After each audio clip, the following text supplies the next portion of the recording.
We open up to a bit more of a solace through the first week that snow fell and stuck on Stillheoul. Our camera opens from the very tippy top of the city, watching over as snowflakes pass by us. Each unique specks of shining white, looking down at our industrious city. All those mixtures of orange, yellow, and red lights pass through with spires of metal littering the ground. As a particularly large bird would cloud our vision for a second, we instead open up to one of Stillheoul's busiest streets. People passing by wearing scarves, gloves, and hats to accommodate for the coming months. It was cold this time of year, blisteringly so. In fact, in Stillheoul history, they haven't had a winter day over 40 degrees. And at the lowest, -52. Though today wasn't so. Well, your breath may be visible. It's yet to cause your knuckles to go blue. Slush found itself home in the streets of Stillheoul, coated in boot prints and tar from the exhausts of cars, cigarette smoke staining it gray alongside spit and mucus being thrown up on it. Rarely, beyond the rooftops of buildings, would you see that white powdery fluff of frost. Today especially was very busy. Whilst the town shut down yesterday due to the sudden flash freeze, now everyone had to start everything back up. It was the workman's hours. You still had to make money, you still had to eat, and you still had to experience this frigid temperature. Regardless of the weather, you still find yourself among the folk, a lit cigarette in hand, or an itch on your wrist, distracting you sufficiently from the smell of the streets as it fills up with those around you, filth and rats. Walking down, approaching the likes of the Blue Moon office, you'd step inside to that familiar smell of the uncarpeted wood. Walking up to your sideline office, hearing the mutterings from the other door across the hall. It was an apartment, similar to yours, but probably being refurbished into something or other. You haven't met the new tenants, but whatever. As John, you put your key in the hole. And I would go ahead and turn the key, slowly opening the door. Walking in with you and Luke, you'd notice that there's a newspaper across your desk, alongside a couple letters and a golden letter opener. It reads, November 23rd, yet another body had been found out in the skirts of Stillheoul, mangled beyond recognition. Careful out there, folks, as it drifts off into public quotes, propaganda, and leads into some insurance scam likely-ass rant. Typical humanity, capitalizing on fear like other psychopaths all of us are. Rumor has it, gangs are moving out of Stillheoul due to the anger or seeking or... In fact, invoking his name is like mentioning a boogeyman everywhere you go. It's even been said that the higher-ups in Stillheoul have some involvement, like hiding evidence or not letting the full stories release. Typical revolutionary talk from drunk lower-classmen spreading like wildfire.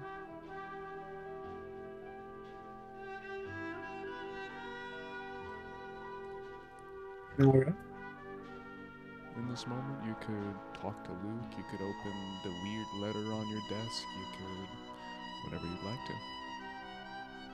Go ahead and, taking my coat, hanging it on the coat rack, as well as pocketing my sunglasses, I'd go ahead and, taking from my coat pocket that now hung, a pack of cigarettes, as I'm going to go ahead and put one in between my lips and, well, light up. Actually, could I test something out? You may. I want to close my eyes, or actually no, I want to reach into my back pocket and pull out my lighter. I want to open it, flick it open, making that satisfying click noise. I want to go ahead and I just want to stare at the flint and the steel of the lighter for a second. Then I'm gonna close my eyes and visualize the flint and the steel as I'm gonna try to use my nen. And I'm gonna try to use it on my thumb and my pointer finger. One becoming flint, one becoming, well, steel. I would like you to roll me your usual check. Dude, that's so fucking cool.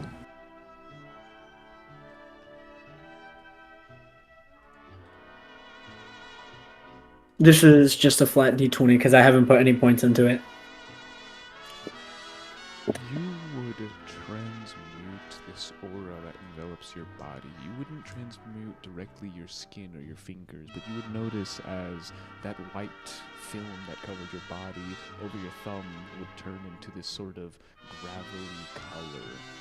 Your pointer finger becoming this slight silvery as it kind of feels different.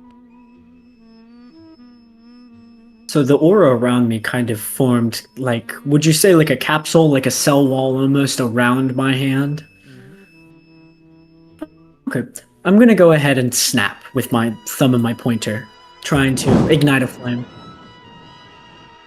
It was bigger than your lighter. It was almost like a torch.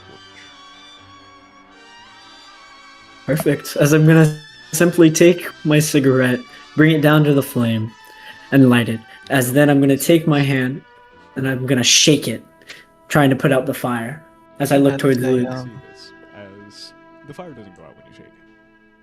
Oh shit! Is observing that is a that's a very big flame. Yeah, hey. Very big flame. When I say Well- like a torch, I don't mean like a handheld Indiana Jones torch. I mean like one of those lighter torches that are probably about the Butane? size of your middle finger. Yeah. Okay. I'm gonna go ahead and look towards Luke and say, "Hey, at least it lit the cigarette." Now the real question is, how the fuck do I put this out? As you'd see, as he kind of chuckled, as I'd like to try to visualize again instead of, well, Flint. Can I visualize just my normal hand? You do so. You visualize your normal hand. Your aura is still on fire. It's Can fine. can I use my net? to Luke visualize wide-eyed my in this hand moment. and- Can I looking use around. my nen, visualize my normal hand, and then use my nen to make it my normal fucking hand? John, I think you should turn that off. Yeah, I'm fucking trying. Alright, so Give him a second. He's doing something. Okay. when you would do so, again, trying to transform your hand, nothing would change. You'd already made your hand normal. Your aura is on fire. It's getting warmer. What? Okay. Can I transform my aura? Roll.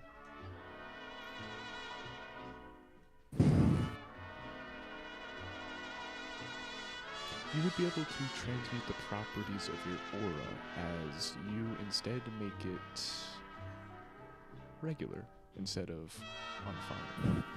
Okay. So just to note, just to recap, I can manipulate my aura and my physicality. It is. I made a mistake back when. It's much more difficult to transmute your physicality than it is your aura. So it is like Hunter x Hunter transmuter. Yes. Okay, thank you. Okay, so I wasn't dumb for doing. Thank you. Okay. As I'm gonna look towards Luke as I kind of walk towards my desk, acknowledging if he has anything to say. Luke has been trying to test his nen himself as he kind of after the what would be a huge fucking huge disaster of this whole fucking room. He kind of closes his eyes before attempting to activate his nen. He clouding out everything around him. He attempts to go into this stillness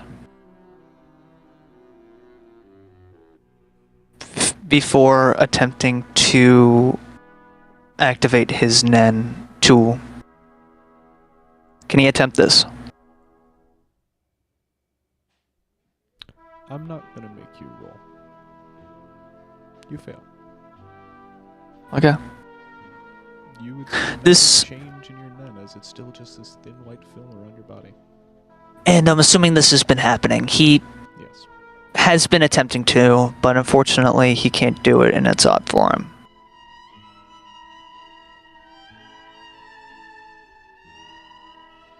But for now, he has other things to worry about. It is finding this angler. So, the letter, are you going to open it? As you would even say that, you would have already seen that John was at the desk, letter in hand, him looking towards him. Instead of using the, I guess, the golden, penknife that was on the table? Was there... It was a letter opener in the shape of a talon. Yeah, instead you would see as he'd produce a different thing. You would see as he would produce this red kind of gold-ish pen. Let me go ahead and pull the ref out. As we would all know that this would be the pen that a certain father had given him. If I can find it, yeah. As he would go ahead as he'd use the pointed tip to kind of cut into the letter. The letter was highly ornamental, having a red, black, and gold theme to it, as a large HXH was on the outside, the official symbol of the Hunters Association. Inside Hey, yo. was a solid black paper with white text, as, would you read it? I will read it. It read as follows. John, wonderful to see your eyes are still in your head to read this. Truly, I hope nothing but the best for you and Luke. The font was incredibly fancy, almost illegibly so, like a doctor's handwriting. How have things been? Or, at least in comparison to how it was.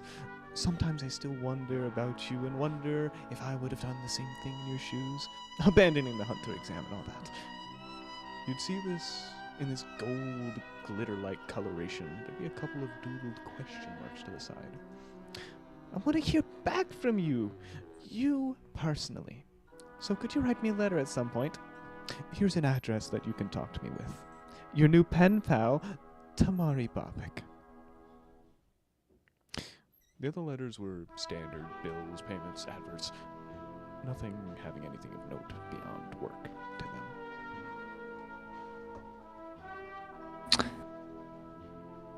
Was he just asking how I was doing? Or like, what response was he looking for again? He just wants a letter back from you. Yeah, okay.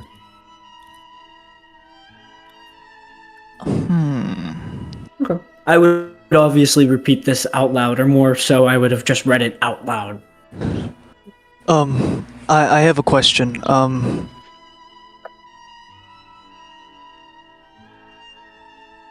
Just curiosity. Do you think there could be, more to the letter? Maybe, Nen? Or something of those sorts? Could I go ahead and, hopefully to give myself a little bit of advantage to this, can I take the pen that I have been holding? Can I hold it kind of next to the letter and then compare? Because you said that there was an aura that kind of came from the pen, correct? Mm-hmm. Can I compare this to the letter to see if there's anything similar to that film, the one that revolves most things associated with Nen?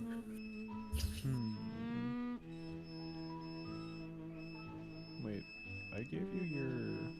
Hold up. Hmm? I want you to roll me attrition. Is that one of my new... Yeah. Yeah, that's one of them. Like I said, it's gonna be a... Sheet. I didn't get a level. You still have to add things to your sheet. I will add things to my sheet, but right now it's not Yes. the imperative. Plus, I've been trying to work on taking notes more than sheet stuff. 23.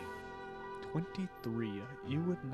notice a similar energy coming off of this note.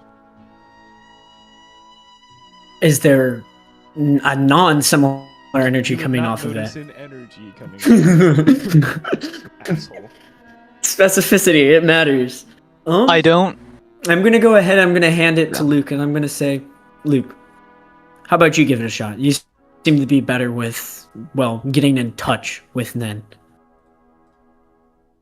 Luke, roll me apathy.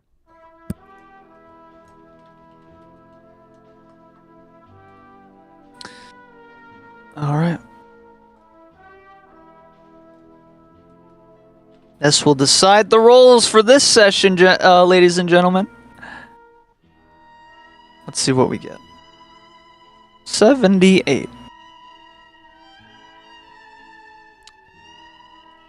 Coming off of this letter, there wasn't an acute, strong feeling, but when it was placed into your hand, you felt a contrast from your energy to its. Like oil on water. I think there's something on this.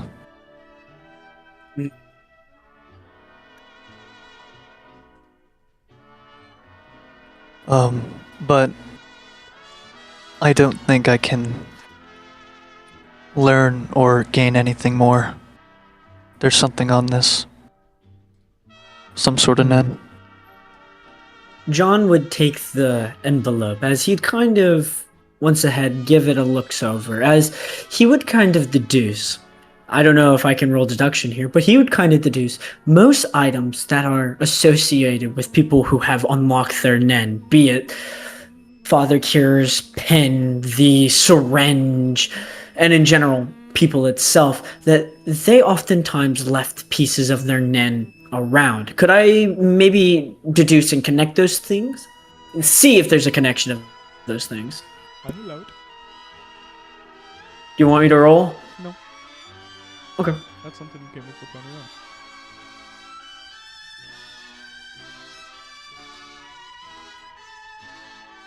Fuck yeah. It doesn't mean it's right. Correct.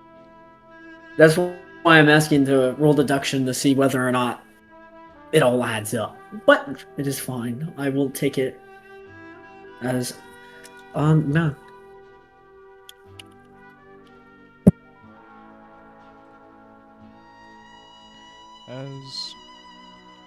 Is there anything else you'd like to do at this immediate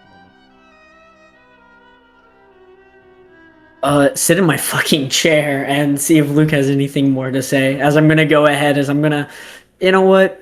I'm gonna open the fucking newspaper. I'm gonna open a drawer, pull out a newspaper. Day old. Could I look towards the other letters? Oh, I cannot speak today. What? The other letters were pretty standard. Bills, payments, Standard? adverts. Okay. A bill for over $500 for this place.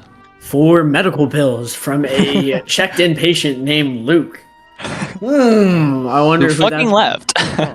When you would go ahead and sit down, or your chair would turn slightly as, when you whip out the newspaper, our perspective changes. As was described earlier, slush has built up in these streets. That sort of brown, tarish snow that was falling from the sky.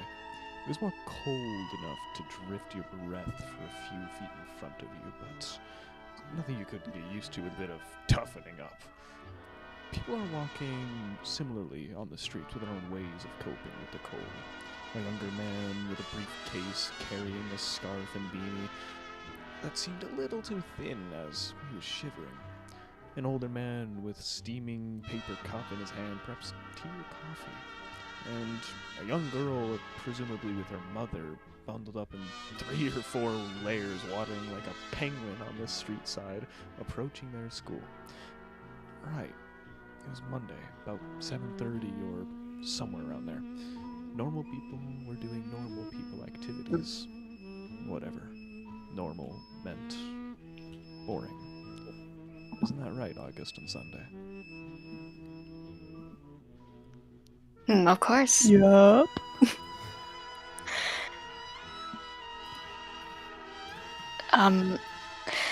As the camera would focus away from the families going about their day, people alongside the streets, whether just sitting there or bustling still. The snow couldn't stop society as it was. Two individuals walked down the sidewalk. A few people occasionally stepped by them, as, well, it was still a busy day. August was wearing her usual outfit, however a red scarf was tucked over it, a few more layers underneath the clothing. Assumably a white shirt with long sleeves, which poke through the actual sleeveless top. It was a bunch of layers dabbled on top of one another, and the usual axe was held somewhat to their side. Their attire looks similarly to hunting gear at this point.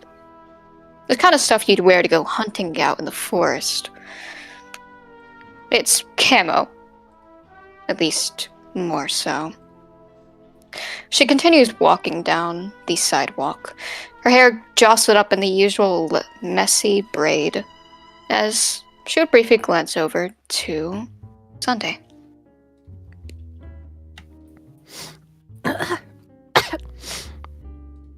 On Sunday, not handling the cold as well as she used to, was bundled up in a headscarf and a few other layers of clothing.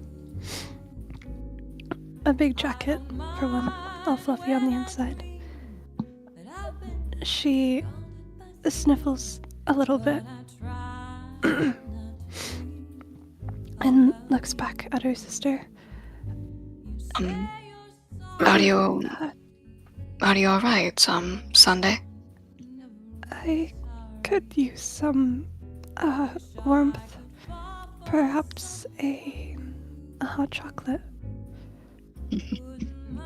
I'll be sure to get you one after this. Okay. She would scratch at the back of her nape. Admittedly, she was the one that was more used to the cold conditions. Back in the day, she had to be used to it. Once a few moments in the cold, as she would reach up and would begin to unwrap the scarf from her neck, draping it down as she reaches over briefly and wraps it around her. It wasn't much, but it was at least a bit more. It covered her face and her, she nods appreciatingly, being unable to respond back, as soon as the cold enters her lungs, it feels like they start to freeze over. The office isn't too far. Alright, the office. Yeah. Do you think they'd want to get hot chocolate with us? I could ask, potentially. They don't seem like the type.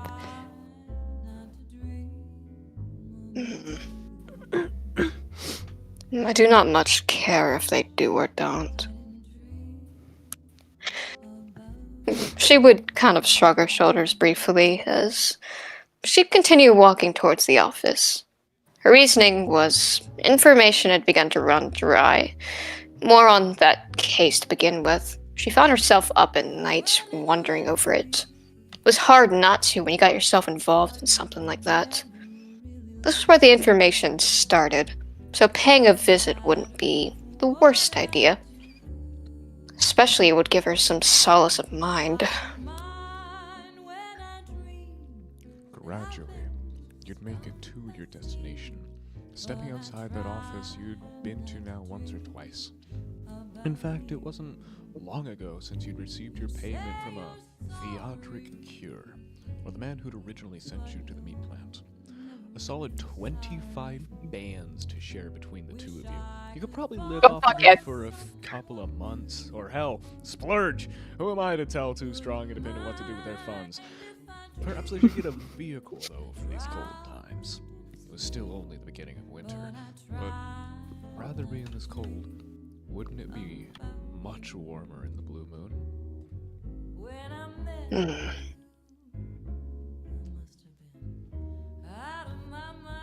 Does the door have one of those like little bells that ring when you open it?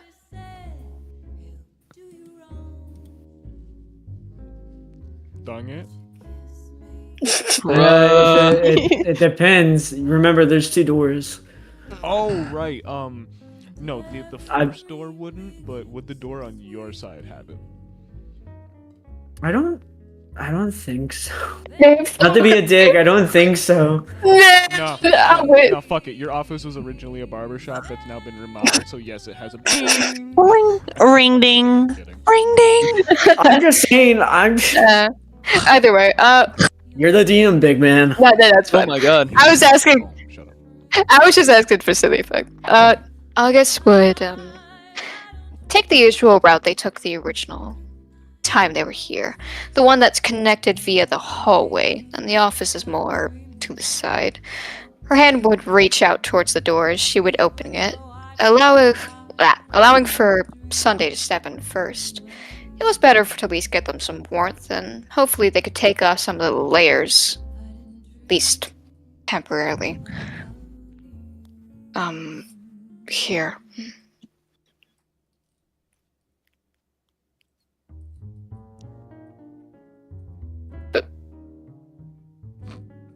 So kidding? So Pookie Bear! dead. Pookie Bear! Pookie Yo. Bear! Thanks over her currently blue screening eyes. Oh, sorry, I wasn't paying attention. What? No, it's fine. She was holding the doorway open for you currently. She looked frazzled as she looked at the door and hurriedly made her way in to avoid the cold that she prolonged. I understand you were sick today, but I didn't think you were this sick. You're tethering along the line of lucidity. It's quite hard to breathe a good air, I guess. She would step in and would quickly close the door after, not wanting to let any more of the cold inside, allowing for Sunday to take off some of the layers of scarves she needed to. As August would make the go-ahead, beginning to step towards the office. However, she does pause along the door. Does it seem like anyone's home? Any voices?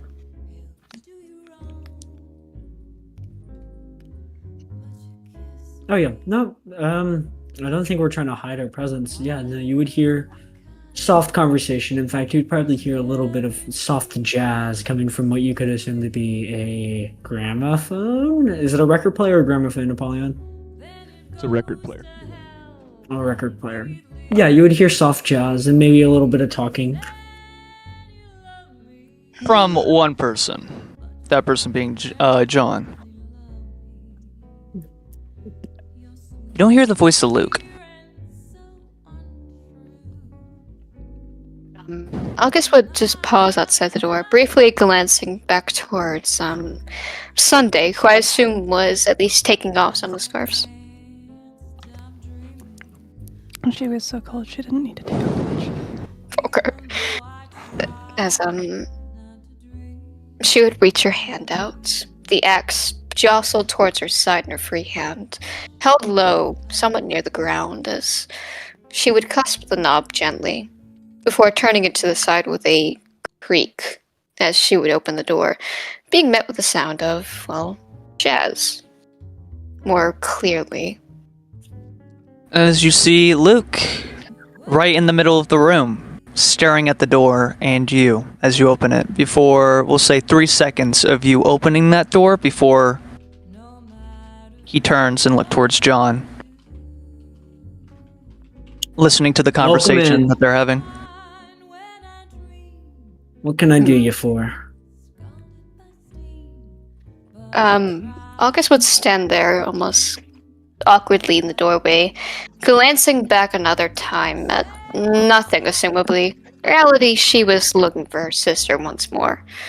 She wasn't the best at talking in these situations, but she also was sick. when you would look down at your sister, you'd see that she was currently zoning out, getting used to the warmth. As Angel needs a minute. That's fine.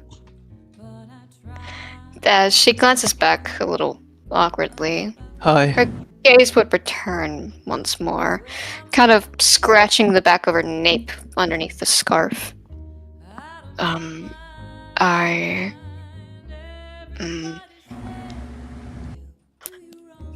She seems at a bit of a loss for words, trying to think of the right sentence.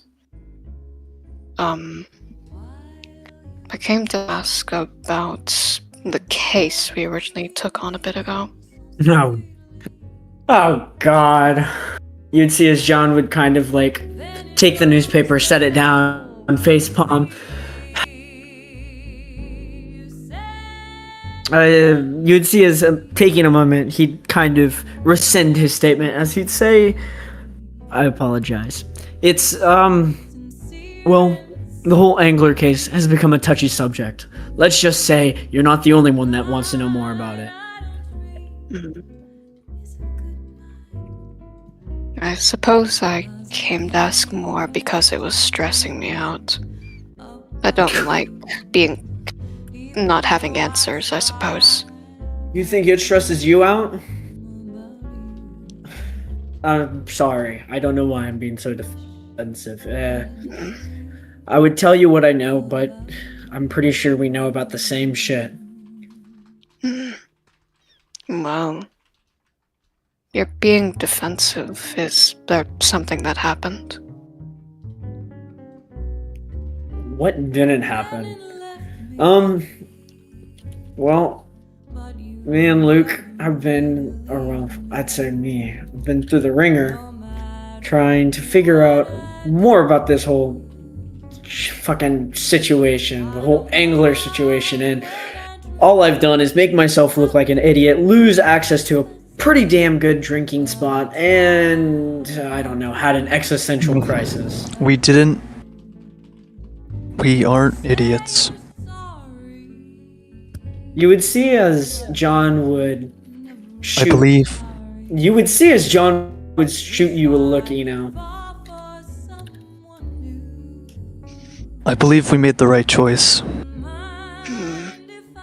She would kind of raise a brow, even though her expression was as neutral as the day you met her. It seemed she was a little curious what you meant.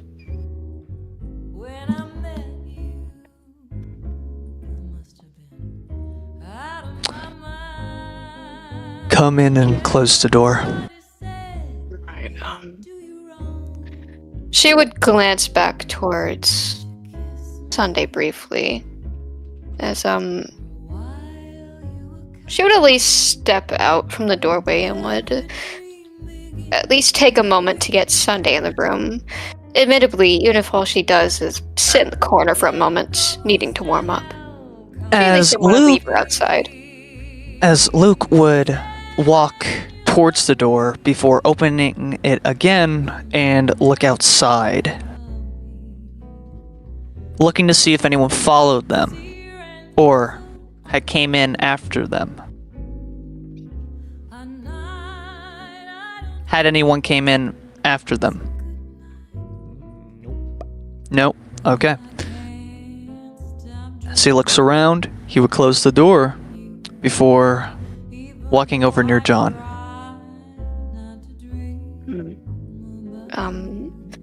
She would stand along the doorway, or at least near it, resting her axe against the side of the wall as her arms would cross over one another, looking at the two of you briefly.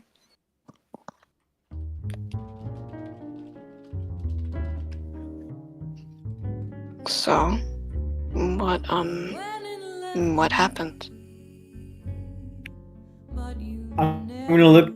I'm gonna go ahead and look towards you as, well, we went to a bar. You know where Hail Mary is? She would scratch the bottom of her chin, thinking for a moment. Heard of it a few times. Never been there myself.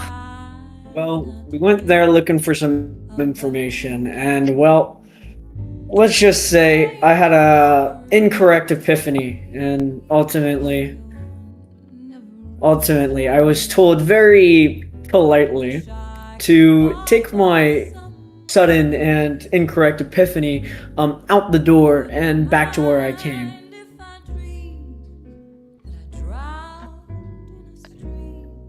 See. We thought someone had info on the angler, and well, we were wrong.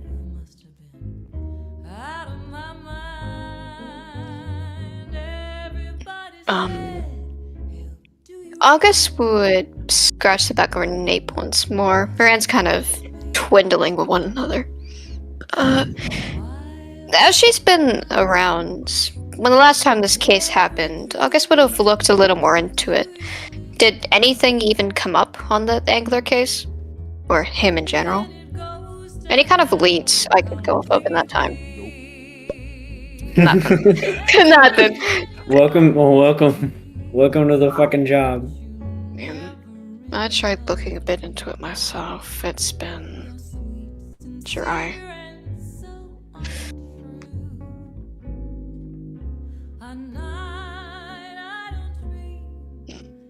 I don't know. A part of me is just wanting to get this done with. Done. You've been paid. I'm sorry. Being very defensive right now. Listen to me.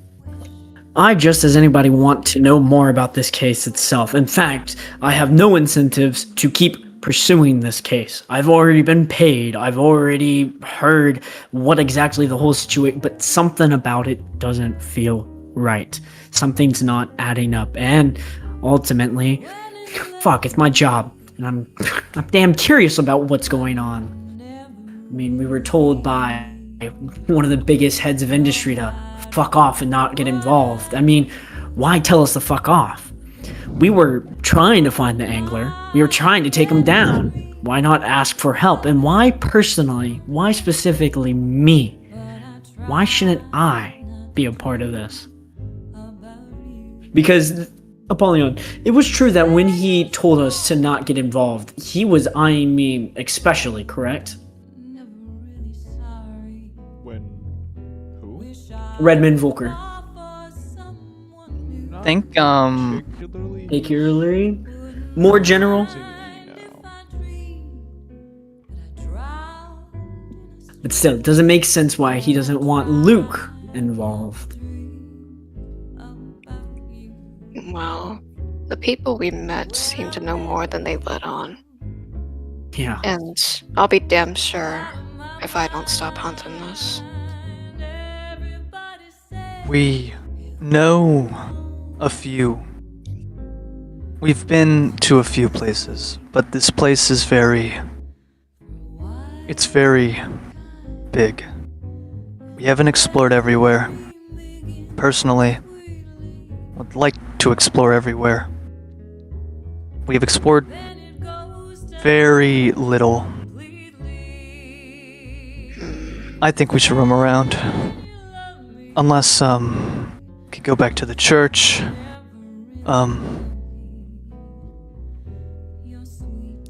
Where are you suggesting the roam around?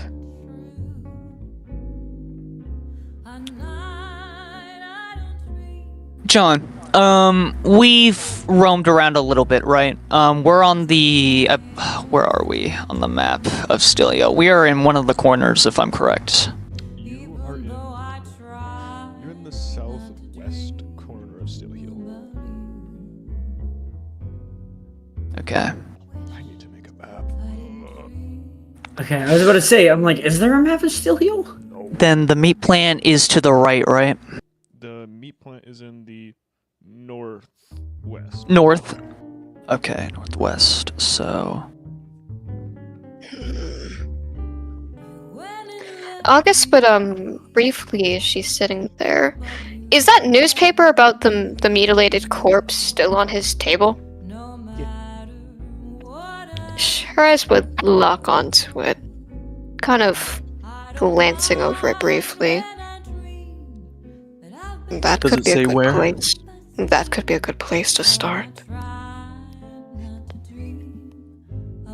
I agree.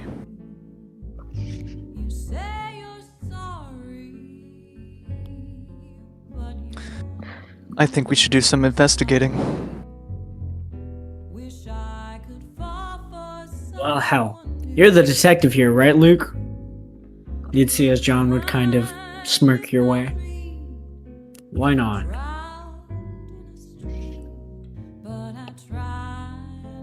Luke would give you a look, John, staring at you.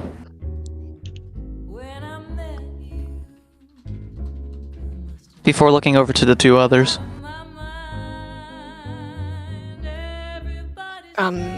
August was still standing there, kind of blank-faced. It hadn't really shifted much during this.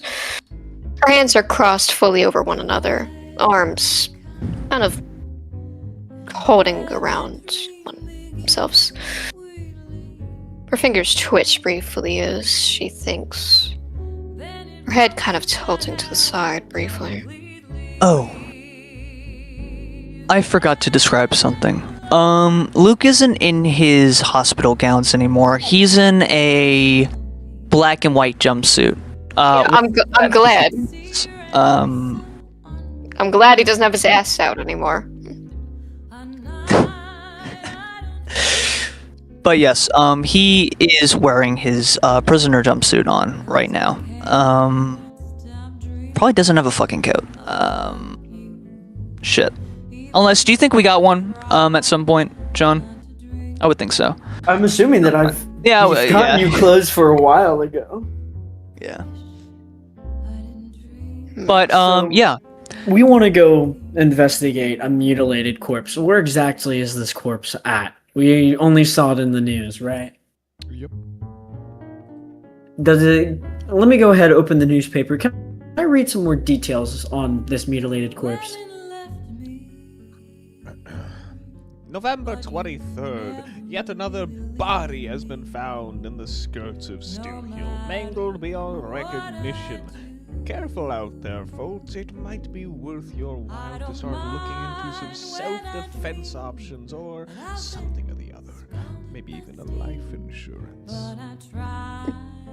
It goes into this insurance scam and, well, this I wouldn't even call it pixelated picture they print onto this newspaper, but it seems to be out into the woodline of Stillheoul, so this is far.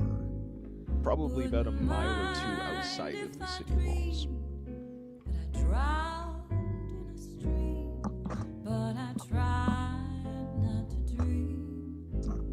Is there a photo of the mutilated corpse in the newspaper? Can I go ahead and look at it? Just analyze it. It seems to be almost animalistically torn apart. You can't narrow it down to one thing, but there's lacerations, there's tearings, it almost very faintly gives you an image in your head of when you would bite down on dry bread and tear away, how it would leave that weird stretch across the flesh of the bread. Okay. Specifically, when we look at these, does it seem animalistic, like an animal, a big-ass animal today, or does it seem to vary between maybe slashes, blunt force, biting? Does it seem varied? Oh. Flashes of force and biting. So everything. There's all sorts of different things done to this. You would see as Like John the result would, of more than one person. or more than one, well, I guess you could say creature. Yeah. Maybe like a pack? No, A pack of... you would see as things. John would go ahead and take his cigarette, tapping some ash over it. Not a bad idea. You see, remember the angler was making genetic soldiers, right? Yes, I was gonna say that. The angler was brought up for his experiments. She would kind of put her fingers up with like when you use two fingers and do quotations. His experiments. Disgusting. I don't know exactly what that entails, but it could be something And- Inhuman. And two more things I'd like to ask Apollyon. How old is this newspaper? Like, how many days was this body found? And looking at the body, is there any... This morning, okay.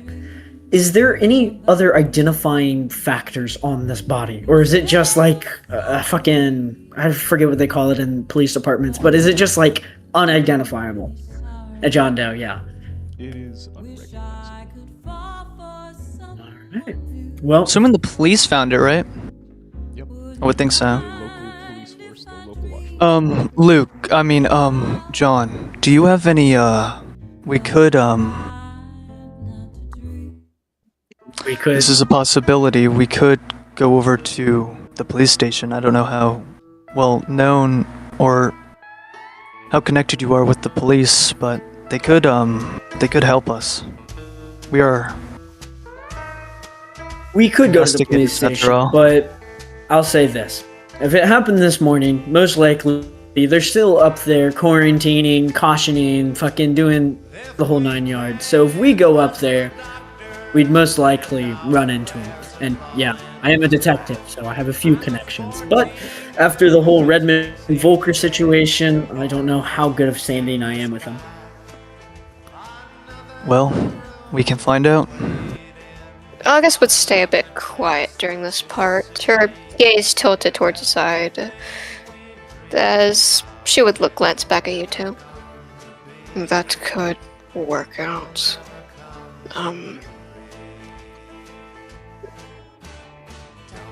I was going to offer, because my sister had brought it up beforehand. How about I cut you a deal? A deal.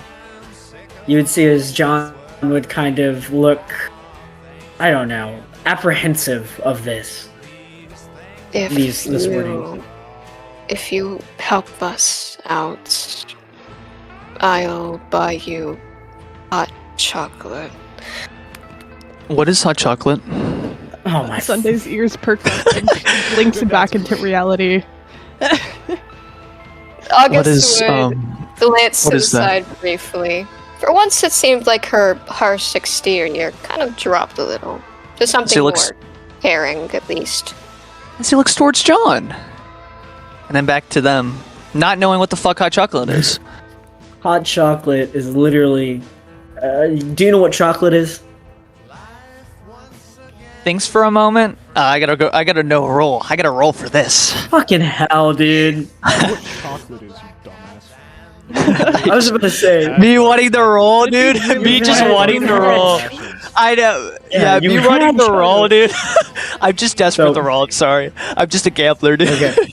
Have you had coffee before? I know for a fact you've had coffee before because I've given It's you the, coffee before. It's the bitter stuff. Yeah. Tastes like So shit. imagine coffee that tasted like chocolate, sweet and tasted good. My sister wanted to get some and wanted to extend the offer, so I brought it up. She was kind of glancing more towards Sunday, admittedly.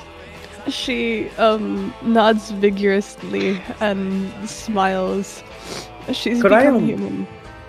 Go ahead. I'm sorry. I do think it'd be good to bond over something that isn't mutilated corpses. That's so true. That's so fucking true, dude. That is so true. What'd she say? I didn't hear. I'm sorry. You're very soft. I'm sorry. Better to bond over something that's not a mutilated corpse. Yeah. Oh. Clearly, you don't know who the hell I am. That's literally my whole job description.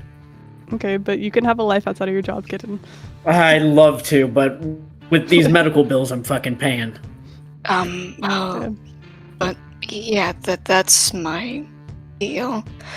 Despite how harsh her expressions usually are, how serious she is, she was looking a bit more softly in this moment, as if her features had softened out.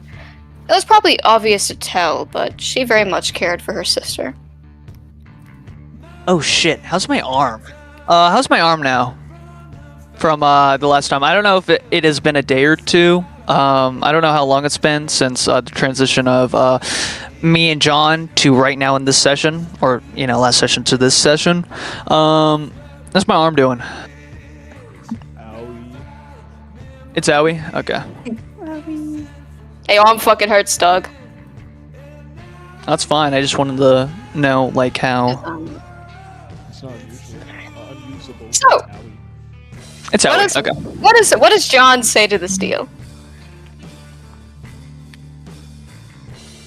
John, by now, he kind of nodded, and he understands that when Luke and two other people his vote didn't matter. He was already outnumbered. It's not like he didn't want to go get it, but he already accepted his fate, as he had already kind of walked out of the office, beginning to head towards Rosa to get her started, to warm her up, because I understand it's cold as shit outside. John notices. Luke notices you just walk out of the room. I am not. And just like quick, that quick walk you do when someone's far away and you try to catch up with them. That's what he does in that moment, trying to get to the door to him before like looking at you two before walking out, following John. She would briefly glance at Sunday as they leave the room. He scampers like a lost dog. Yes, he does. I'll buy you 2 hot chocolates after this. As she would step out the door. Sunday's currently beaming with joy. In fact, she's so happy about her hot chocolate that it warms her already. As she steps outside to Rosa. We need that shit for what's about to happen, dog. For the hell we're about to go into. Straight up. Okay. Str- Apollyon, as I get into the car, can I signal to all of them to halt for just a second?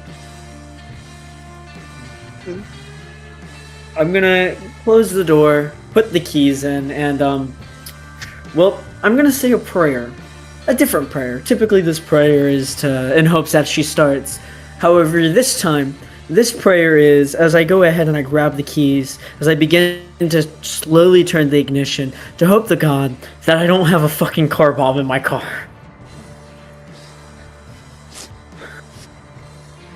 Prayer accepted. No, could I slowly turn the key and get her started? well, I was gonna like look under the fucking car, but like, I was gonna do an inspection. But I think we fucking he balls. Well, we'll ball. That just It's means so one less funny. character to worry It's gonna about. be so funny. We're standing. I'm What do sorry. you mean, It's- bro? What do you fucking gonna- mean, bro? Destination, all Dude. y'all. Dude, it's gonna be so funny if we're just like standing to the side. He doesn't stop. He gets in the car, turns the key, and it explodes. Dude, what is this? The scene to is this the beginning scene to RoboCop? Like, dude. Literally, hey, he doesn't know, but he's just expecting it. And if Rose is gonna die, he's gonna go down with the fucking ship, okay? John, you didn't have to get in there. I could have inspected the whole car. And this freezing cold? Really? You'd see as he kind of smirk at you. Taking John, dude, delight Luke in is his so rest. genuine. Luke is so genuine right now, and he's just like he should have. Like in this moment, he should have done that shit. As our Like, we should have done that car shit. to a bomb that didn't start because it froze. My luck is impeccable. My luck is impeccable. Hey, I'm just saying, we could unhook that free bomb, dude. Free Well, fucking bomb. if you want to inspect to see if there is a frozen bomb down there. No, I. Okay. How are the The crickets car alive? is started, so if you guys want to pile in and configure your psalms. Can we get in like the usual, the original place we got in beforehand? You can, I don't mind. Fuck. God damn it. Sunday sits very peacefully in the passenger seat while the other two get crammed in the back seat. August would open up the little mini door, would hop in and jam herself into the fucking grocery again. So, question, chat. Yeah, what's How up? are you gonna get out the gate? There isn't a gate. To get out of the city? Oh. I have Yeah, connections Mom, to if the. only we had a map. This is something Forgot. we can. This is something we can discuss. Dude, can we go find a After map? break. Actually, let's go find a fucking I'm map. not- Let's you're not actually do finding that. a map, no. Bro. Okay. Okay, we're getting our priorities fucked up. Let's just go get some fucking coffee and hot chocolate first, okay? Um, We I can guess worry we'll- about how we're gonna get out of the gate. I will call and see what I can do. You know what? like, Do we have Great fucking Hell. paper? Do we have paper? Do we have anything? I'm gonna draw a fucking map. Okay. About to use my military. DM says Background. no, he didn't think of that. Yeah, quickly. Hold on. I'll give Quickly, you a map when I August- make it. Hold on. Hey. August would pause for a moment, realizing, as she hops out the car, proceeds to walk back quickly to the building, closes the door and opens it. As she disappears for at least, I want to say at least a solid minute. And totals And she comes back out, realizing she forgot her axe. I just want to say, when you walked out, Luke just was just watching you, dude. Just watching you as you went in. Yeah, I realized I forgot my axe. I didn't want Apple to pull up. You didn't say you picked it up. Imagine having a weapon, guys. Imagine having By a the way, weapon. I grabbed all my shit, by the way. I just want that to be known. I grabbed my jacket at least. I grabbed my jacket and my pen. That is non-negotiable. Imagine having fucking items. Could it be fucking me, dude? Could it I be just me? grabbed my jacket. I grabbed my jacket. I didn't leave anything else really in there, and if I did leave it in there. Steps back out once more, axe in hand, and returns back to the vehicle. Motherfucker. Gets back in the grocery and closes the door. Okay. I Is it- forgot. is- Luke opens the door because he didn't get in yet, and opens it, and then gets in. I'm gonna fucking kill you guys. Go to the goddamn coffee shop. That's what I'm trying to do. Is I'm trying to get going. As he scoots in. I love all of you guys, though. Can Y'all somebody always open and wonder close why the door my one more sessions go on time? For 6 hours and Can somebody? I open my door. I close my door. I open my door. I take another step. Another step. Take another step. Take another step. Stay tall and under. No wonder I'm gonna I- go ahead When you and don't know what to, I'm when you gonna go don't know ahead what to and- describe, so you've got to describe every action. I'm gonna go ahead I'm gonna put the car in the first and begin to drive, slowly adjusting the gears as I pick up steep speed and slow down as I begin the drive through Stillheoul, looking for any type of coffee shop, because assumably coffee shops have hot chocolate. I don't know. If not, that's what it is. Crazy if they didn't. He's gonna take us over. I'll make them. You can go to Starbucks or something. You know where we could go? We could go to Hail Mary. Dude.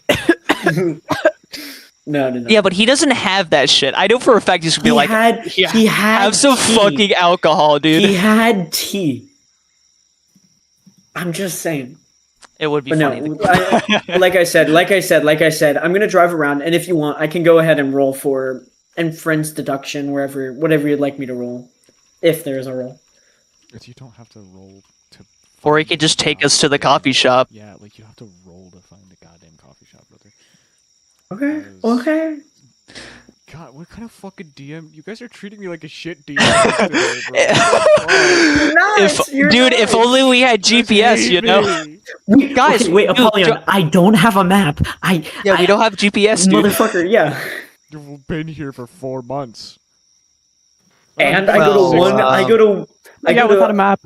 I go to like a food truck that serves coffee. I don't think it's the only I don't place I, think go. there's a food truck. I think I actually know. You know what? No, I'm not even fucking rich enough to buy let's coffee. just go to buy the that. coffee shop. I buy that fucking Froger's instant coffee and I make it at my office. Yeah. Okay, but yeah, we'd do so.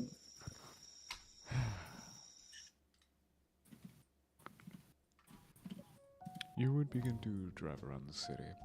It was cold the first few minutes in your vehicle as you attuned and turned up the AC. It kind of crackled for a bit and smelled a bit like burnt dust for the couple minutes, but after those first initial minutes, it would begin to heat up in the vehicle, making it quite a pleasant experience.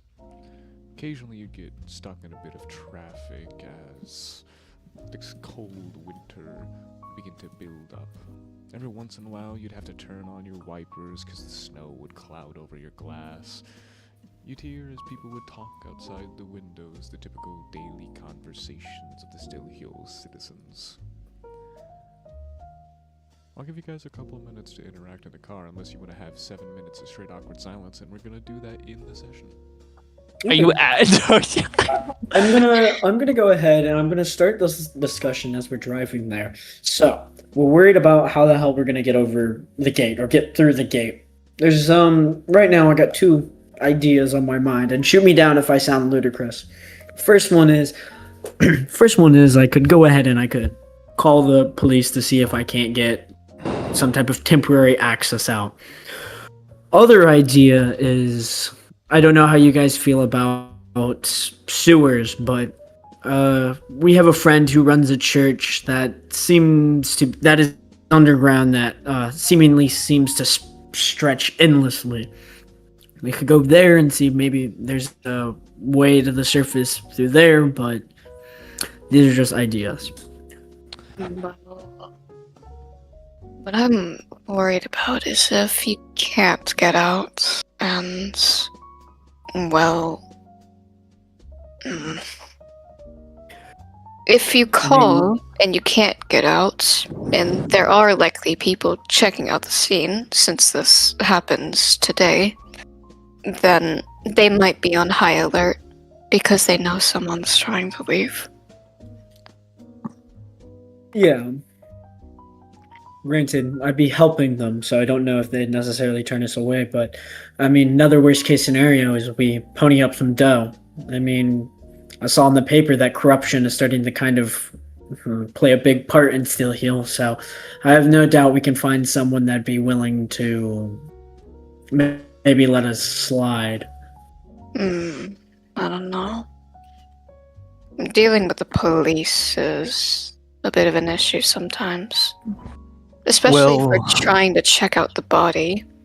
It might be a little more difficult if we're being watched. I'm not sure.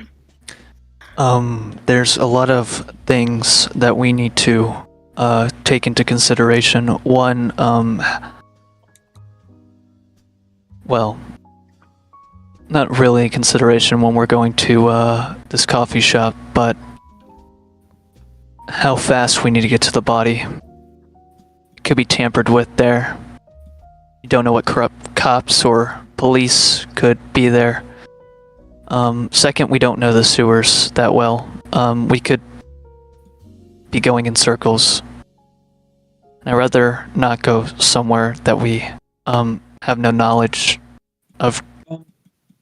Apollyon, could I make a deduction check? I'm gonna state the statement and see if I would need one here. So, Redmond Volker's meat packing plant. It gets meat and it chops it up and it makes meat products, right? Does it get its meat from outside the borders of Stillheoul? Yes. I would assume so, yeah. So, if that's the case, they technically, I'm assuming for the sake of business, they have some type of system wherein Redmond Volker's trucks, personnel, people that go out and hunt, ultimately have the ability to kind of free roam between outside and inside. Correct? You could reasonably deduce that. So, reasonably going further, if we were to make contact with a certain individual that may have access to entering and exiting, and I couldn't. Could I infer something? You could try. I want to. Yeah. I know. I'm like trying to use my stats to my advantage, but I would like to infer. Do I think that this system is a logo system? So if I have the logo of, like, say, a truck, they let me through? Or do you think this is much more of an ID kind of present credentials type situation? You would recall back to when you had gone to the meatpacking plant, as you had recognized many of the symbols that were associated with the place. I need to go find that symbol. Does anybody remember it off the top of their head? I have it in my notes. I just remember. I don't know. the symbol, or I just remember the whole like kind of that picture of the area. I remember what. Unless it's on that picture. Is it on that It's not picture? on that picture. Yeah. Okay. There I don't have it there in was a my notes. symbol. Yes, the blue wax seal of a horse in the middle of bucking off a rider. A blue seal. Is this like a wax seal, It or? is a wax seal. And this was on like paperwork, documentation, It and was on such. Everything. Hmm. There was. So- I mean, you had an ID of Lucifer, but you didn't have. Like, it wasn't a work ID. It was just his real ID. I took that guy's wallet. I know you jacked $217 from him. Yeah. That Straight actually up. leads Straight up. me to what I was thinking is idea. Is if the meat packing plant goes ahead and has free roam between the gates and such, we could always go get documentation via. You would see as he kind of take his hand off the wheel for a little bit, kind of waving it around, kind of emphasizing less than moral methods. You see, there's this guy who, I'm going to be completely blatant with you, honestly is kind of on my shit list. His name, fucking Lucifer. Oh, is What? that the man that I? That you mugged? Yes. She would reach a hand into her pocket, like in her outfit, as she digs around and removes the fact that she still has his wallet. Rummage through it. Let's see if we get lucky. You got his ID. You got $217. You got a gift card to a Crescent Cafe. And Yes! yep. You. I wrote this down in my notes. August would dig through the wallet as she begins reading it out. Also the library card. There's his ID. A library card. A library card. A gift card to the Crescent Cafe. And That was Urga. most of the money I already spent. Wait. There's like $20 left. Okay. So his ID is his typical like Stillheoul ID. It's not associated with the company, right? No, it's his. She would take a hand into the wallet as she would remove his ID and would hold it forward in the vehicle for you to take. Keep it. You successfully earned that. You'd see as you'd hear in his voice as he's like questioning whether or not. But by the way, I mean no disrespect. After our whole little incident with Lucifer, well, he showed to me that he's not really a man that I should have too high of esteems for. As John would think back to that interesting interaction he had that one rainy day. She would nod as she would put the ID back in the wallet. John, Mm-hmm. as Luke would kind of look towards you, and kind of having that, like we're kind of mind reading each other. What I text you, that is what I'm kind of incenting wanted- right now. That's not how You- mind read. No.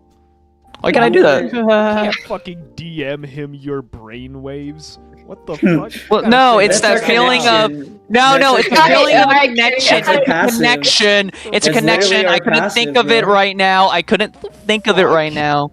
That's our passive dog. Cry about It it. Boo hoo. waves. As in that We're actually moment, no, telepathic. but in that moment, Um, he mutters, library. At some point, we should go to the library. Not now, but another time. okay. You'd see as John would nod. She would nod. Cannot speak today, bro. Ugh. As she would What am I supposed to do? softly tuck the wallet away.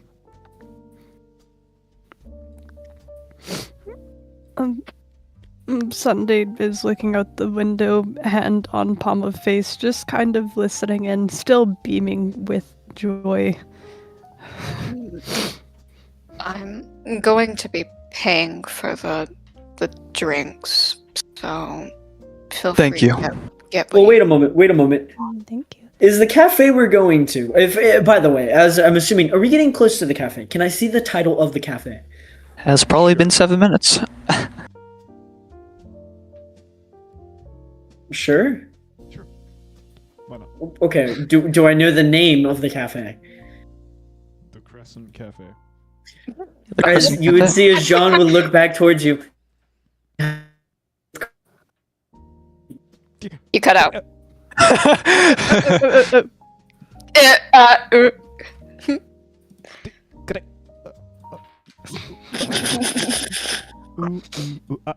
Ding dang. Ding tang, wada bang bang. Ooh ee. Did I cut out again? Yes. Ting Dead. tang, wada Hello? bang. Hello? Okay, I said, don't worry. You pay. You have a gift card for it, or well, rather, Lucifer had a gift card. She would look back in the wallet, just casually reopening it as she would take the gift card out. How much? Okay, 2 questions I want to ask. Doesn't One, how much is? Oh, Find out when we get there. It's fine. If it's got like $3 on it, it's got $3 on it. It's like a cup. well, still, I have money on me, so just get what you want. And if it doesn't work, I'll just pay. Now, wait just a second. Be careful before you say get what you want, as I'm going to kind of look towards Luke and smile and say, Luke over here is notorious for ordering everything on the goddamn menu. If he doesn't know how to say it, he's ordering it. I think he deserves it. Oh, don't worry. I don't think he doesn't deserve it. I'm just saying, be careful before you make promises like that. You'd hear as he'd kind of give a chuckle. I have money, if that's the issue. Sure, I got- there can't be that many things on the menu. I got hella money. She's fucking... She got fucking hella money, bro. She's stacked. got like She a fucking little- stacked. Money. Money. Here comes the money. Here comes the money. So, have we arrived at the place? Have we arrived? As you would make it to this hobbled out building, it seems to be a refurbished sort of walk-in something or other. The windows are currently covered with these red curtains. The outside is, well, I wouldn't say rotted wood, but it's definitely not healthy. You can see faint lights on the inside of it as chatters come on the inside of it. The door is slightly ajar. It has a brick on it to keep it open, and, well, you can see the faintest of this orangish light illuminating it. That looks lovely.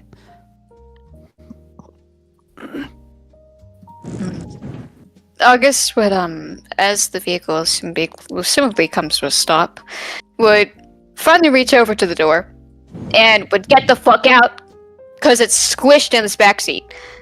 As she kind of brushes the dust off her knees as she stands, closing the door behind her.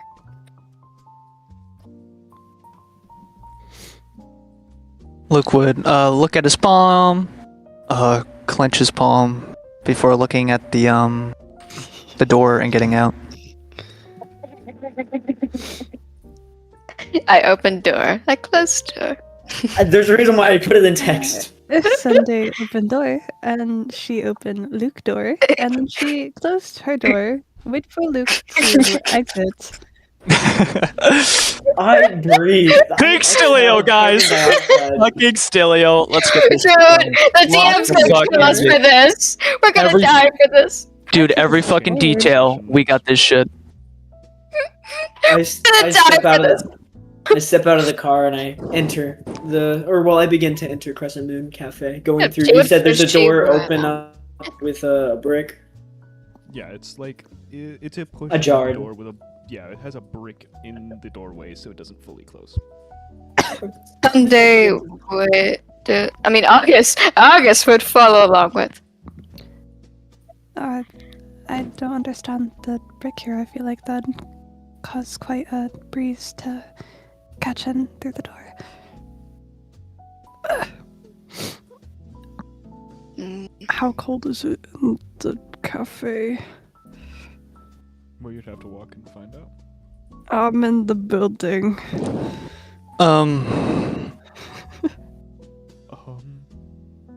Oh, I was sorry. I apologize. I wanted to kind of look around the area, before going into the cafe, just see if there's anybody on the sidewalk. Just anybody doing suspicious actions or anything. No, People on the awesome. side of the streets going ahead and being citizens. Maybe you got Wonderful. a location hand. Maybe he's got a gun. Oh wait, he's pointing it at you. Just kidding. Smiley face. Die now! Get down! Get down! Get down! You hear as a crossbow would snap. Get bambooed. Lamau, get shot with bamboo. You As die. Luke just images him in the just jungles, dude. Please, As you dude. Go ahead and walk inside. The floorboards would be slightly, I wouldn't say rotted, but mossy. Some of them would be moldy at the front of the door. Otherwise, the rest of the establishment had these upturned, sort of knurled, nailed down floorboards. There was a couple tables strewn across the place. There was a main area in which people picked up their drinks and made their order, having these 3 stools and a bunch of taps and bottles, and almost kind of looked like a bar. On the far left of the establishment, there was this massive lit furnace with hot coals that filled the room. It wasn't hot, but it wasn't cold. It was like maybe 40 degrees in here, a little above freezing. You could see back behind the bar there was like a leisure area that you had to ask to get access to. There was like a chair, a bear rug, a couple different bottles. There even seemed to be a couple decks of cards back there. The place wasn't very full at the moment, as it was just the morning on a work day. Luke would look at the bear rug, then look back up. He wondered if there was something under there. I sure hope nothing's under that bear rug. Agreed. Like, why don't you check it out, just to be safe? And Luke would do that, walking over and pulling up the fucking rug. It Pro- is th- as behind assumed. The ordering counter. You gotta ask for access. Sorry. Yep. Okay. Go order and then maybe ask. Yeah, that'd be chill with I you. was just gonna go behind the fucking counter, just hop over it and do it, but I'm not gonna do that. That would I'm just trying to get hot chocolate. Please do. Dude, if you ruin my hot chocolate visit. just playing Luke, dude. Luke is socially inept, dude. No. But just looking around at the place, it's kind of a new experience for him. Being here, just this environment, so he's just looking around. Observing the area. Meantime, August would look for the worker. At the ordering counter. Yeah. As fully securing where they were at, she herself wasn't actually familiar with the layout of this place, so she just needed a moment to look. As she'd begin to step forwards towards the ordering counter. When he would step forward towards the ordering counter, there would be this shorter, kind of androgynous figure. They were currently in a black suit with this red, it didn't seem like a button-up, more like a tie-on shirt. They had this sort of weird haircut with blackish hair, as they had this gilded pin on their chest, which seemed like a gecko or a lizard or some reptile. As when you had walked in, they'd already been taking note of you, sort of looking your way already. August would step up, the taller woman kind of looking down towards the black-haired individual. Her expression took on the normal seriousness as she just stared at them for a few moments. Table for 4, if that's alright. Sure, why not? That's quite alright. Is it the 4 of you? I don't see the 4th person. He would glance back. John's gone. What? Oh, this motherfucker. As, blinking a few times. He'll be arriving shortly. Mm-hmm.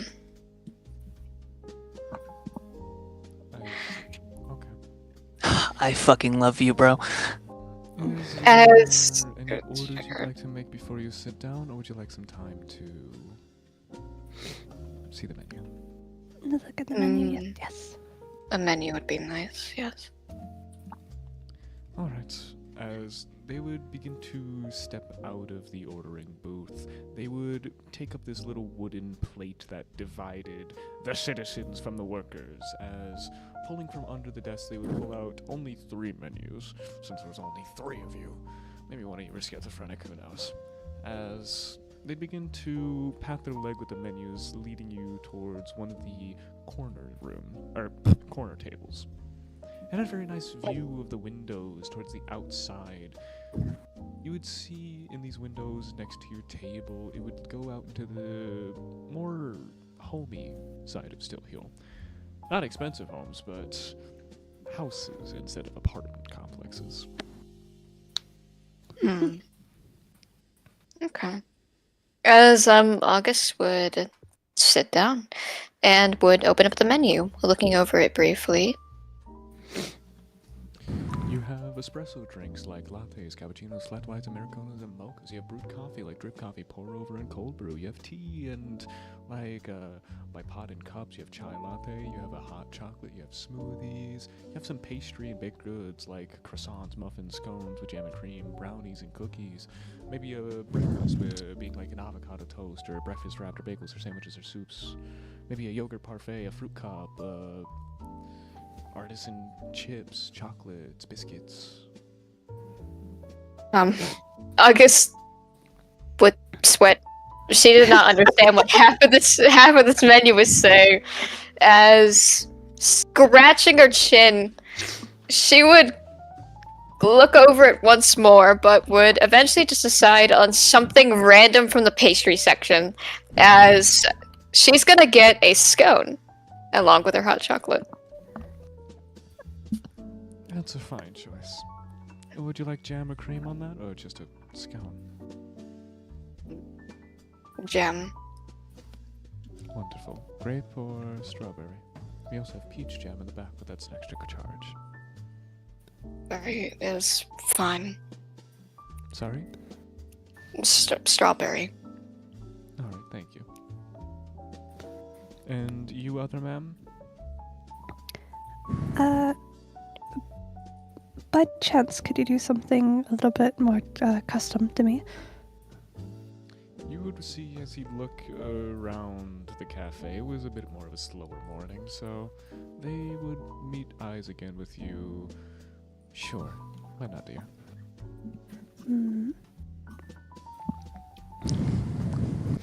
Perhaps one espresso hot chocolate and then one chai hot chocolate. And I think I'll get a scone too. I'd like to try the peach jam that you mentioned. Alright. And you, sir? Tea. What kind of tea would you like?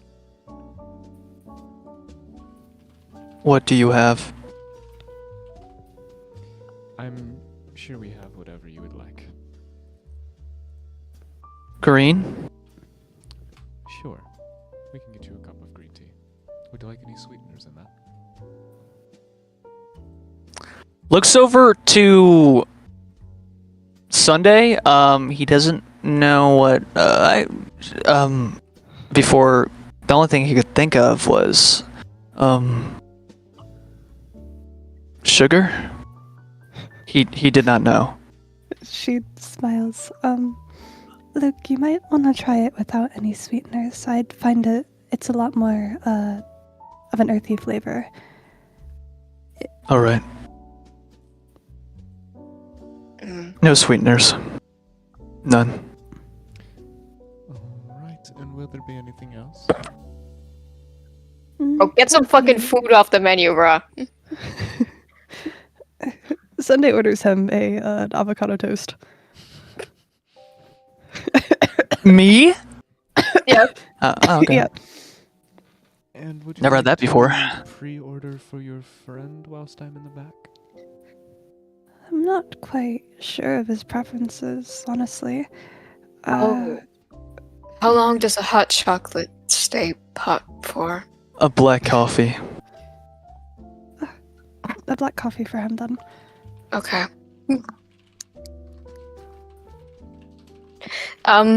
August would shuffle through. Her hand would tuck to the side as she would begin to remove two things. One, how much will that be?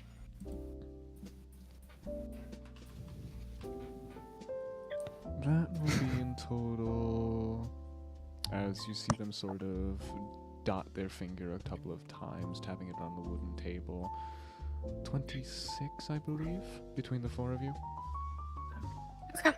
She would shuffle out the gift card, but before I do, I would like to just check both sides. Make sure there's nothing wrong with this fucking gift card. It's a gift card. You guys are so fucking Okay. paranoid about my DMing, dude. Holy shit. I'm sorry, I needed to This check. made us paranoid. As she would remove $28 and the gift card. I don't know if there's anything on this gift card, so on the offhand there isn't. The money's fine. As she would pass the gift card over and the money. Essentially just, hey, if there's nothing on the gift card, then just use the money. In short.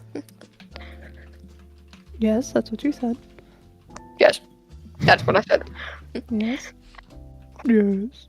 But nonetheless, she would slide them over. Sure. As they sort of squinted down at the gift card, they didn't recognize you. They wondered where you got it partially. As they begin to walk back to turn in you guys' orders. As you three are left at the table for a bit. And at this moment, Luke takes off his coat.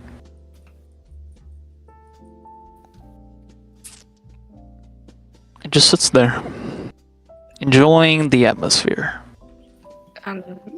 August would take her scarf off for now, kind of just putting it down in her lap. Admittedly, when she came in, around the time when we got in the vehicle, she still had the gaiter on from her last visit, the one Sandy had given her. That was where she had hid the X. She at least knows the prominent etiquette of don't bring a weapon into a food store or a cafe. As she would tuck her hands over one another and kind of just wait. She does briefly glance over just around the place. She wasn't sure where John had gone off to, actually. Maybe it was her fault for not paying attention.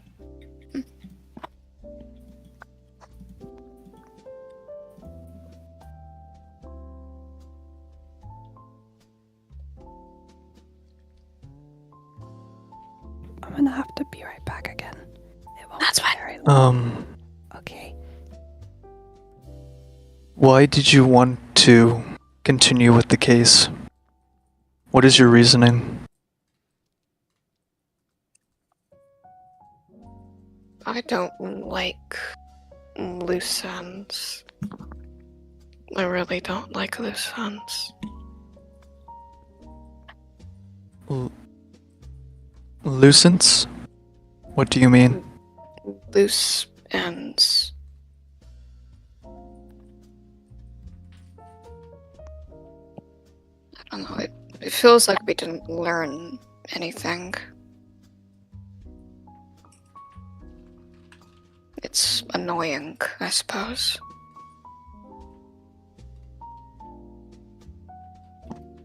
Could I see if you're telling the truth or not? You wanna take a guess? Wanna take a shot? Okay. Yeah, I You want to can roll. You can roll. What is that? That would be Robbed in broad daylight.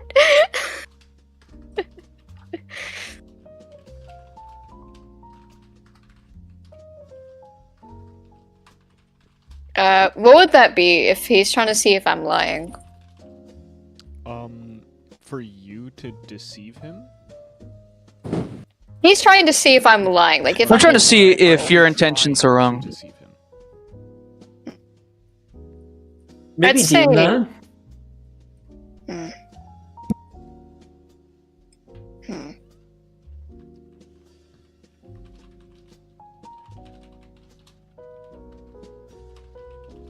I'm gonna say yes. So, since you're actively trying to deceive him, you would be rolling a my brain. Tactile. Wait, no. Tact. I can't remember my own fucking lines. Authenticity. You would be rolling authenticity. Okay. And Uh, you, Lukey boy, you can either roll instincts, tactile, or attention. I'm fucked.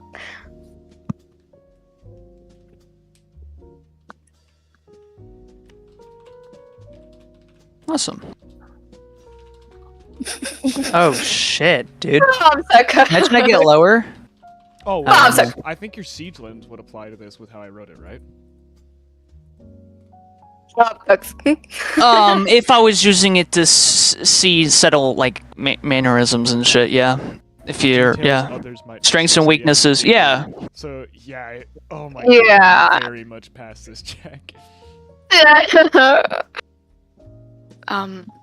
As you look closer at her, you begin to notice the small details as she's talking.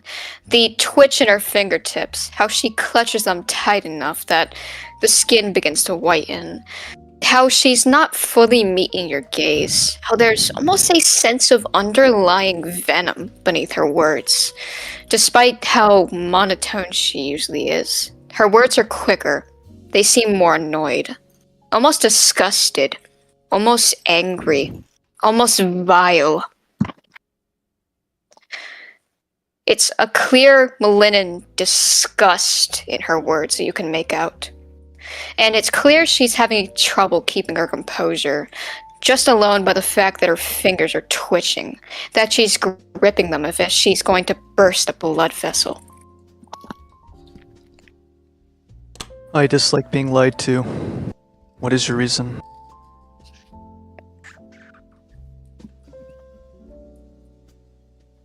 She would fully direct her gaze towards you. It's silent for a few moments. I do.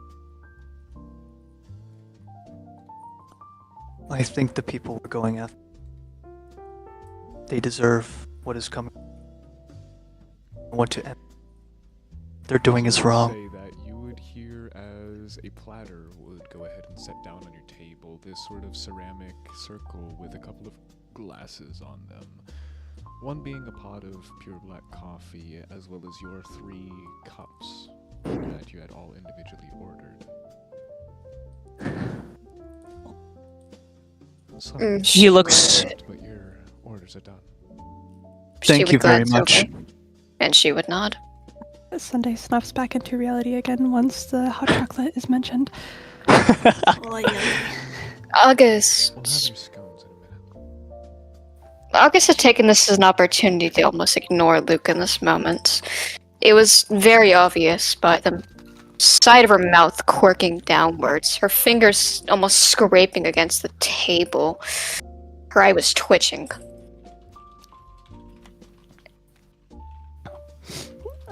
Luke would Sunday- stare at you, still stare at you, just And Sunday would waiting. Slightly grab the back of August's arm and sort of like to tell her, hey, I'm here, hey, it's okay, and ground her back from allegedly flipping the table full of scalding hot drinks over this man. But August would notice this as...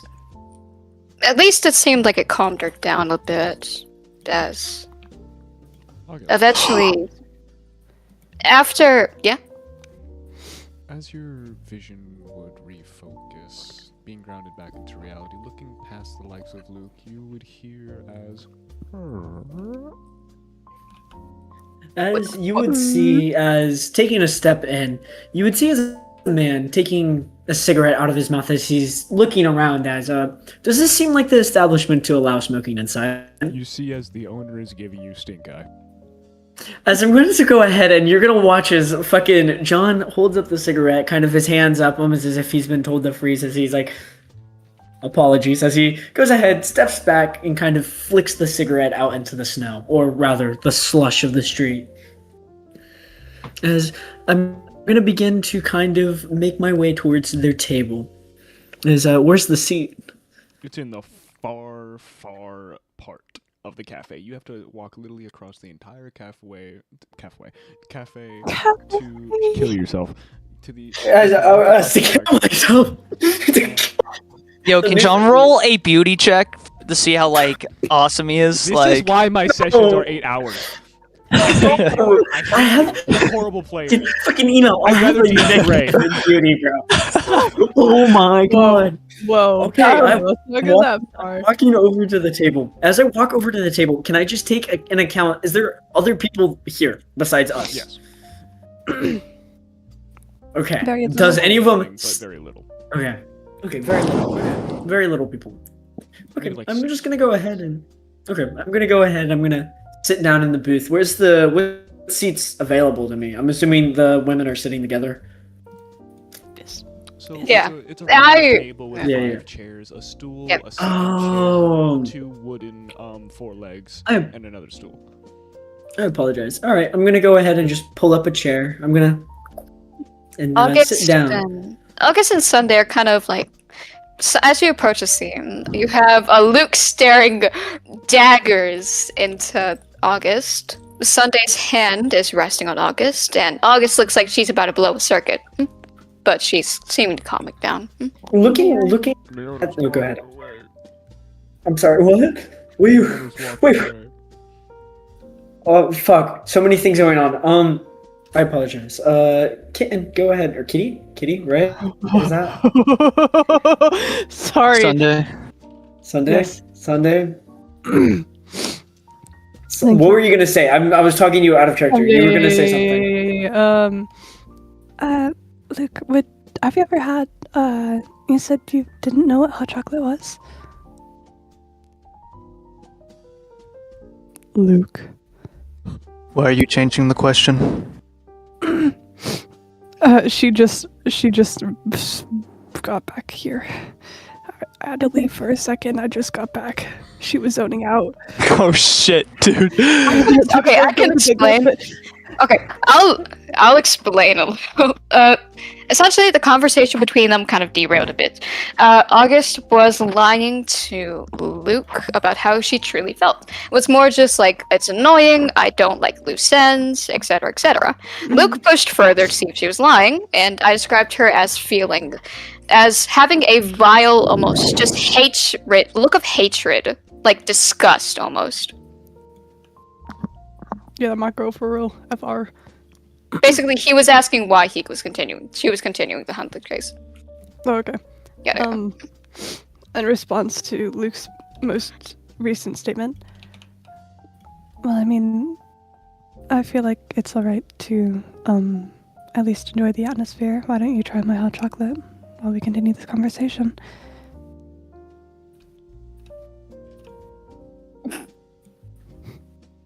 She slides towards the chai hot chocolate because she knows he doesn't like the coffee one. We're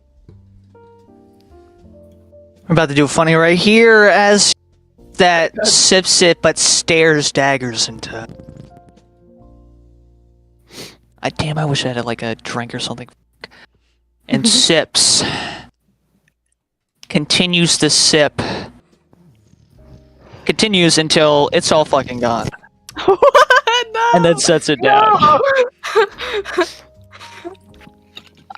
A common reflex of Luke. Still trying to practice not doing that, but he's been distracted by... Is John sitting at the table now? August not explaining her real reasons. Is Luke telling me this? No, he's just staring. He's continuing to stare at August. So there's a very tense situation in front of me. As I'm gonna look around, is there any type of did they get me coffee? Yeah, there's your there coffee's is a here. Okay. black pot of coffee with a couple. Yeah, we got you Okay, black. I'm gonna go ahead and grab the black cup of coffee and grab the mug and pour a little bit. And as I do so, I'm gonna grab it and I'm gonna lift up my left hand, the one missing the ring finger, as I'm gonna say, "You guys wonder why I'm missing my ring finger? Would you guys like to hear the story?" As I announce it to the whole table. Again. Did she say that out loud? Yes. I'm trying to change the conversation because, no offense, I don't really care for him looking daggers at your partner and then you trying to change. Honestly, I'm here to do a job, and also I have good news. So, wait, I got a drink. She would Thank you. she can would all kind of play nice. scratch back her nape. Wait a second, I'm trying to help someone.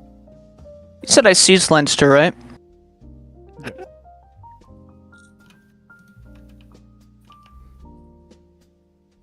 I know it was specifically for her reading, but I want to actually read her. Not actually read her, but assess her weaknesses. I didn't get to do that. Last. Oh. This is gonna be a hell of a session. Oh. Go again. What? You weren't rolling. I just. Oh fuck! I hope you fail this roll. Oh fuck! Oh god! Oh God,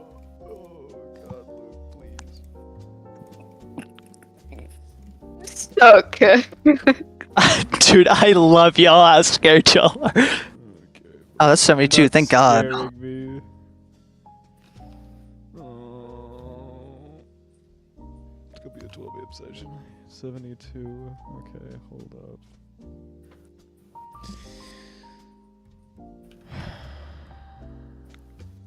I'll DM you. Alright, cool. Oh. I just wanted to go look at a dead body. You know, do it now than later. You know what I'm saying? You're gonna DM him? Huh. Can I also have the DM because this is my weaknesses? No. That's not how that works. Dang.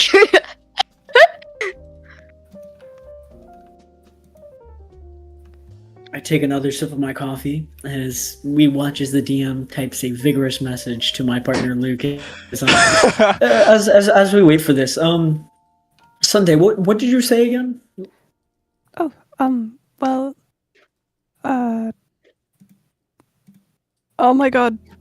Sorry, I thought I just swapped my accounts out of character. Well, I had Luke try my chai hot chocolate. I didn't hear much of a response. I think he was too busy being angry. But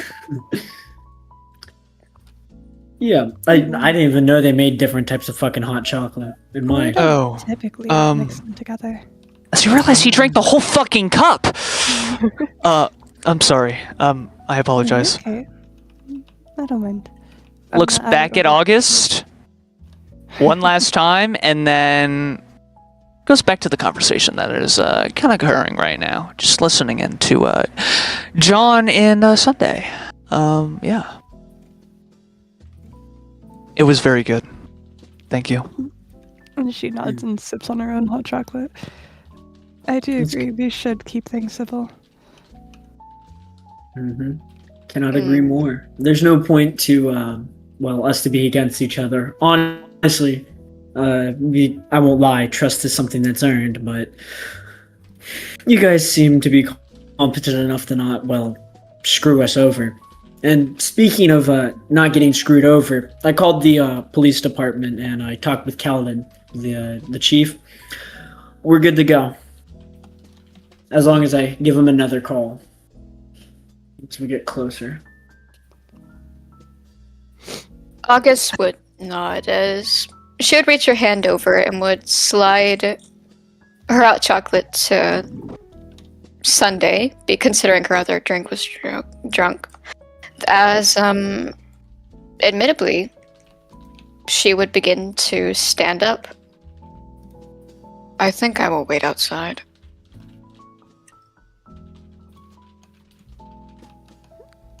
She, Sunday smiles and nods. You can't tell that she's. You can't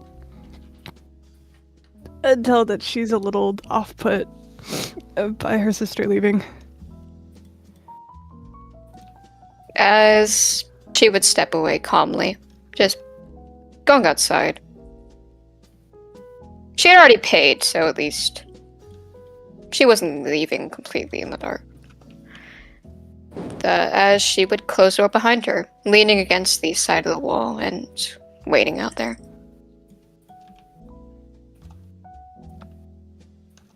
You said you got the go-ahead, John. Mm-hmm. How did you do that? Well, I called them. It was a little bit of finagling, but police chief, I guess you could say. I don't want to say went out on a limb, but let's just say he did call me a crazy fucker. I do believe that he's right, but I admire that.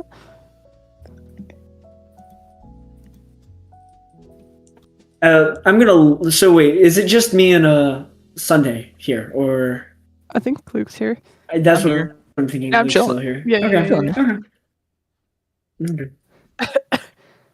I'm just gonna simply stand up and kind of scoot my way towards the outside. Obviously, not being disrespectful, getting up and giving kind of a slight nod, almost a bow, as I gotta make sure she doesn't fuck up Rosa. I mean, she's still barely holding on, eh? Mm-hmm. I agree, yeah. Sunday sort of makes her way up as well. Might as well go at this point. Well, wait, did you guys get your food and shit? Y'all gotta wait on your scones. You gotta wait on your scones. Oh shit! Yeah, I forgot get to What? go bags. Oh, I was about to say. Oh, Yeah, get this What about your Sunday. your scone? Luke hasn't even got his bags. avocado The toast. A little waitress ceramic over. plate would come out with a scone with some peach jelly on the side. Oh, Holy fuck, yes. shit! I didn't know I was in the fucking UK. Well, I haven't got up, so I'll just eat those two while I go take my dogs out. Wait, no, no. You take Um, your peach scone too. Oh, are y'all coming back? Are y'all coming back? No, we haven't left yet. I haven't left Okay, yet. okay. So Sunday raised her hand up. Excuse me, do you have any, perhaps any to-go bags? Just anything for the scones? They'd slightly squint at you, looking at the knuckle-sized, not knuckle-sized, the hand-sized scone. No, ma'am. This is a cafe. We don't make to-goes for drinks typically. What about for the food? I mean, that's. I feel like that was In the building. implemented. Okay, that's quite all right. Thank you. She slides the scone to Luke and eats her own.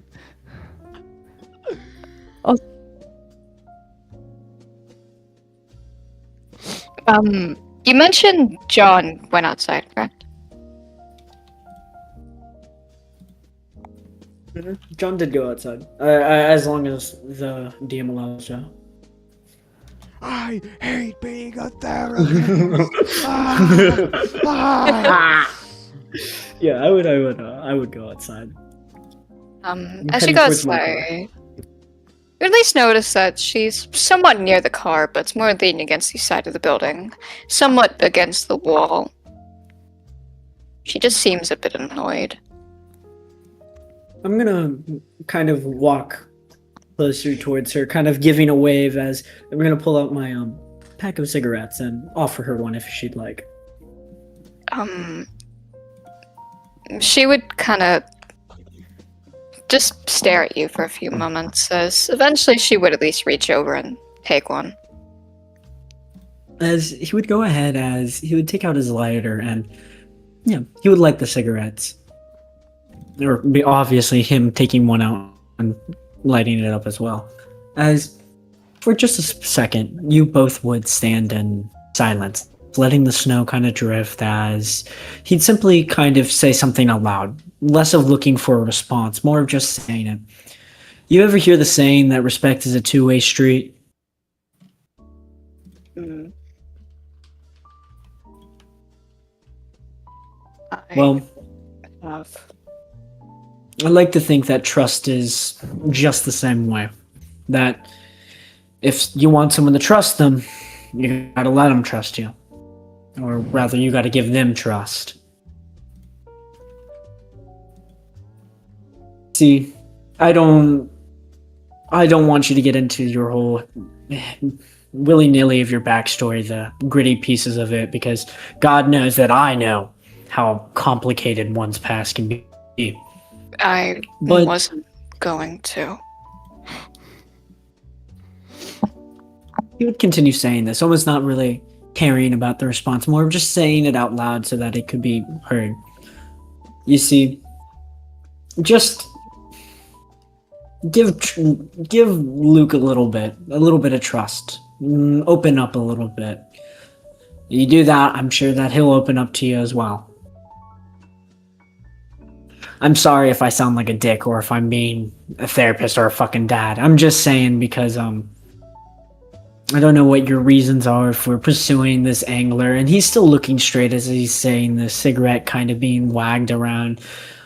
I don't care what your whole motivations are. I just know that I would kill for a little bit of help in figuring out this whole angler situation. I don't care if you want to kill the guy. I don't care if you want to help the guy. I just want to unveil the fucking truth around this all. Because right now, something is not adding up. You get me? It's not as though I'm going to stop helping you. I got a bit stressed out back there, and I apologize. Yeah, I get it. Luke can sometimes be... You'd see as he'd take a moment choosing his words. It can be, I guess, difficult to work with. Not saying that I've ever had difficult times with him, I'm just saying I can see how his nature to get to the bottom of things, his nature to make sure that you're not lying to him, to be authentic, it can be troublesome. But here's what I'll say. You gotta realize that doesn't come from a place of hatred or antagonization. One would even call that it's what's the fucking term that all these therapists and shrinks use? A self-defense mechanism? Why are you chasing the case? I know that you're just trying to get to the bottom of it, but why are you continuing? You would hear as he would take a deep breath in, just... Can I be completely fucking honest with you? Okay. I had a whole existential crisis over this. I told myself that I'm doing it for the good. I'm doing it to redeem who I was. That I need to make sure that this city is safe. That I need to do this to redeem who I am. I need to do this to protect the ones I care for, right? But I fucking realized something. I had someone tell me something, be it truth, be it lies, or whatever. I took what I could from it, and I told myself that ultimately, I just want to be good at what I fucking do. You see, I have a case in front of me, and facts aren't lining up. They aren't adding up. This foundation, it's messy. Why in God's name is there's this whole fucking conflict between Redmond Volker, a titan of industry, versus this man named Angler? And more on, who is this Angler fellow? We know that he's doing genetic shit, but we haven't heard anything from his side. We've only heard from Redmond Volker. I'm not saying he's a good guy. I'm not saying Redmond Volker's a bad guy or a good guy. I'm not saying any of them are. I'm just saying the world is such gray. It's grays, not black and white. So I want to figure out the complexities of this grace. I want to figure out what is what. I just want to be a fucking detective, man. Mm. I am not a good therapist. Oh, God, no, don't. This is, you would see as he'd kind of lift himself up from the car, kind of shooting forward as he'd throw his cigarette on the ground. God, no, I promise you, if I wanted a shrink, I'd fucking pay for a shrink. It's just me trying to, what was that? Trust is a two-way street. It's me giving you a little bit of trust. Trust that you're not gonna go ahead and screw me over. You get me? Are you going to judge my reasoning for why I'm continuing? I'll say this. I don't think I'll judge it. I think whatever your motivations are, it is what it is. But eventually, if, I guess, I don't know, it doesn't fit into my morality, or rather Luke's morality, that you'll come to a head. Ultimately, though, I just want to figure out what the fuck's going on here. What the fuck's happening in Stillheoul? So no, I don't think I'll judge you. She would scratch the side of her hand as if thinking for a moment. I want to find out as well what's going on. I believe that the kids deserve that justice. But I cannot forgive what that man has done. And I want him dead. I know it's not noble or some kind of light path, but I believe he should die. He is a sick individual. You see, an older me would tell you no, don't kill him, don't drive to be vengeful or whatever. Even Luke would probably say that that's not right, or maybe that you are right because it's a bad guy. But funnily enough, something that I've learned while working with Luke is that we all have different things that drive us. And shit, if yours is, I don't know, judgment, justice, vengeance, whatever the fuck, let it drive you. Pursue it with reckless abandon. I wouldn't say I'm some kind of decider of their fate or their judgment. I just believe those kids deserve justice for what happened to them. I don't want them to be forgotten. And you know what? That's more than fair. Like I said, I'm not gonna persecute the guy just yet. I need to figure more about him, why in God's name he would do that, and I would say hear from him if we ever fucking find him, but I'll just say the world isn't black and white. It's shades of fucking gray. Yeah. Okay.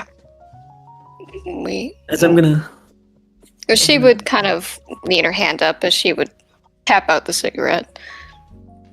We can get the others. You can get the others. I'm starting up Rosa, because I need the heat running, because your sister, familial person, cousin, Yeah, my sister needs some heat. She looks like she's gonna die of fucking hypothermia. I mean, I'm worried. I look at her knuckles and they're blue, gonna fall off from frostbite. I don't fucking know. As you'd see, as he'd kind of did the typical thing, as he'd take both of his hands, rub them together, and blow on them, as he'd begin to make his way to the driver's side. She would kind of nod awkwardly. As turning back around, she would admittedly didn't seem that upset by that conversation, man. Seemed like she calmed down, as she would step back inside to go get the others.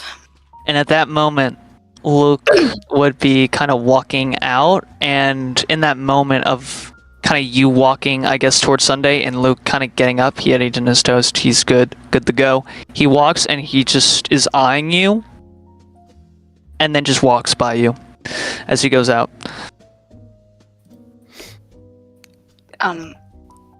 Okay. She would kind of ignore it as looking over to Sunday. Sunday's currently covered in jam. She fucked What up that scone to an immense degree. That shit was bussin'. Did you recreate that GIF that you sent? The fucking German one with the scone and fucking jam. Do you know the one where he gets covered in blood? Wait. I have an idea. Wait. Is it the fucking... you know what I'm talking about, yeah. Wait. August would Here we go. look Did at her. she do this? Did she do that?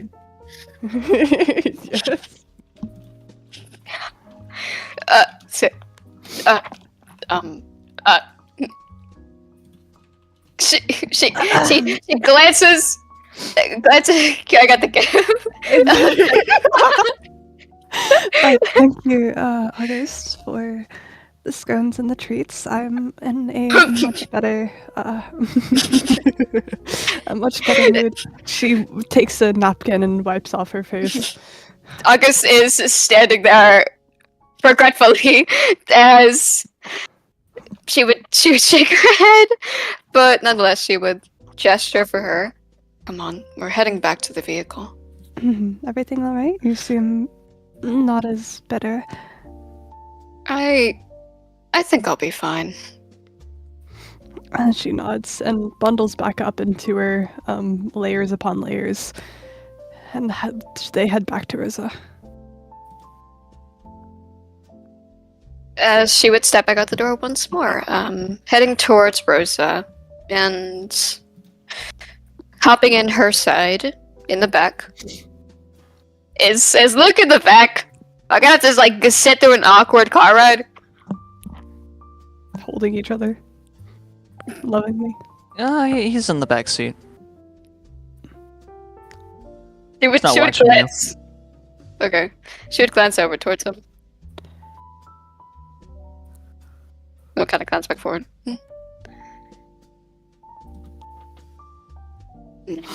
Since we have permission, how is this going to work, John?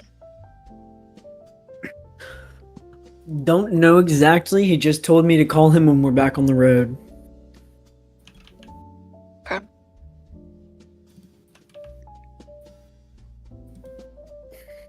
By the way, I'm in the car and I opened the door.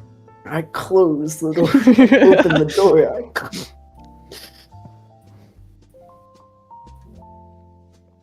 So, we'll go you a yellow crossing. You guys are gonna have some time leaving the city as strong. Are you gonna take Rosa on open snow? What I'll Don't do say it. is, so okay. I've gone through the gates to get into the city before, correct? No. Okay. So my question is there somewhere like is there like a parking lot right by the gate where I can park her, or am I just gonna have to park her on the side of the road? Because I don't want to do that to my baby. You're gonna have to side road. No. Because, I mean, I could take her... Technically, I could take her out because I could go... I mean, you said that most of the If snow you in the take her streets is out- slush. Yeah, the snow in the streets, that has been plowed. If you go outside That- the city okay. walls, that is like 1.5 feet of snow. I would have to put chains on the tires, and... Let's just use Luke. yeah, it's not that I'm not against it. It's just, I'm like... Yeah, no. We're gonna have I to walk. wouldn't. Yeah, I wouldn't do Have to it. walk. Because then we lose a Don't want to car. risk Rosa. It's just, I don't want to leave her on the side of the road. Well, would you want her left on the... out in the fucking wilderness? No. I think she'd fit right in. Fuck off. You know what? Never mind. We're no longer friends. How dare you insult Rosa? I'm sorry, I didn't know it was that deep. My brother You don't mess with Christ. the man The in car his has a car. name. You don't mess with a man in his car.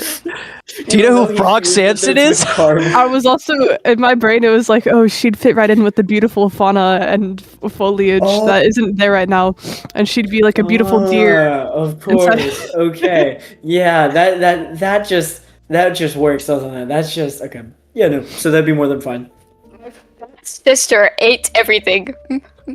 I apologize. I'm making this session longer. Polygon. I think we've all. So yeah, we leave it like Especially- by the gate, like on the other side. So you guys are walking out into the wilderness. Barefoot?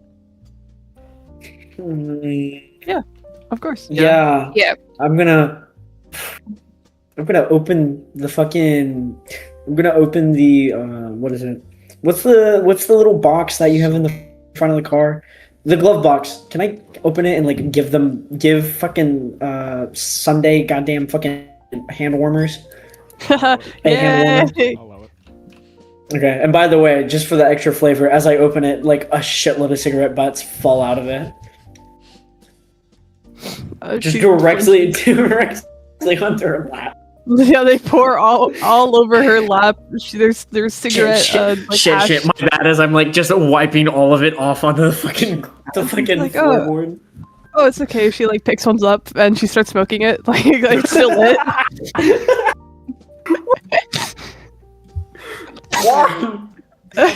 I know who you are. We were the same. I think you have a smoking addiction. Yeah, I think that's what You would see as he turns cigarette in mouth, another one that he's lit. Oh really? Alright. Dude, I can stop anytime I want. Are we doing this? Yeah, we're doing this. We're fucking doing Is there this. gonna be a phone interaction or is there gonna be more like, okay, can I go take like piss break Yes. for like 30-ish seconds? Yeah, actually, Please. everyone, I'm gonna go get water. Piss break. I need a piss. I need the piss. Can I whisper threats in Luke's ear? Can you piss off? I know. Piss on him? Is that what I'm hearing? Get banned. I'm gonna go get water. I wasn't joking.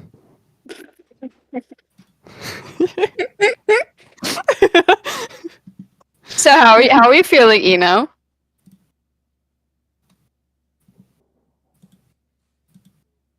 Eno? I think he left already. Dude, what the fuck? He He just left? instantly went to go pee.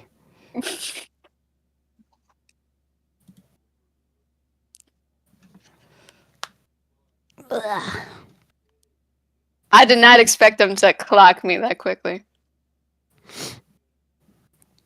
No, I mean, I feel like it's a given. Yeah, I can't expect to, yeah. Bless.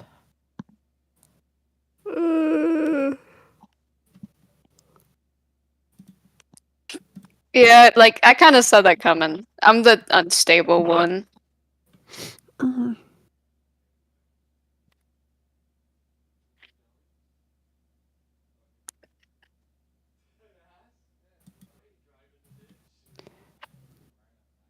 I'm kind of glad with the changes I made to the character, definitely. Yeah, I think it would have been miserable for you to play.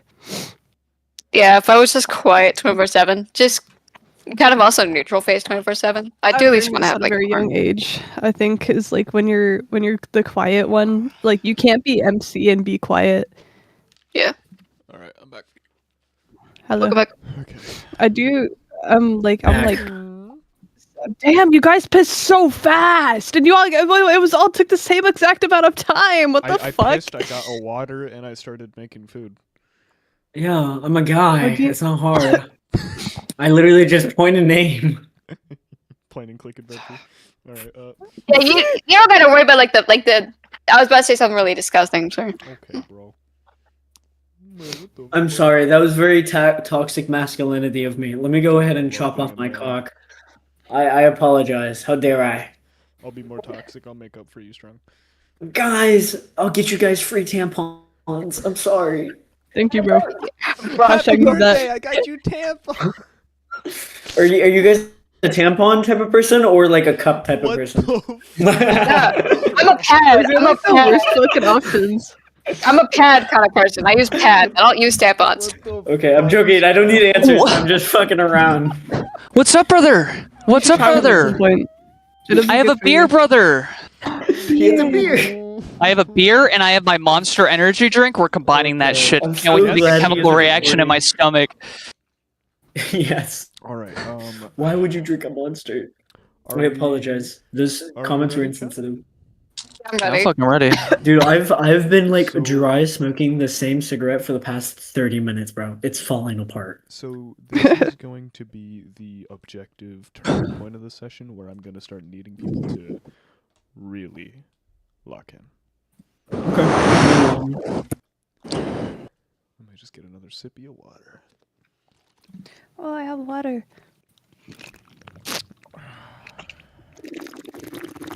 We are ready to pick back up.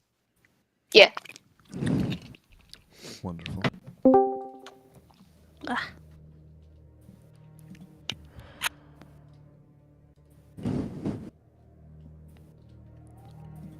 We begin to walk through these snowy drifts. It felt already colder than it was in the city. No longer did you have that privilege of industrialism and carbon in the air heating up the elements.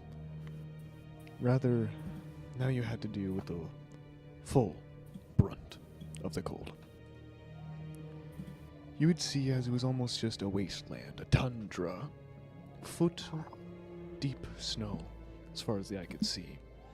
Of course, you could see a couple of tracks of what seemed to be a truck that was coming into Stillheoul, or maybe a carriage and footprints, or maybe tracks of an animal. But other than that, you were lost in blisteringly white coloration as far as the eye could see.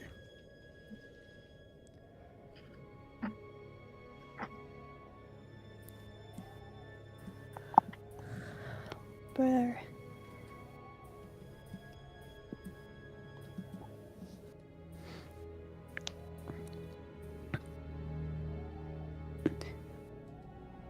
Do we know exactly where we need to go? Have I already made the call? Yeah, if not.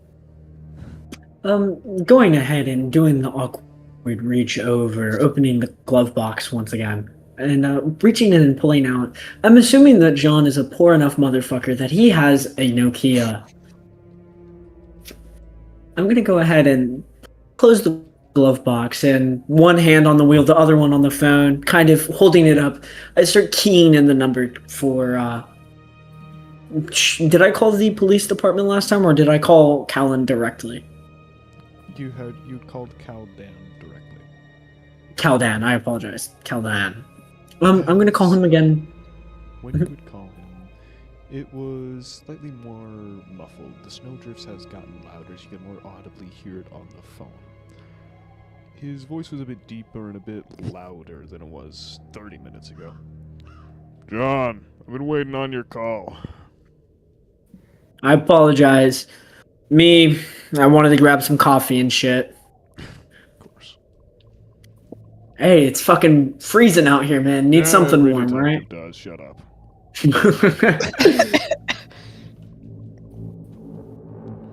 You ready to start heading? Yeah, by the way, I just gotta ask, how's it looking out there? Is the weather getting worse or better?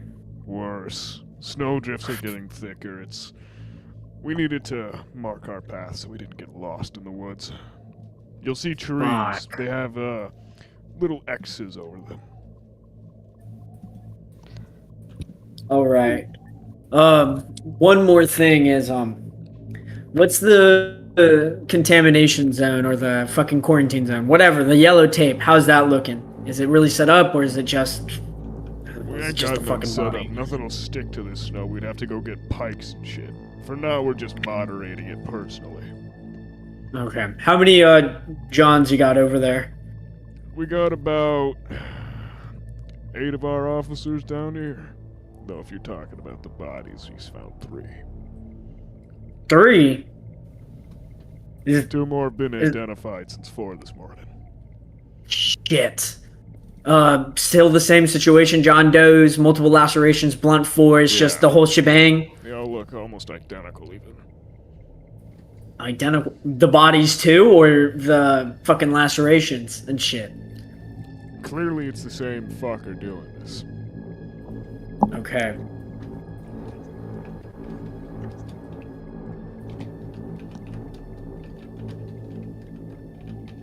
And so, by the way, this is out of character. So X is on tree that lead towards the bodies. Since they got lost in the snowdrifts, they needed to mark Yeah. their way home. So they started putting Xing up, like marking X's in the bark of trees. On the bark. Mm-hmm. Okay, I can see how we're gonna get turned around. Okay. So 8 Johns, 3 bodies. Okay.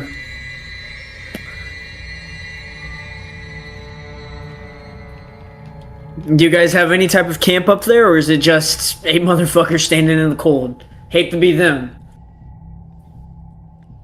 Most we got is a snowmobile. One of those drifters that kind of float on the snow. Mm, We're taking like a little moped, or like the big old ones? the big old ones. Okay. Alright. Thanks, Kaladin. I'm ready. I don't know if you have any instructions for us for the gate, but... You're at the front gate, right? Yeah. Oh, shit, I forget we're walking. As I'm hope gonna you go got ahead some and good park cardio. and... good enough. You'd hear as he'd cough a little bit as he spits out his cigarette onto the car, onto the ground of the snow as he goes ahead, as he's opened his door, as he's beginning to step out, as he looks towards the rest of the people in the car and kind of gives them the nod, kind of like while still holding the phone, to get out and we need to start walking, as they are at the gate. Alright. Just follow the wheel tracks. And if you don't make it, we can try again another day. With how the snow is, I'm sure I'll preserve the body, but I don't want to come back out here. We'll try again another day.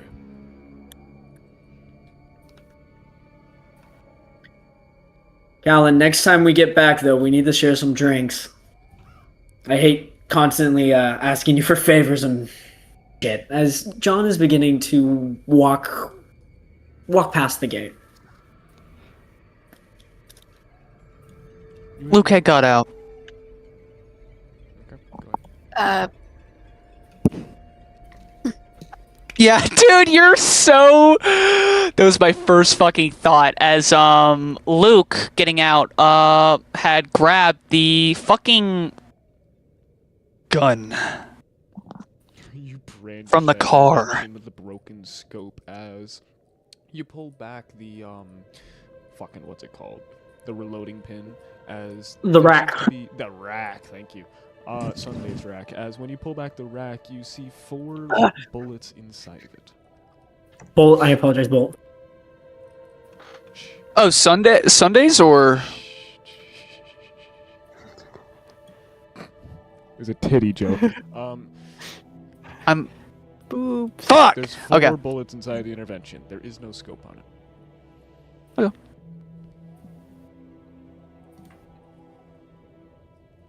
Let's see what, take it out. And before we go on, Sunday, do you have... Do you have a weapon? I'm just curious. Yes. Okay, cool. As yeah, he pulls it out. He's inspecting it, just making sure it looks kind of.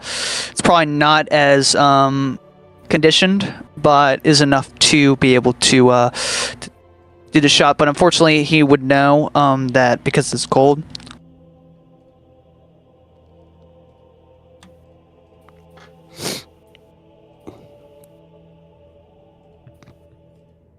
Sunday is bundled up and ready for snow. August would step out of the vehicle, as closing the door gently behind her. She would ruffle out her long skirt once more. Admittedly, it was one of those ones that dragged down to your boots. Either way, I got it. Yep. As she would begin to step to the front of the vehicle, looking more towards the gate in question, and also just doing that thing you do where you meet up with the others outside the vehicle on the front.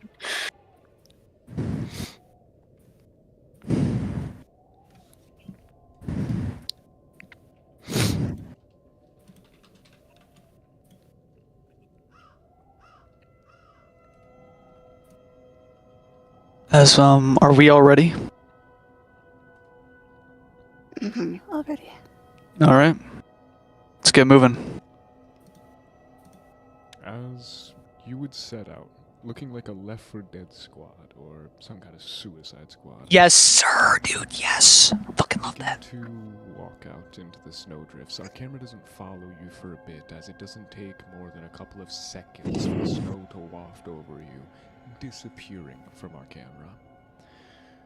We would hear the faint noises of the city behind us, the people getting their tolls in the toll booth to either leave or come into the city, as when we would hear one more the unlocking of the toll booth, our camera would snap cut back over to our group, as walking in the snow, you guys got some time to talk to each other.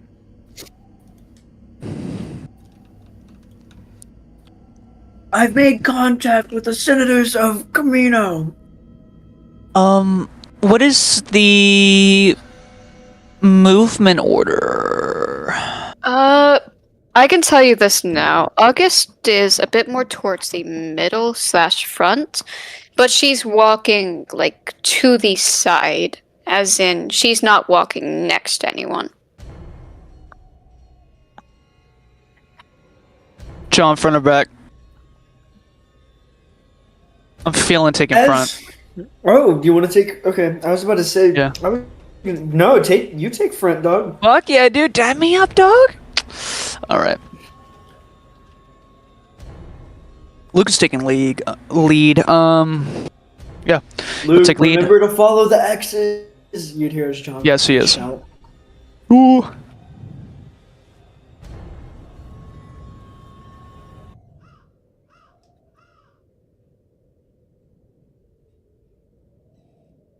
Again, Luke in this moment is in a harsh environment. This sort of thing is something he is very accustomed to, as he is very focused on leading our pack, as he's looking to the trees. He's also looking around for any animals, as he is continuing to follow the tracks as he continues to walk, as well as trying to hear them behind him. He's not going at a fast pace, but he's going at a moderate pace so that he doesn't leave the others behind. There is no separation with anyone. As he continues. I think judging by the way everyone's moving, or like the pack that everyone's moving in, I assume John Weekend and John Miller are side next to each other. Okay. I was looking for confirmation, but I concur. I concur. I apologize. Okay. Damn, make me feel like shit. My bad. I concur. We're in the back by each other. Your sister is. Are we in the far back, or what's going on? I'm pretty sure. I mean, I guess it doesn't matter, but I assumed August was. Nope. Yes.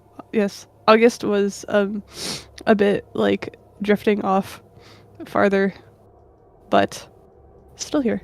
Okay. Awesome. Sunday is sort of bundled up, hand warmers in pockets, hand in pockets. Bless, warm up, no chili. She chuckles a little bit. That's nice weather that we're having, right? I know. Reminds me of where I'm from. As he'd look towards Weekend, as it's visible that you're like cold as shit, right? Yeah. He'd say, as you see, the biggest tip that I learned when you go through places like this is think of warm places. Think of the spa. Think of a nice steam room, hot shower.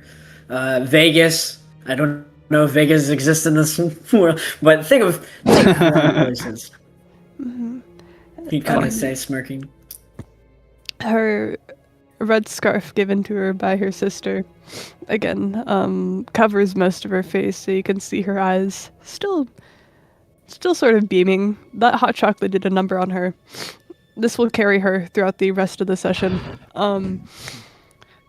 She nods and thinks, maybe I can pretend to be the scones being baked in that oven of the cafe. That'll warm me up for sure. Yeah. She's shaking harder now. Come on. One psych damage. He adds a new mechanic, the warmth mechanic. Lose 1 warmth. No comment. Can't even pretend to get baked alive anymore in a time like this. Fuck this economy for FR. Fucking hell. 1940s yet?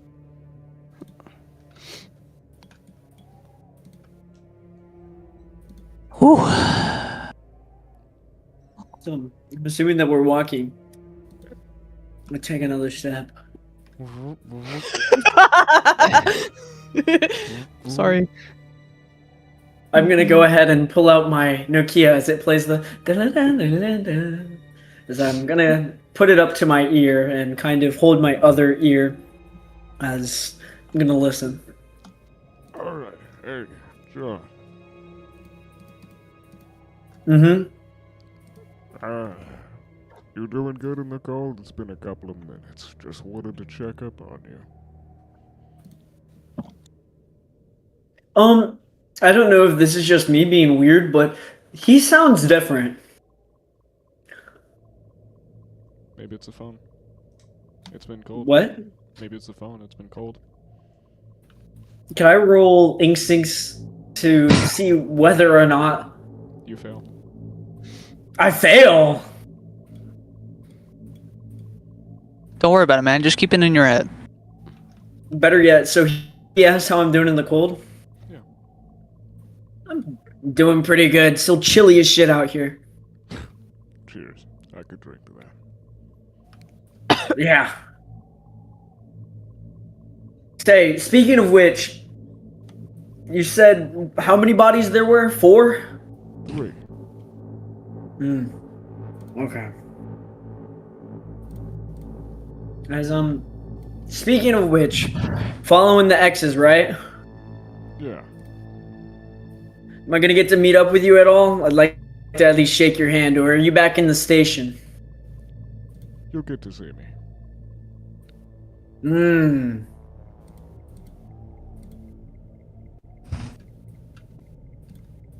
I'm just gonna hold the phone there, staying on the line. Continuing the walk.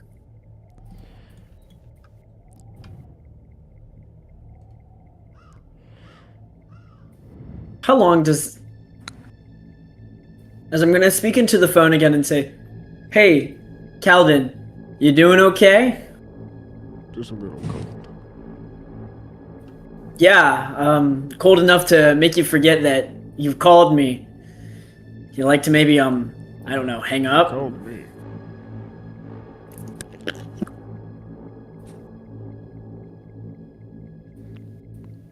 Oh shit, you're right. I did. As I'm gonna hang up and put it in my pocket. You do.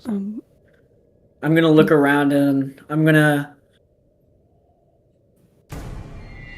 Fuck off with that audio sting, motherfucker. I'm sorry, that was perfect. I'm gonna look around to everyone and say... I'm gonna say... When I say... You'd hear as he's gonna say something really stupid. When I say rutabaga, you guys respond with onion, okay? Okay. That goes for everyone else here. If anyone says rutabaga, you respond with onion. Gotcha. As he says this, he's gonna pull out his notebook and he's gonna write, don't say onion, say turnip. And he's gonna show it around to everyone. Dude, Maki was listening. Buckles is Exactly. That's the vibe I'm getting right now. As you say this, August would squint back at the notebook. Just her eyes do a downturn, and her expression almost becomes a bit more serious for a moment, as if she realizes something might be up. But it goes back to neutrality in a moment, as she wouldn't even nod her head, but you could tell in her eyes she acknowledged it. Is everything alright, Miller? Yeah, Calden just called in to update us. He'd kind of wink at them, kind of. Everything's alright. I mean, it's pretty cold out. As we're continuing the walk. As Luke, my boy, it would be oh so awesome if your skills started to come into use here and see if anything's going on right now. Because are we by the trees yet, Apollyon? You can see them off in the far, far distance, as you'd been walking for about 5 minutes now.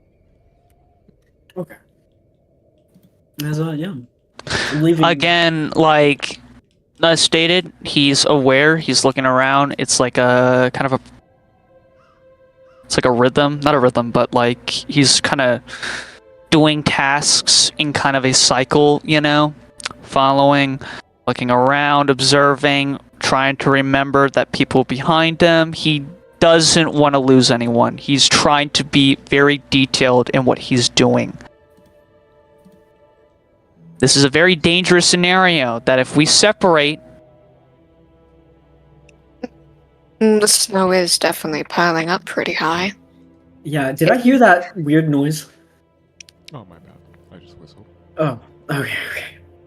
Bro's got me fucking tense. Dude, Who's there? I'm so, what like... were you saying, Kendall? locked I in. apologize. The snow's definitely pretty high. For sure. Yeah, foot and a half, maybe? Noticing that Luke was looking around, wanting to keep the tone of neutrality, as if nothing's wrong. I mean, what do you think? Snow's pretty high. Pretty chilly out here. Oh my god, stop. Why is he doing that? Can I roll to see where that whistling's coming from? I'm just whistling. And he turns on the reverb. I'm just whistling.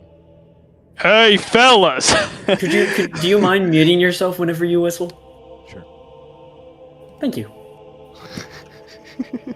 He's enjoying this shit, bro. He's enjoying this shit. Nonetheless, Luke would say to... August would say to Luke, I mean, the snow's pretty high, is it not? It's pretty chilly out here. You're saying this to It Luke? is. She's just saying it to Luke because she's noticed he's looking around. Doesn't want it to seem like he's nervously looking around. Or if he knows. I'm checking if there's any predators in the snow. Yeah, it could be an issue. Back when I used to hunt, never found any game around the city. So, it's more likely there's gonna be more out here. But, I don't know. I'd be surprised if there was, with how cold it is. Luke.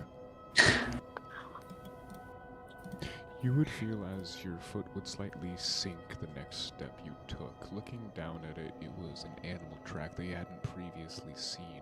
It looked like what seemed to be a bear paw. Do you know what bears are, Luke? Yes. It seemed to be a bigger bear.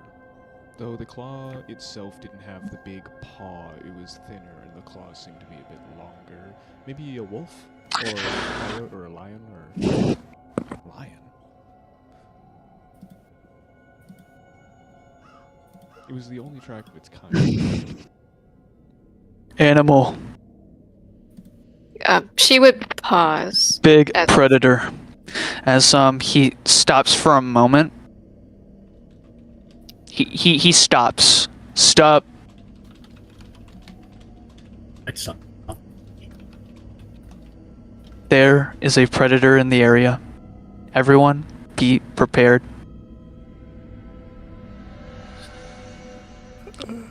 So I just got All right. and I want to clarify. The visibility is limited to the point where you can see maybe 30, 40 feet in front of you at any given point, but you can still see shadows in the wisps far, far off the trees. The goal is to allow them to identify that as there is, so that they can be more on guard. That is what I'm trying to do right now. And then this... Is everyone ready to continue? Yes, I am. I would like to ready my gun, my rifle. And I'm assuming this is recent because the snow hasn't filled it up yet, right? This is the only track of its kind. Is it just... So you're saying it's recent, correct? Sure. It's got to be recent. Okay. Yeah, I know. Okay. I'm just making sure. Speaking of which, at this track, can I get closer to it and can I kind of bend down? Is it just like the imprint, or is there anything left behind?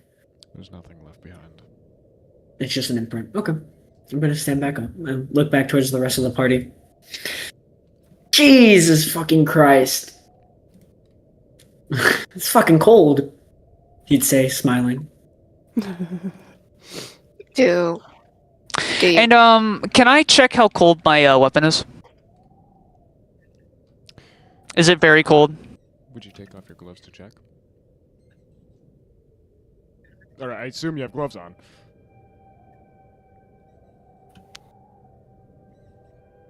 Yeah, I do. They're blue as fuck right now. How would you like to check how cold it is? Mainly just want to feel it. It's probably gonna be cold as fuck, but he needs to make sure, because at this moment the guns probably doesn't work. No, it's too probably cold. You touch it's not too your cold. nose to it as it feels like ice.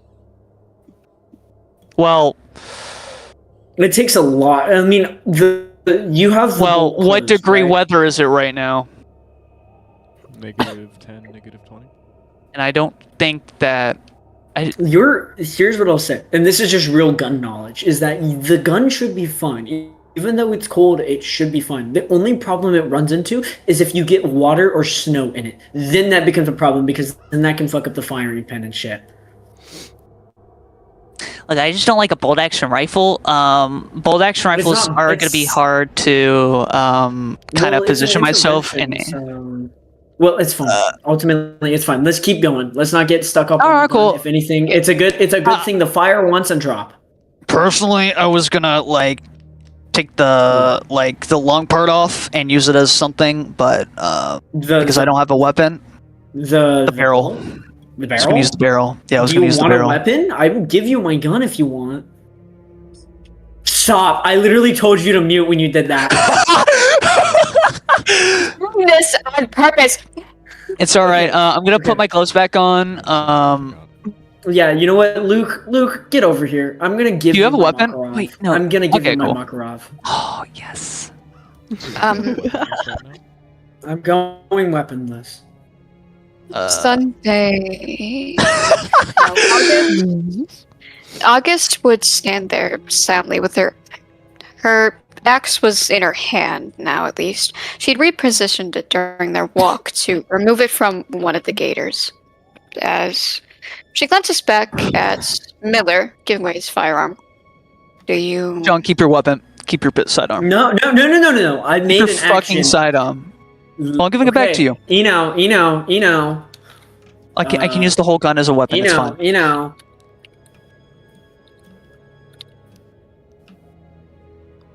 I have an extra gun if you'd want. Oh wait, no, you're fine, bro. He's fine. No, he's fine. He Yeah, kind here, of give it to me. waved Give it to me, no dog. to August. I'm fine. I promise you. Actually, give that It's shit not to like me. there's gonna be anything out here. We got 8 guys out here. Fucking 9, including Kaladin. Okay, I have the Makarov. How many? Fuck. Okay, that's good. Let's keep going. I'm gonna check the magazine quickly. August admittedly would, while she's continuing going forwards, she would begin to drift more towards the side, getting closer to the group, as if not wanting to be on the sidelines anymore. As admittedly, she gets closer a bit towards Sunday, not wanting to be further away. Just in general. It seemed she was on edge, especially with the situation. She was occasionally looking around, eyes carefully gliding over the snow. As if trying to find something, trying to see something. Sunday, cradles her hand around her arm again. It's very warm. It's incredibly Could I warm. check the mag? I just sent you the DM. All right. Are we ready to go? You never stopped Yep. moving, did you? Yeah, we Nope. didn't stop moving. Did you? I stopped everyone Okay. because I had to make a statement. How about the paw? Okay, now we're gonna keep moving. We still see the shadows of the trees, right? Yes. Have we gotten any closer to said shadows? You haven't moved since Sino stopped you. Well, Yep. before in that period, because we didn't stop immediately. Okay, let's keep going. All right, let's See, keep going. Problem. It's just cold as fuck. It's just cold as fuck. Nothing ever happens. Nothing ever happens. Nothing ever happens. He's gonna hit August me with would- the whistle again. August would keep moving, the snow crunching beneath her boots, her gloves clutching her axe tightly. However, her other hand is wrapped around her sister's arm. Kind of like when you intertwine your arm with a parent's when you're walking to a store. Bless. She would glance down, suddenly stopping.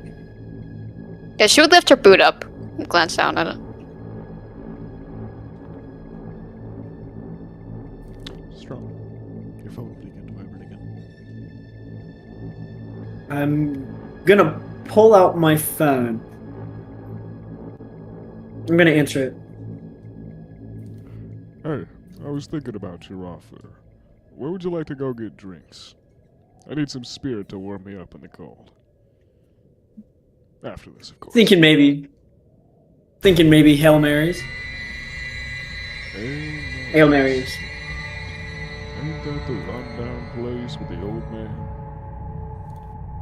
Yeah, but it's got character. Character. Alright. Say, Hey, when you get here, we can set up a more established place. alright. Speaking of which, the weather's getting awful out here. You mind sending anybody back our way Back your way for what? to help us? It's fucking coming down. Okay, as you would hear him. That whistle, could I hear it over the phone? Yeah. Could I also hear it in person? It's no, probably not. What are you talking about? What if... What? What are you talking about? Why would you be able to hear it in person? See, If Russell would that's... over the phone, you would hear as he would say, Oh, shit, I'm gonna hang up. I'm gonna hang up real quick, and I'm gonna call him. "You gotta call who?" The guy. I'm gonna. So, did Calvin hang up? No. Okay. You know what? So, what were you saying? No. As What were you this saying? I'm would sorry, I ring, cut he you off. began to talk to one of his police officers. You would hear, Josh, can you go ahead and go back and pick up our boys that are coming? The detective, John.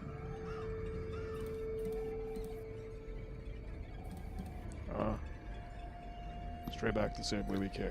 Just follow our tracks again. Alright. You have Craig coming down to come get you. Craig. Okay. How far exactly is this body from the gate? And we know what gate we exited, right? Like north, south, west, The south. south gate. How far is this away from the south gate? I'd give it about 1.5 miles. Oh, Zira Trin. Oh, Zira Trin. Oh fuck, bro! He's saying prayers now. Fuck off. Zera, Trin. I mean, you've been walking for what, 10 minutes now? Zera. I'm gonna do something. He's still on the phone, right? Mm-hmm. I'm gonna walk over to Luke for a second, and I'm gonna kind of nudge him a little bit. And I'm gonna stick my hand out, almost offering, like, give me, like, give me gun, please. He gives you the Makarov. I'm gonna take the Makarov. I'm gonna look at the party. I'm going to. Do I risk this? Stop. DM, I gotta ask you. I asked it earlier.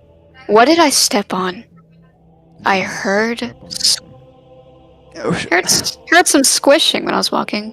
Thought I stepped on something. My thing, is if I fire the gun up, it's a gun. I should be able to hear it over the phone. At least the reverberations. And if anything, if I fire it up, he is most likely going to say, "Hey, did you just fire a gun?" So, because we're a mile out. Okay, so I personally don't want him to know our location. Second off, we have. We're going to where he is, though. It also alerts. It alerts everyone in the vicinity. It does, but here's the thing: we are already at a disadvantage here. Even if something doesn't know where we are, it is most likely to find us first before we even know. You know what? He knows that we're. Because that's the problem. The problem is we're already disadvantaged. So even if it doesn't know where we are, if it runs into us, we won't be able to see it. I'm assuming. He knows that we're 10 minutes out. What? I just want to do it personally, but you, bruh. Do you do you. You know what? No. Honestly, you need yes. Yes. No. I'm giving the Makarov back because I just realized something. This is just atypical Apollyon gaslighting. Yeah, like. And even if not, we're also you need to save the bullets personally. Okay. Exactly, because there's no point. Yeah, but I'm paranoid because he knows we're 10 minutes out. He gave us an exact time. Wait, we are 10 minutes out? Okay. I say. So if she's still on the phone, right? Mm-hmm. Can I just hold the line open as we walk? You hear quiet as he steps in between the snows. Oh, okay. Good. As he would begin to step over, you would hear this quiet engine running of the supposed vehicle he was talking about earlier. Mm-hmm. As he would just stay on the line. Okay. Just keep going. So we're all walking, right? Everyone is alert, correct? Everyone is going out to everyone. Okay. I'm chilling. Okay. I'm continuing. Hey, so Kaladin, I don't know if this is unprofessional, but this is your personal line. What have you heard about me recently? Nothing. I know your name's John Miller. Fair enough. Any, I don't know, rumblings at all? The jail? I mean, we brought those two guys in a while ago. I mean, I don't think we ever, that one guy in a while ago. Don't think we ever heard anything back on that.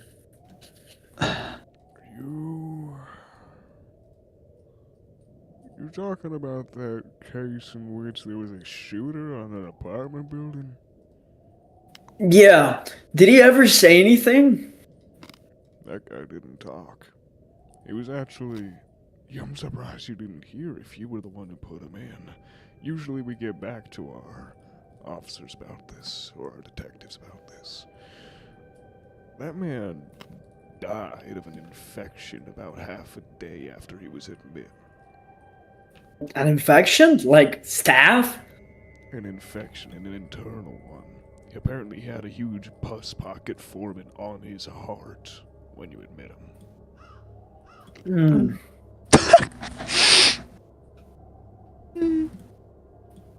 Calvin, how well versed are you in the recent politics of the city right now? Have you heard the word? The word. Stillheoul's going down. Corruption's spreading. That's... What angle you trying to get at? What I'm trying to get at is I'm not trying to say you're corrupt. I'm trying to say I need someone I can fucking depend on. Right now, Kaladin, can I be very frank with you? Go right ahead. Right now, my two closest allies is a goddamn kid that I barely know anything about that I'm right now supervising, and a goddamn pastor that lives in a fucking sewer. No offense to them, I could really use some fucking friends. That sounds like a depressing situation to be in. Yeah. Not trying to say that you'll...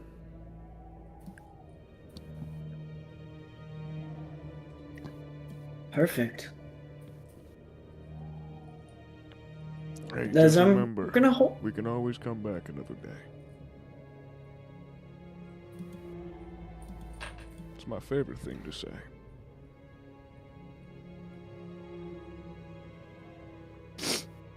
August's gloved fingertips Holy... would revel around a bit closer as she clutches Sunday's arm a little tighter, almost in an overprotective manner, but admittedly, beneath that exterior that was trying to stay so hardened, trying to not care, was a bit of fear.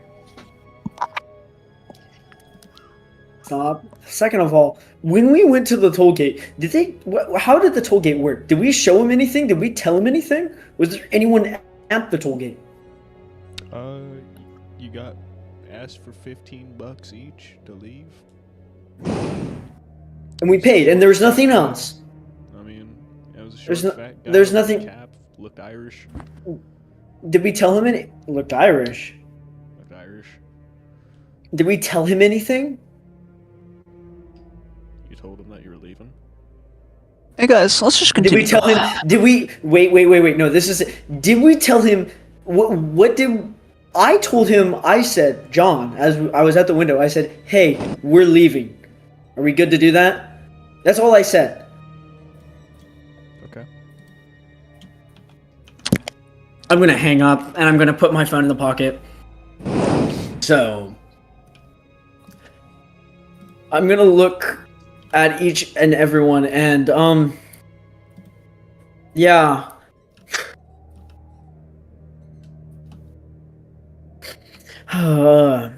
Just my fucking luck. Just when I think I've made a friend, turns out probably not fucking alive anymore. What?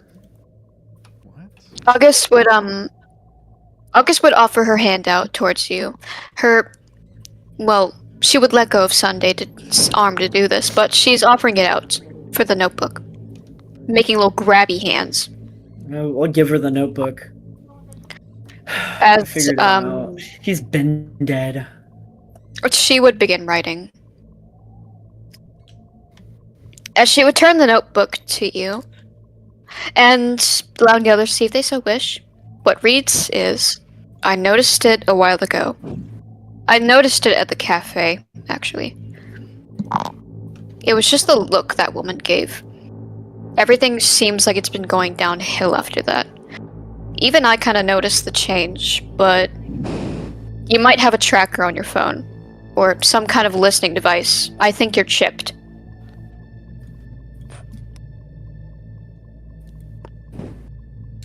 Even if we're...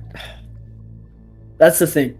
I'm gonna keep it in my pocket. Even if we're chipped, it is what it is. But I don't think Keldon is alive anymore. If he is, he's saying some really weird shit for the fact that, oh, we can come back out another day. And the fact that all we had to do to leave was $15. We didn't even have to tell him we were with the police department. I rode up in a shitty car and I said, hey, can we leave? And we paid $15 and left.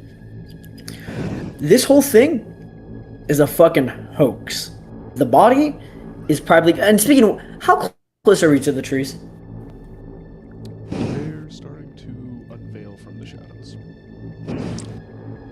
Unveil from the shadows. Okay. While we're continuing to that, can I call the police department real quick? Like the actual official number. Before that, August would write just one more thing on the notepad. Just 2 more lines on the notepad, which is, he's trying to get you alone. We can come out another time. He knows you're not alone.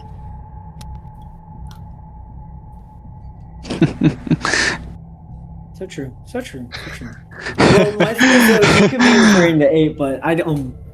Does not matter. We have a case. We have a lead. Let's keep going. We're gonna keep going because what was the statement I said? We're about to learn something out. We're about to learn. We're about to learn something out. Yeah. There's a body out here somewhere. She would hand the notepad back to you though, and her hand would reach back once more. You might grab sundaes. Could I Okay, I'd like to do 2 actions. First off, I'd like to roll to see where that whistling's coming from. Straight ahead. I would also then like to pull up my phone and I'd like to call Calvin.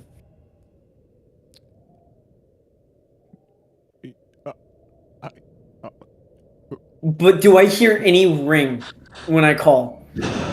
We pick up almost instantly, maybe 1 or 2 seconds. He held his phone. Okay. So we hear whistling. I'm gonna hang up. As I'm gonna look to everyone and you know what? We fucking ball. As I'm gonna go ahead and say, Greg? John? How you doing out here? Where are you?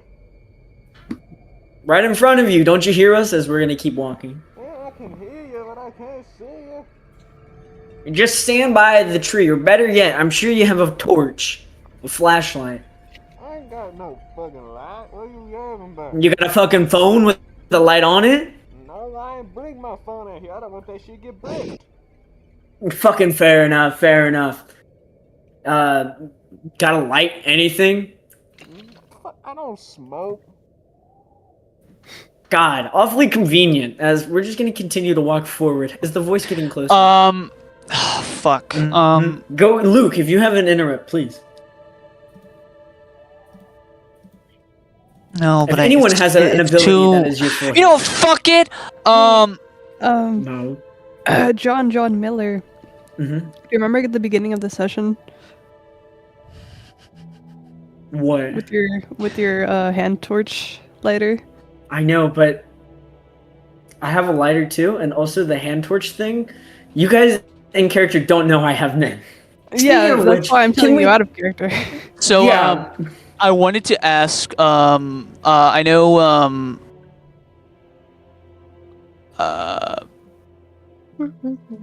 just to make sure, I know you're making the statement and stuff, you know, we can hear him and stuff,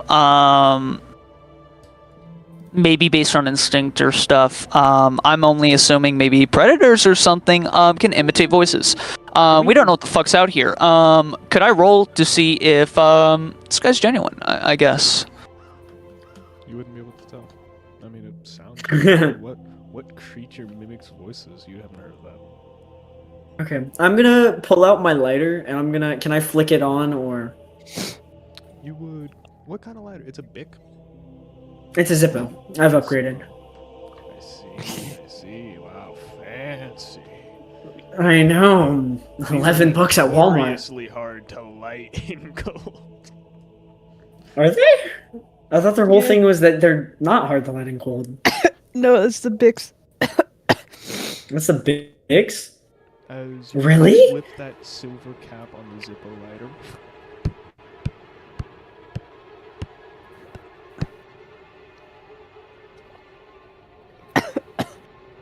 Okay. Is Craig's voice getting any closer? It's been a minute, y'all haven't talked to him. I pull out my intervention. Gonna pull that out. Just have it to my kind of in my arms, and again, I'm going to continue to walk forward. I'm gonna do 2 final actions. First action. Can I roll to see if there's any Nen presence around us? Can I sense any type of aura? Roll attrition.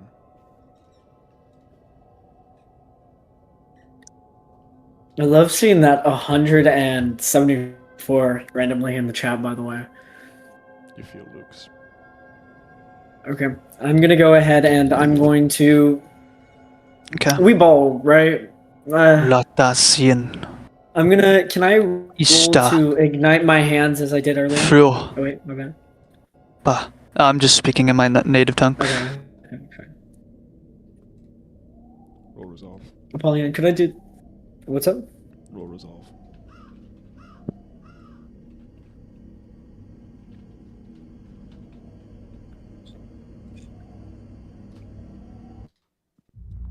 One hour at Station Blue. Blue.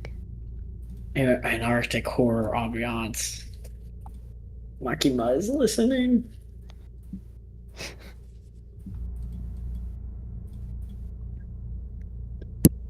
As you would begin to click your fingers, just as you would click your lighter a second before, as a flame as earlier, but your aura does transform into those properties as it's about the size of your Zippo lighter would be. You can see it rising and falling in between the snowdrifts. You can see as it really warms up your hand in this moment. Do you see that, Craig?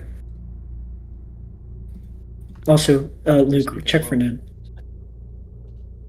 I'm in my dorm too.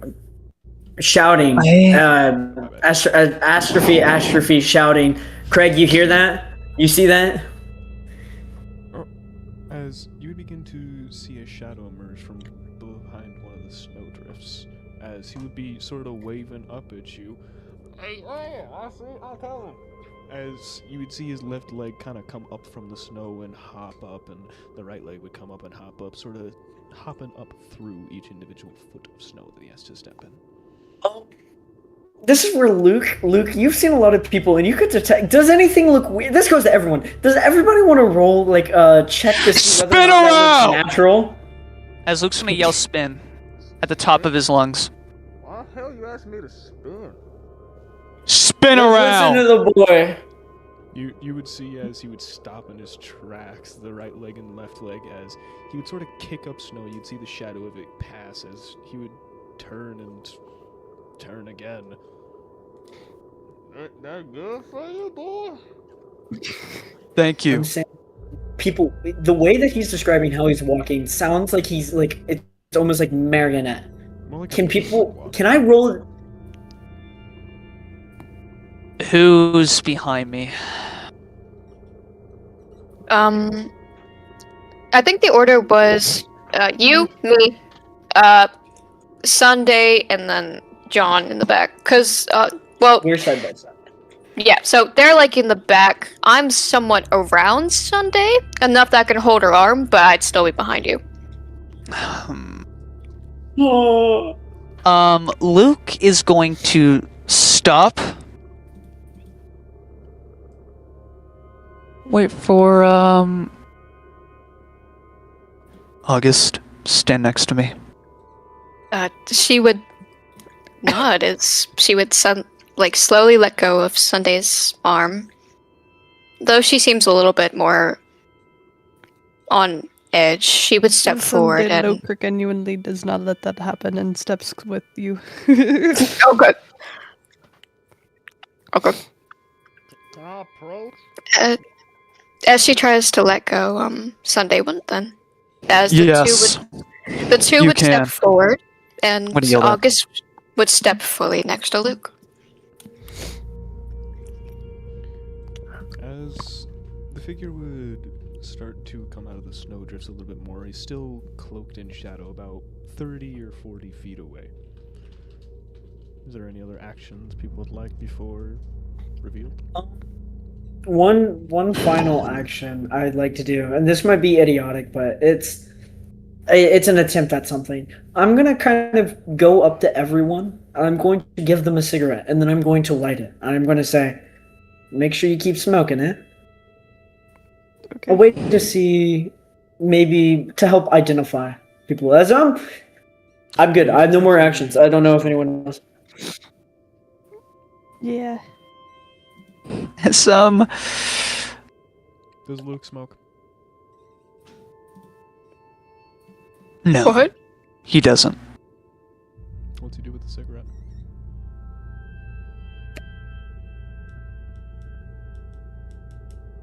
Pretend. Put it in your mouth.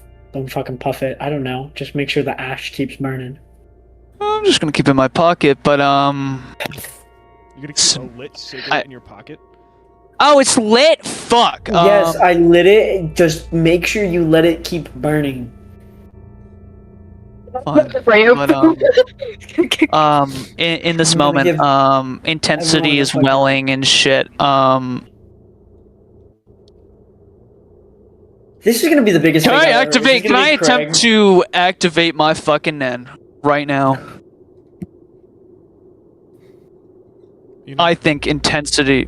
What? I want you to roll insanity. Yes.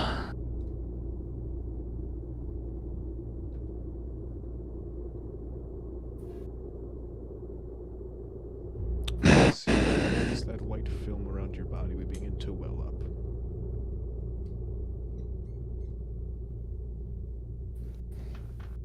That's all.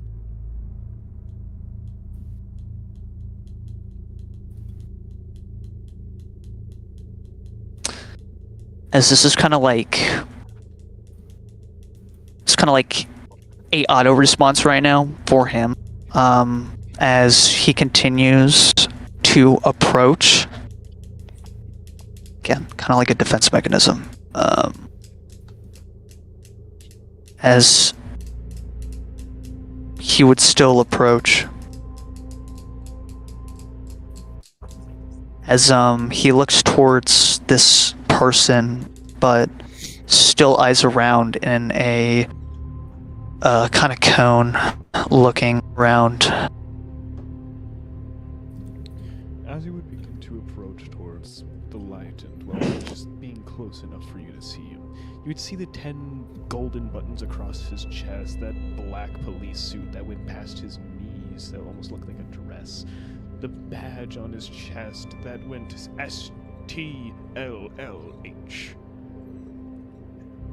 You'd see that cap upon his head as the police's hat was currently covered by a large hood that was that was under his police uniform. As he continued to walk up to you, you wouldn't exactly see his face.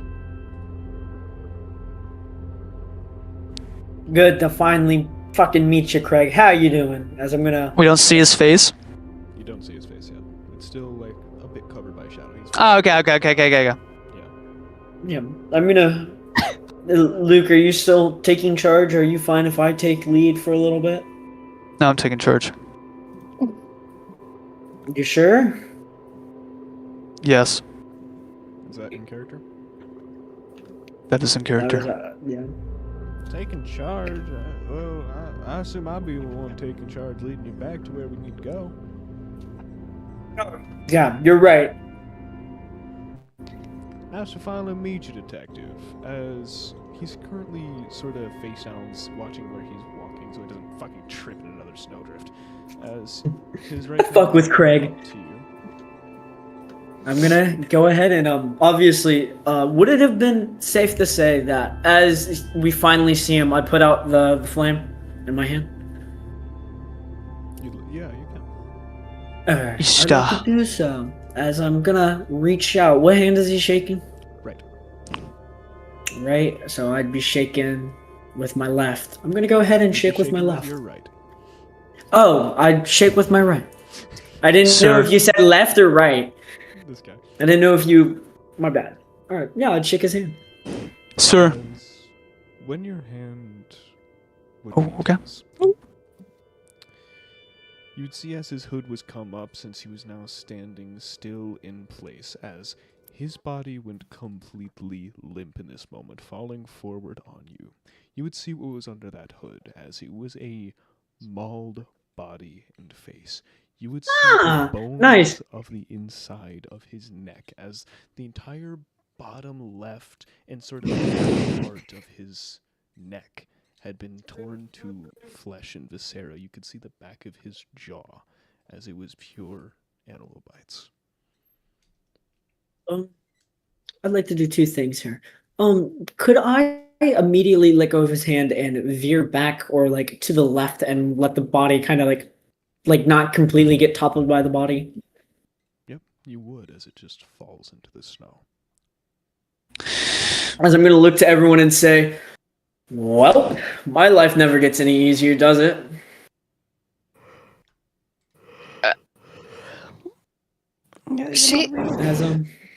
She's gonna look back towards the corpse. Can we see where that voice was even? What's it ticking? Oh, that's just me. Can we see where the voice was coming from? Maybe like some kind of like microphone. Okay, what the? Oh, my bad. I'm back. I'm back. What did I miss? Apo? Yeah. Good. Legendary. If y'all want, y'all can run instinct. If y'all want. I'm activating it. Instinct? Yes. Okay. Do you want? It's kind of like an identifier. Yeah, if you want to. It's just an identifier for something. Allows you to identify something if you get kind of a high enough skill check for this. Bad roll. Mainly for John. What are you doing? Roll instincts. I'm up on. Only if you like to. Instead of rolling instincts, can I roll senses? Instincts is for him. Senses would be for me. You can only roll one. If you want to roll both, yeah. Well, I'm just asking. I can roll either one. You can roll. And in this moment, I want to roll senses as well. I'm just reading the sheet. Okay. Legendary. Oh shit, what is my fucking...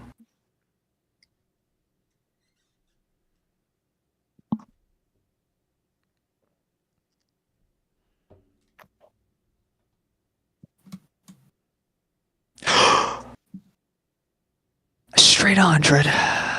106. Strong, did you roll instincts or did you roll senses? I rolled instincts. I was typing it out right now. I see. I can't. I'll allow Eno to describe his first before I describe what he's. That's your roll. Whoa. What? So you set it to 120? Oh! Yeah. That's success! Oh my god! I was like, no way. D.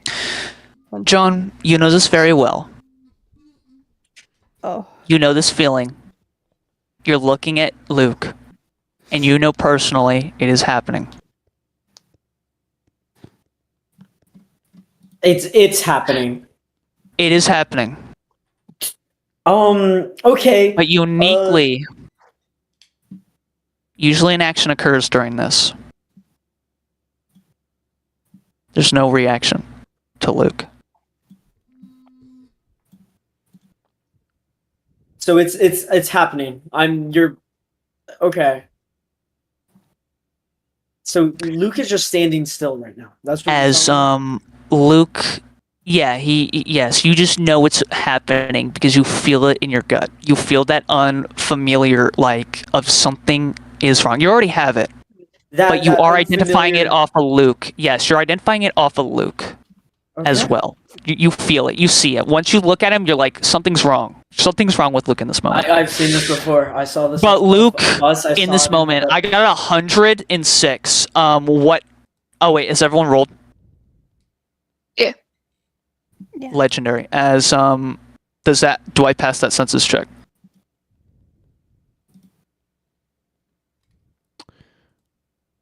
Give me a moment. All right.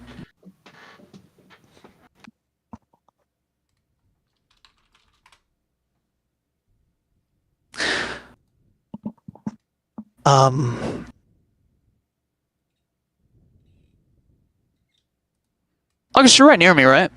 Yeah, I'm like standing right next Legendary. to you. Okay.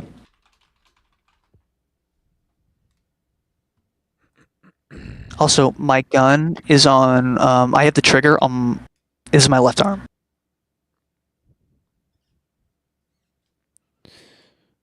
You feel as the cold seeps into your bones. No matter how hard you try, you can't hold on to your heat.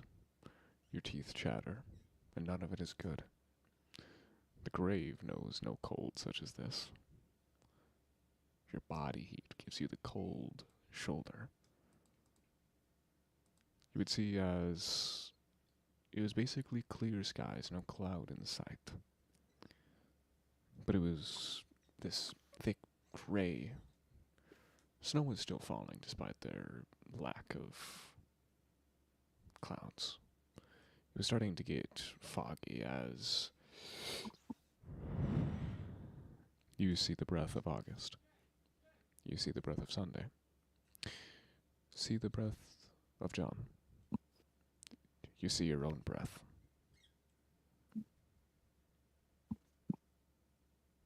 You see as fog sort of build up on the ground, you know. Snowfall picks at your skin like needles. And soon you can't feel your nose. You can't feel your ears.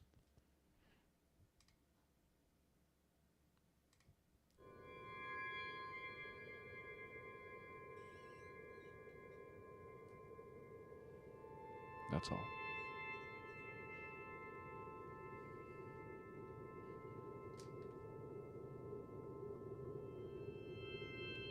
Luke, feeling this motion, a scenario that a harsh environment with the instincts of at any moment it can go black. The difference is he has people around him.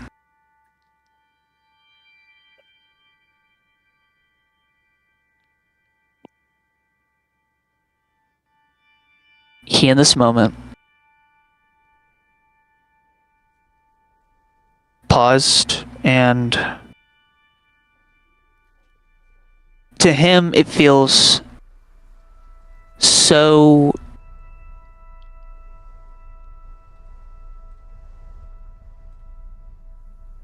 he feels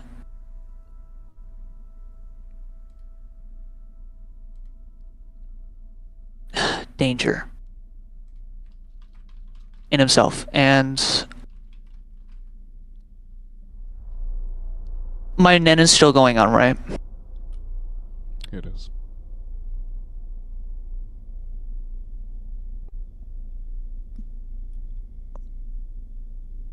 I want to try to expand this Nen if I can, and I want to do it with the environment.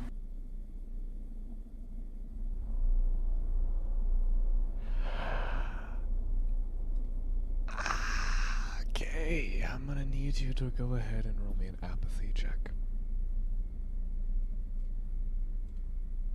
And to be more descriptive, I just want to expand it. I want to expand this Nen outward, if I can.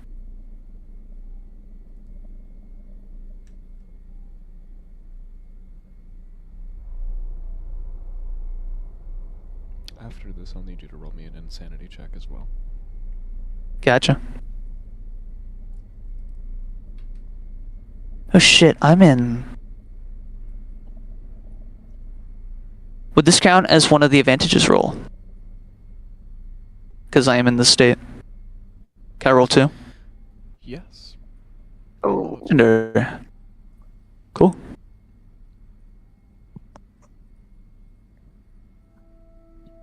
$106. Okay. And your second roll? Yes.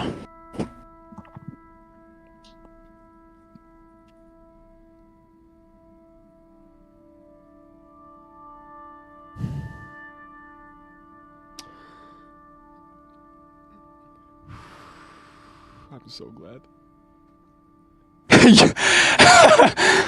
You know, you would extend your nen outwards. You'd feel as your aura would begin to leave your body, as it would begin to spread across the ground. You still have that light film around you as, in a flash, it's almost as if all 5 of your eyes blinked in unison. We would see as the snow beneath your feet, and stretching out for a couple of inches, would flash freeze in an instant moment. You would see as the snow beneath you would become ice.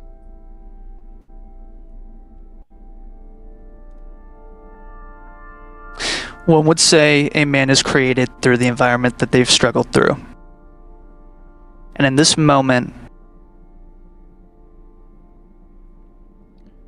and through all the moments, go ahead, what? I would like to reveal your category.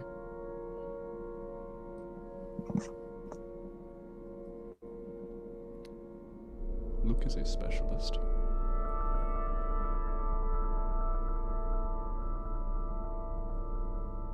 Fuck you. Okay. Now No, it's either sorry, Jay. it was either mission. Okay, that makes sense. One is made by the environment that they lived in. They created. They are built. And throughout all the moments that he has been through, this is another day for him. But again, what's different about this is he's applying something new. Another survival tool. With Nen, and however long it's expanded, correct? Yes. Good. I want to claim it. And by what I mean by that is, I don't want to say asserting dominance, but I want to assert my dominance in this area. That whatever it is in there isn't the one that's controlling me because I can't see it. I am the one. Actually, I want to be the predator. That's a horrible statement. I apologize. But what I mean is, I don't want to be the prey. I want to know my surroundings. I want to identify the differences of Nen in the vicinity. What is interacting with my Nen around me? You feel the faint aura of John's previous Nen. As Okay. well as a previous Nen on the corpse that I just hobbled up to you. Both have now dissipated by now.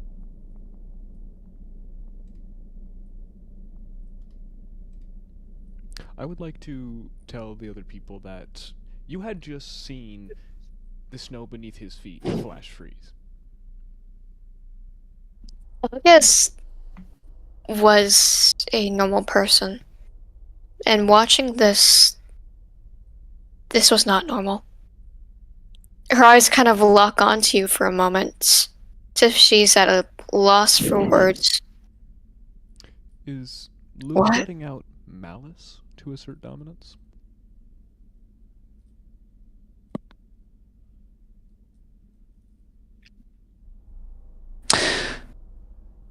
Authority. Dominance. Again, he's in this motion of blankness right now. It's like someone coming into your own den and you're trying to threaten them that they should not be here. They will not be here. Sunday to roll my sanity. Sanity. Oh. Okay. That's gonna be Okay. Remember, I see. negatives are doubly punishing. Oh yeah, so that's gonna be a -10. Alright. I roll. Wait, double lead, like you have to double them? Mm-hmm. If it's a negative, that means its modifier is ×2. So if you -4, it's actually a -8 on the dice roll. Whoa. Oh, that's a d20, Kenma. My bad. My bad. I got so afraid for a moment. I Holy was also fuck! very afraid for a moment. Holy Yeah. shit! Okay. No! Fuck. We traded my God. roles. Oh. Oh my god, oh my god. Oh, music change.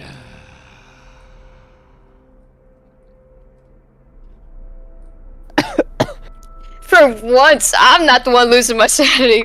Fuck. Okay. It's because I'm cold. It is, yeah. That. What is, yeah, mental, yeah, that, yeah, makes sense.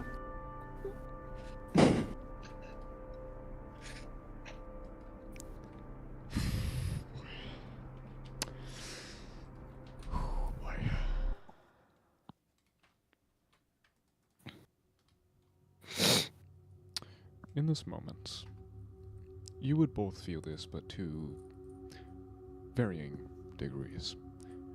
When you would see this flash freeze, it's almost like a new wave of frost washes over both of your bodies. Emanating from Luke is this deep malice, this deep fear, this deep need to run away. It echoes like a reverberation or a vibration in your body. It tells you you are about to die, my little star. You get that same feeling, that same eminence. Do we both feel this, or is it just? You both feel it, but have very different, I would say, flashbacks to it. What do I feel? Pain.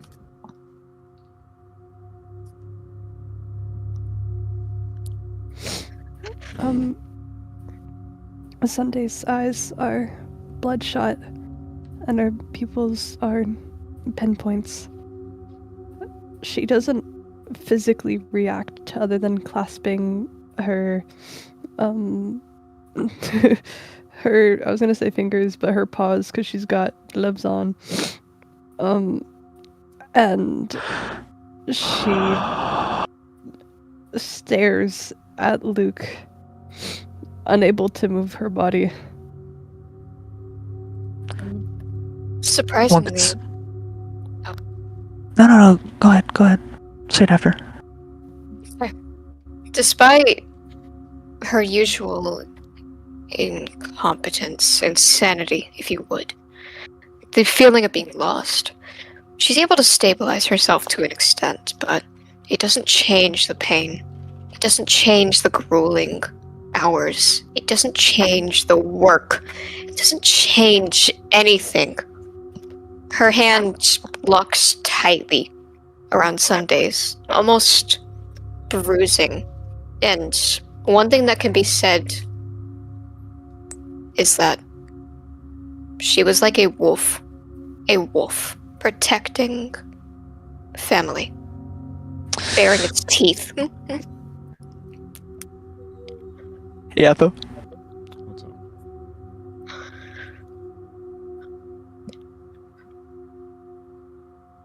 No, with this Nen, I can feel that I don't know if my Nena can identify what they're doing right now. I don't think so, right? Cannot. I cannot? Okay. Okay.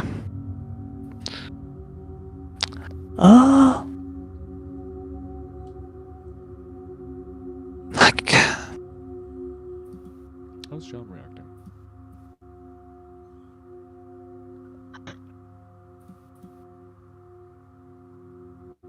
John? John would simply watch.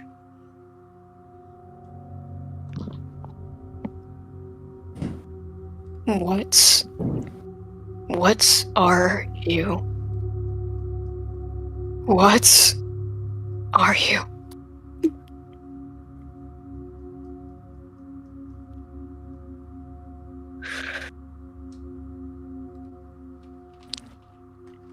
Sunday stumbles back quite a bit.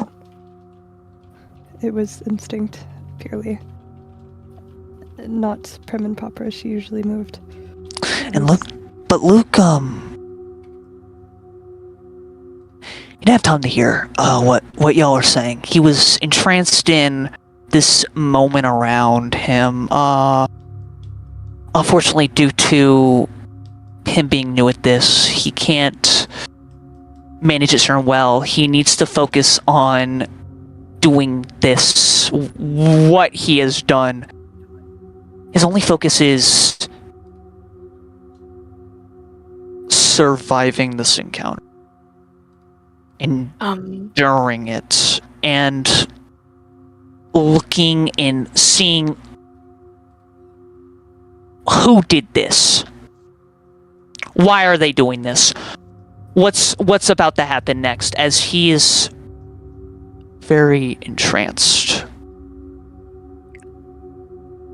August, as she notices Sunday kind of stumbling away, her grip would tighten as if trying to just pull her closer. And for a moment, her grip on her axe almost loosens, just trying to protect her with everything she has. Maybe it was from what was ever in the forest, or maybe it was from the tattooed man standing next to her.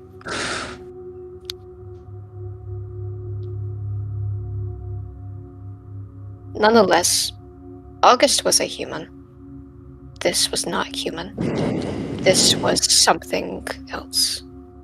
So her grip would tighten as she would shield Sunday. As he yells, Vesta! Orango! It's Venkoraka! As he yells this around, a warning for those who are here to come out.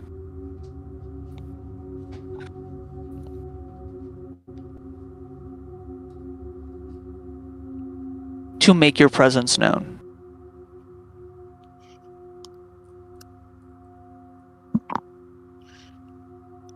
I want, if I can,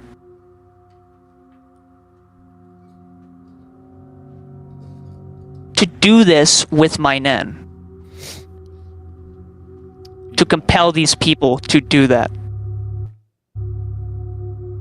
Elaborate. By using the fear around me, and with everyone around me, I want to use that in order to make them answer me if they're in this area. If there is anyone in here. That's what I want to do. If I can. I don't fully know the, thing, so I'm just trying to... You fail. If I can, I can. Okay, that's cool. I just want to try. Alright, as he's still looking around.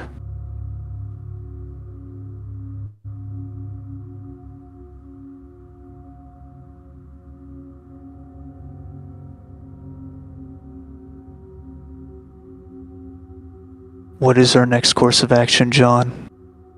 He would say, turning over and looking at John. John would be watching. Your command question would fall on deaf ears as, go ahead, roll me a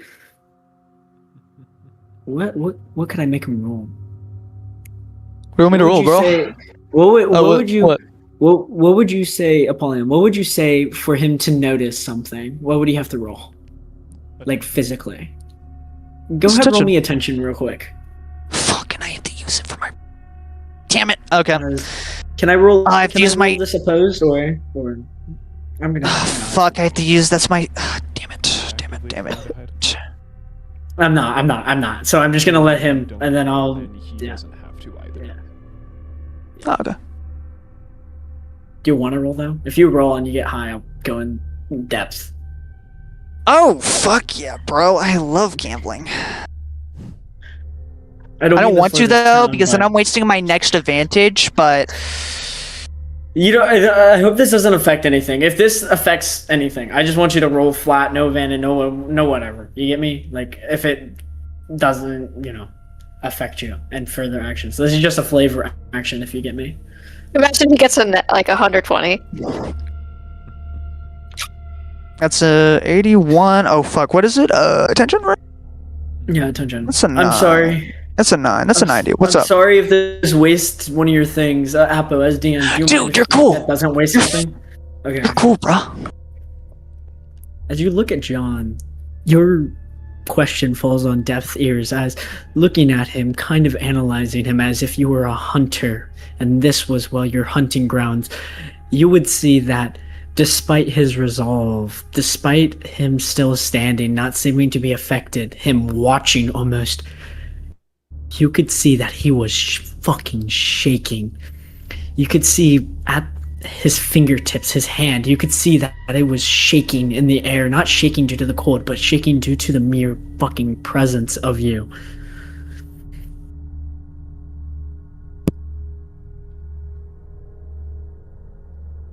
As immediately he turns around, pulls up his intervention, and looks around.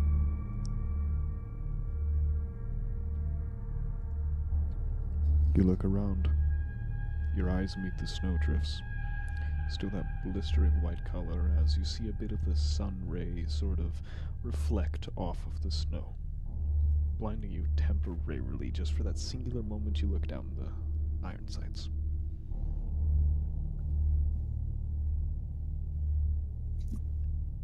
Apollyon. What's up? Could I do something idiotic? So from what I've researched about Nen and being a transmuter, my aura, I can change its aura to mimic shit. Correct? Yes. If I can I? What? Find out. Okay. Look around and find out, dog. Can I roll to not override Luke's Nen or aura? I want to simply add to it.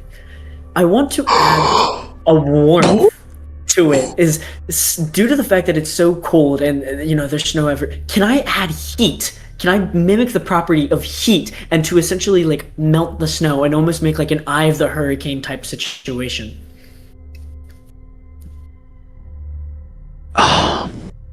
I don't know if that was that's good, so bad. Such a fucking cool idea.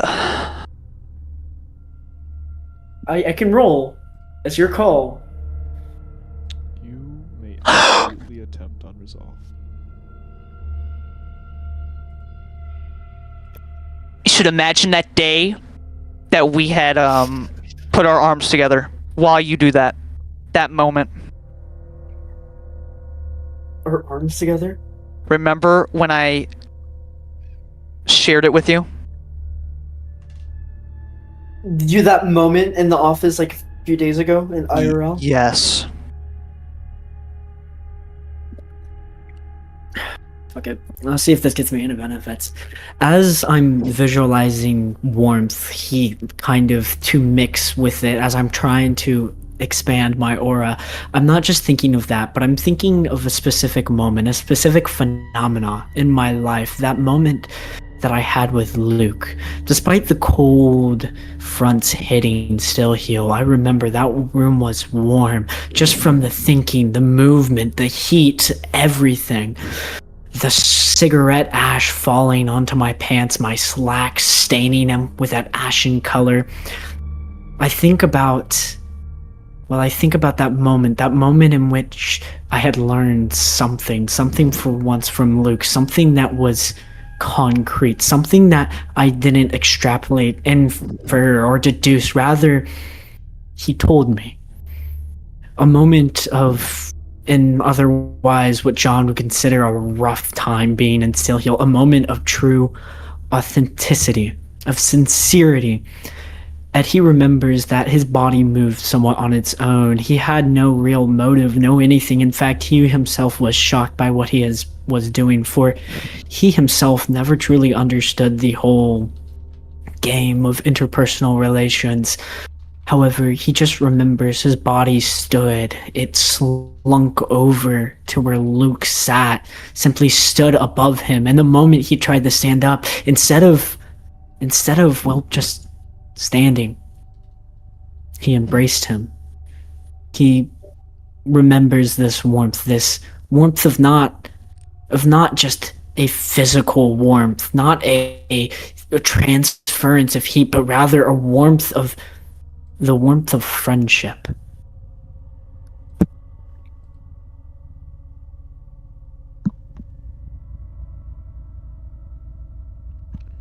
As you would do so, you would visibly watch as your aura would come off of your body. No longer would you have that thin film, rather it spread through your feet. You felt the full brunt of this raw malice from Luke for a couple of seconds, as spreading out from below your feet, you would notice as the ice would slick, as it would begin to wet, form droplets. It would begin to pierce. It would begin to seep.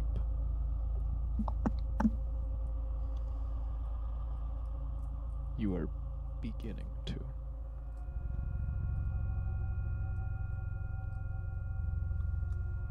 Okay. I'm going to continue to hold my concentration. Is there any way I can push myself any further? Can I resolve to push myself further? I'll allow it.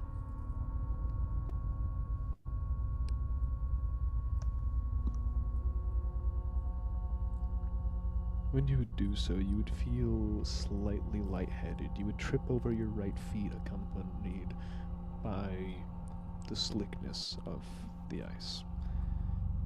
As you would produce more, you feel that migraine coming back, thickening in your skull as you notice the ice begins to melt just a little bit faster. Okay. I'm gonna fucking risk it, because at this point it's life or death. Can I push myself even further, risking whatever consequences that may come from pushing myself? I need to resolve, because in this very moment, I don't just have August and Sunday relying on me. No, I have Luke relying on me.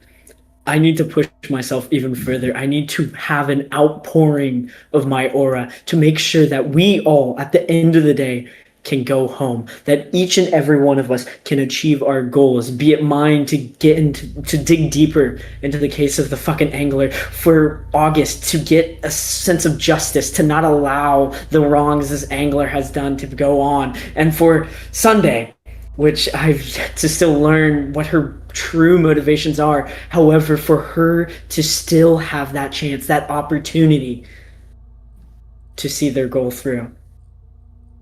Can I push myself? Can I use all that's left of my resolve to push myself? Thomas, would you kindly roll me determination? Huh? Determination? Determination, baby. Determination. Atomic! The fuck? Okay. I will roll. When are you gonna roll? Do you want me to roll anything additional, or? I want you to roll your determination. Determination. Okay. Plus 9. I'm gonna roll with. Can I roll with Abre? Determination.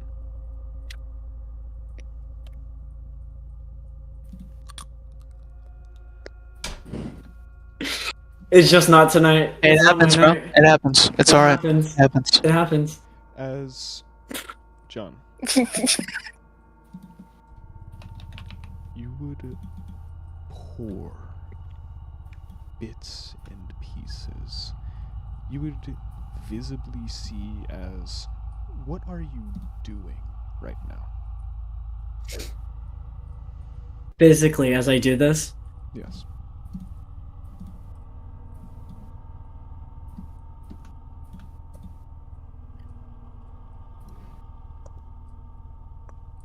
Physically?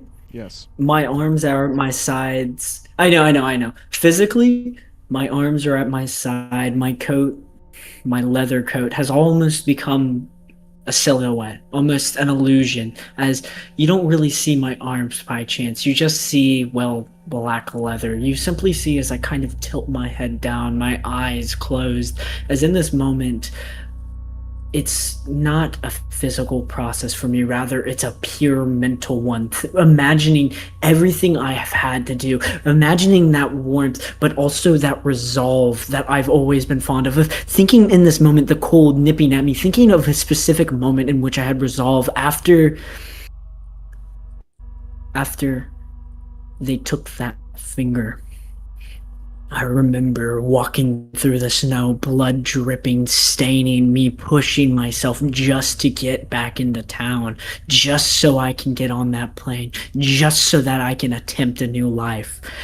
I resolve with that, and memory was no longer just a memory. You see it in front of you again. You feel that familiar warmth again. You see as in front of you the snow, it's in front of your eyes, it's clouding you, you see as parts of it begin to redden as your scalp begins to bleed. It's warmer than it was a couple of seconds ago. You are now face down in the snow. Apollons. Yes? Apollons. Can I, despite this overbearing weight, can I try to stabilize myself in any form or just pattern through everything I went through for the children? Can I please try to stabilize myself, even if it's just for them in this moment? I want to try and pull myself together. I want you to roll me sanity with disadvantage. Okay. Oh, I'm so cooked. 1d20 minus 10. Right, twice. 90.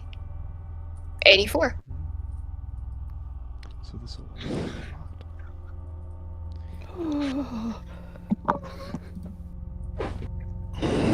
To step forward, you'd feel that cold in between your fingers, not having gloves on.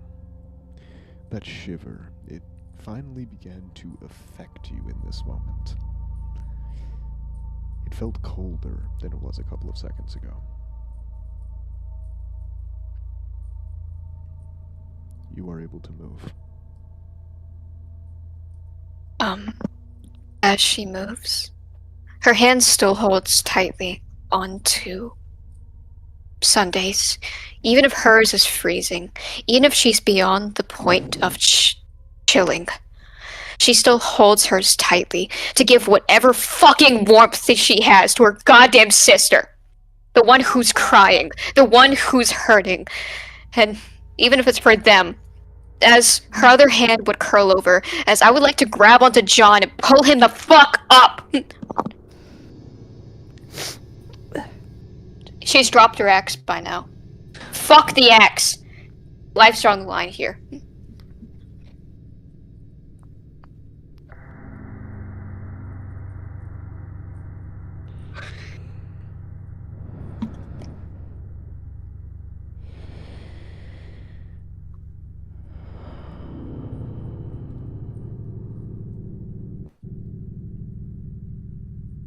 It's quite cold. It's difficult to move. Your joints are stiff. You would yank John up by the collar and practically pull him to his feet. He's not unconscious, he's dreary. It almost Augustus' feels like you're teeth. sweating, John. Augustus' teeth would bare as she would begin to bite down harshly on her lip, trying to use whatever she can to stay moving, whether that be pain or whatever feeling she can cling to. Pain was the very thing she felt when Luke did whatever he did. She'll try to harness that pain if she has to, just so she can stay awake for them. As her hand clutches onto John, and she would pull him up, her other hand holding Sunday's hand tightly. Well, being back on my feet, can I look towards Luke? What is Luke? Is Luke still holding his position? Luke is actually going over to the body, and he's checking it. Okay. Look, Oh, I don't understand. I don't understand what's happening in this moment, but I've got you. Sunday's Who are you eyes saying are this to? basically. She's saying this to both of them. She's saying this to both of them. To the hand she clutches and to the man she holds. She's saying this to stabilize them the best she fucking can. And maybe to herself. You know what that means, John? You're one of the girls now. I'm sorry. I'm gonna nod towards fucking.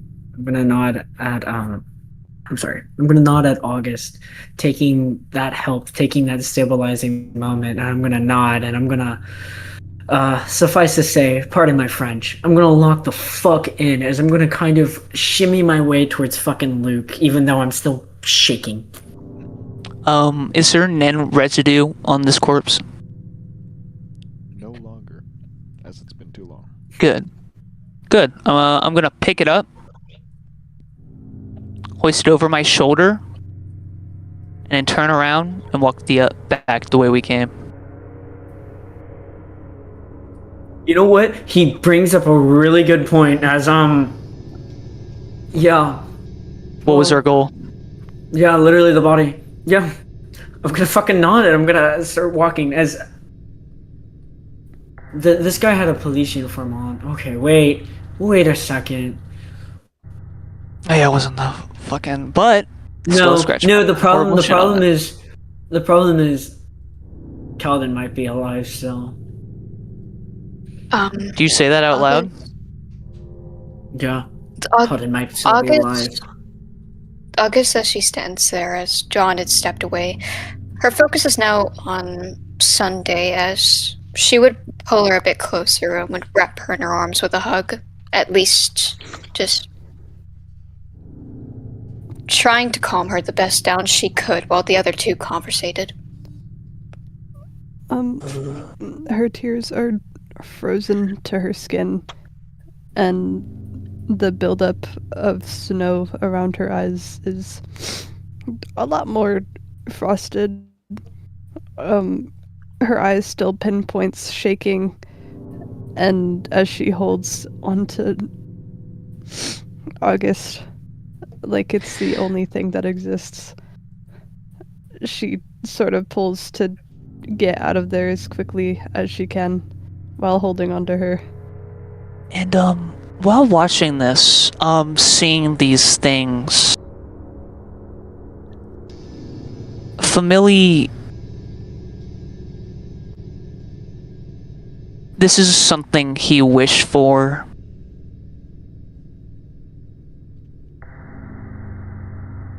This is something he saw at the village. This moment of togetherness. This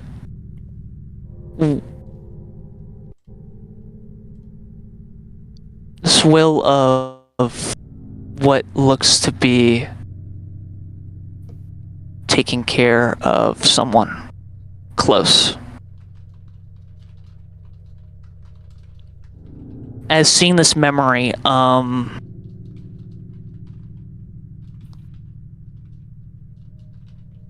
and seeing all of this, he keeps it in his head. Something that is marked, internally, he says, "Good.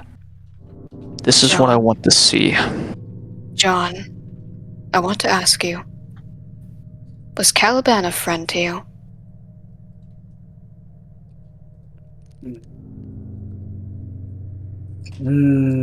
I don't know.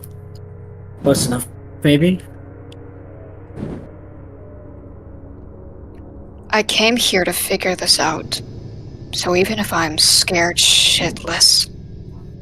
Her hand would reach down as she grabs onto Rex. There's more I need to know. And I'm not going to let this stop me. I'm gonna not. I'm gonna simply... The time for talking has passed. I'm getting really fucking sick of this. John is getting sick of constantly just standing still. As we still see the shadows of the trees, correct? Yeah. I'm gonna make my way towards the tree. I'm gonna begin walking towards that And direction. immediately in that reaction, he reacts just in the way you just did, and goes towards the trees.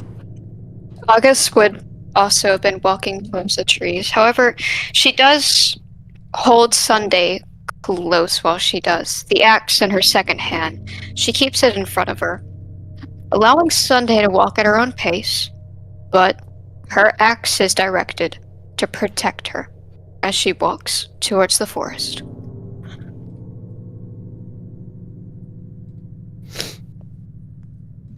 As he walks, but as it ended... Oh, sorry, go ahead. My bad. No, you go ahead. Your skin grows tight as it's battered by the wind, leaving you raw and dry in spite of all the damp that never seems to go away. Your body aches from the frigidity surrounding you, making old wounds throb in time with your heartbeat. Where once the mist curling from your lips called to mind a dragon or some fantasy creature, it now feels more like pieces of your soul are fleeing your body, seeking warmth elsewhere. Childish delight replaced by the resignation that simply remaining out could mean your death. Your fingers are stiff and clumsy from the chill. You hope they won't fail you when you need them the most.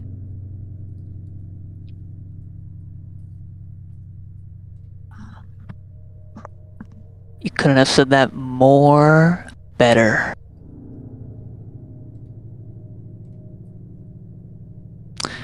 Again, he continues. So it has ended, correct? Okay. Appo, can I just check, just humor me? Do I have signal or no? You do not. Okay. Here I am trying to call Kaladin again.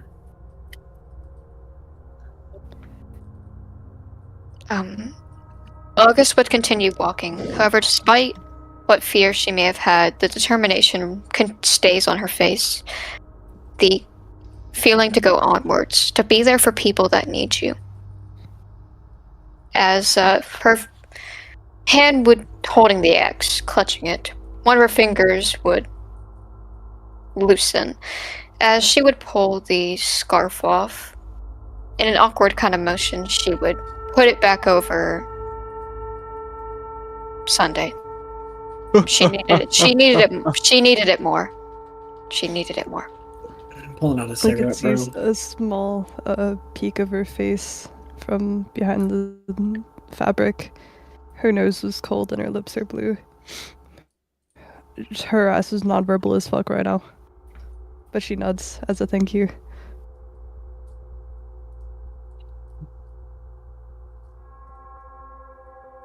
She would continue walking onwards. We'll see when we get there. Yeah. We just gotta get to the fucking trees, bro. We've been trying to get to the trees for like the past hour. To the fucking trees. Oh, To the trees. Are we We're any going closer to the trees? Yes. Are we at the trees? We were at the trees before. Can we enter the tree line and can I start looking at fucking trees? You may. I'm going to look at the tree. I'm going to scan it up and down at all sides. Is there an X? They seem to be thin birch trees that have died a long time ago, no longer having leaves or even sticks on the tops of them, being these large, dead, just trunks sticking out of the ground. As you Okay. begin to look around, no. There were no X's. On any of them? No. Oh. Am I still in the state?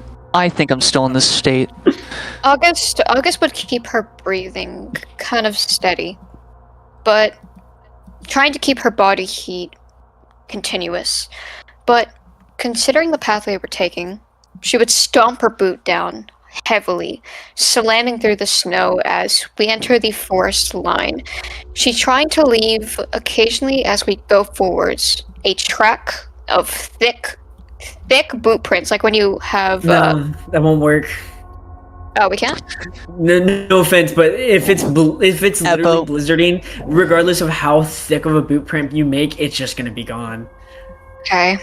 I'm not even trying to Okay. be a dick. I literally. No, it's fine. Actually, I was like, okay, we're kind of. If you want, you could add X's to the trees. I'm gonna do that. So I'm sorry. Continue. August, taking her axe instead of the boot idea, would begin to slowly let go of Sunday, just allowing her to stand on her own at least and catch her footing. As packing her axe to the side, she would slam it into one of the trees, marking it with an X. Thick enough that you can tell from a side view, but not thick enough that it'll knock the tree down.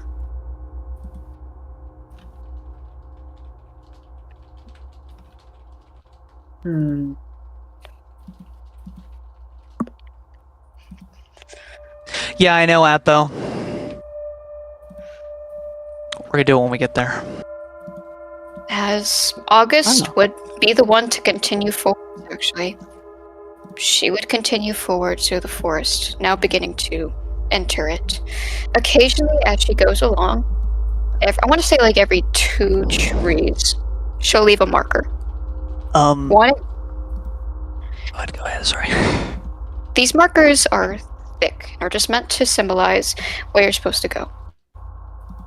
But she would leave them as she continues onward, somewhat taking lead. Her eyes scan the forest as she does so. Luke's going to drop the body and proceed to attempt to rip off the officer's arm and proceed to take out the bone of it and attempt to make a weapon out of it. You would hear that squelch. Tearing off the arm as the bone disconnects, you would hear as it would begin to separate. You feel the sinew begin to run across. You watch as that dried blood would spread across the snow. You begin to individually pick apart the arm, beginning to hollow out your fingers and push them in between the flesh and the bone, trying to separate it. Your fingers are bloody as you get most of the left arm bone out. Luke holds deep respect for this man. For this individual who died. Using some of the bones, to collide them together and attempt to make this, say if it's his arm. Part of it, he's going to create or attempt to make some shivs out of them. How would you like to pick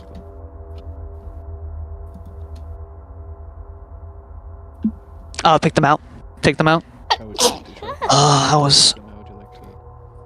colliding the bone together and attempting to rub them together, and continuously do this. Not the huge whiz on making these things. Does it seem to work? And if it doesn't, probably be some rocks around. If this is a forest line, right? Yeah, go ahead and dig in the 2-foot snow.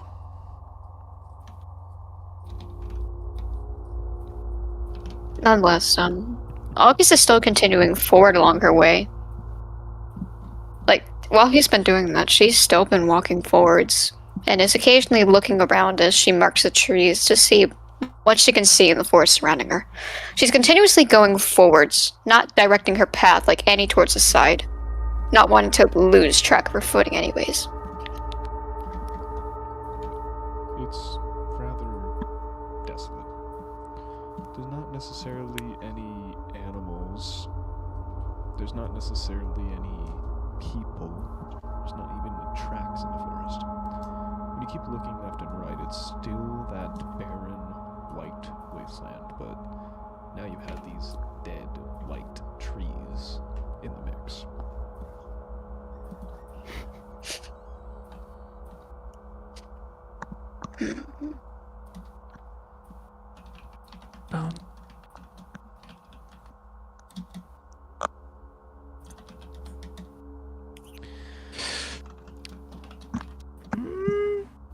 She is gonna continue forward. I was gonna say maybe I could roll to see if I could see anything or sense anything out of the odd, but I was like, you said I didn't see anything, so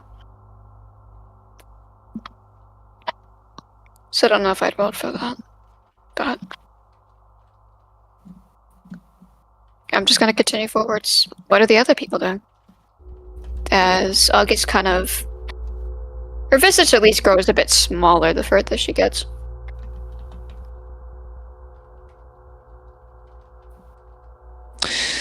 Gotta break the bones.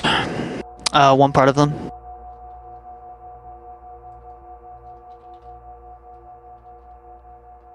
You can One of the ends, so I can make them sharp.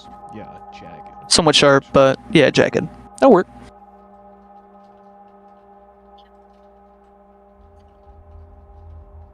So yeah, he has this, but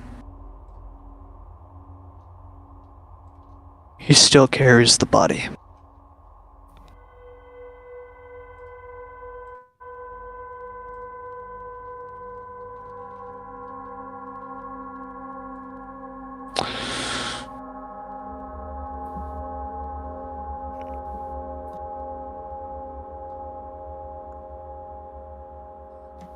So I'm assuming the group continues to walk, yeah. Awesome. Is it quiet between the four of you? Me, Luke is quiet. Yeah, probably. So about that weather, guys, it's so crazy out here. Fucking cold. Rather chilly. Really fucking cold, dude! Quick, so shriveled right now. Quick question. What's up? Is It was- Luke's aura still going on? Not as intensely. No, and Not as intense, so we don't all feel that malice anymore. No, it's died. Okay. It's kind of just like... Time for me to wake the fuck up. Time for me to lock the fuck in.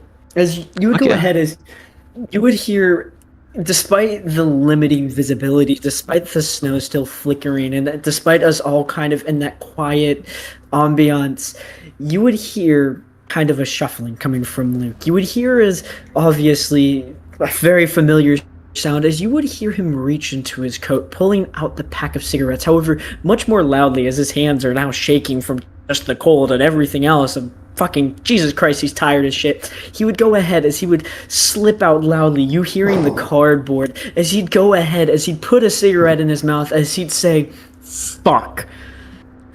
I would ask if anybody's got a light, but it's way too fucking snowy out here. As he'd continue to walk, as he would simply look to everyone and say, everyone still kicking? It sounds like we've all decided to, I don't know, do the silent fucking treatment. I've been walking, bruh. I know, that's why I'm asking, I'm yelling this out to everyone, like in character. John. Mm-hmm. This is probably an end user. Yeah, I got that. Not trying to be a dick, I'm fucking cold, but it makes sense that they're an end user. They were probably using some fucking, I don't know, manipulation, some type of fucking moving the bodies. That's why ultimately... I'm busy marking trees! The voice would kind of yell fucking back. Thank you! As we continue to walk, Sunday, how are you holding up? Her eyes, Rule of Cool is being used here, but they seem to almost be, illuminated. Illuminated, because okay. of the... I wouldn't say that's really cool. I'd say that's fitting for what I asked of you. Okay. Anyways, so her green eyes are reflective, almost illuminated in the blizzard. I'm gonna walk closer to her and I'm gonna simply say, I could really kill for that visual image of fucking baking some scones, eh? Her demeanor and her entire being has shifted. She doesn't even respond to you, but there's a pain in her eyes that you can almost feel when you look at her. It's probably best you don't interact. You would hear as John would lower his voice a little bit, as that kind of moralistic kind of bringing more morale to the party would drop down, as we'd get into a very real moment, as John would say, hey, not gonna ask you again, you still fucking holding up? This is less of a hey, how are you doing, more of a you need to talk. Words need to exit your mouth, you understand me? I'm not doing this because I want everyone to be happy. I'm doing this so that we fucking stay alive. Understood? It's a bit hard to think straight after what he did. But I appreciate the checking in. You would see as John would nod. It is completely reasonable that you would say that, as John would exit back and begin to raise his voice again. Alright, so let's take account of exactly everything that just fucking happened. We watched Luke go fucking insane, and now he's, no offense Luke, but now you're rocking some fucking shivs. Don't fucking shiv me. We are in the forest. We're in a fucking forest. We watched a fucking body walk up to us. Most likely dealing with an end user. I don't know what else to say other than that. This is a fun fucking situation, right? Yeah.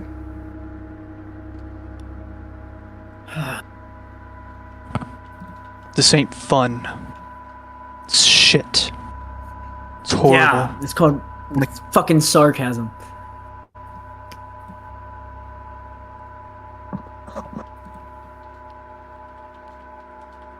As we're walking, Apollyon, is there anything going on as we are walking and talking? 1 moment. Okay. As you are looking around, peering to your lefts and your rights and ahead, and you count 3 heads, including your own. The one you had just spoken to, Sunday, and the one you had just mentioned crashing out, Luke.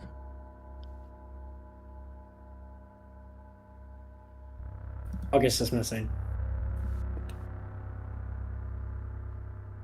Yay! Yay! So much fucking fun! I love this! Oh. You'd simply hear as Luke would just take the cigarette out of his mouth. Luke. John would simply take the cigarette out of his mouth.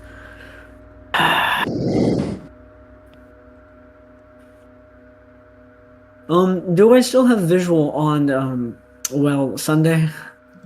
Yes.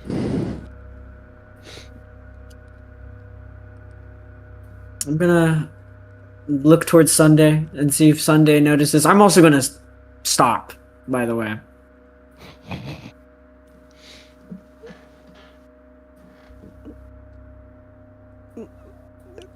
She looks around.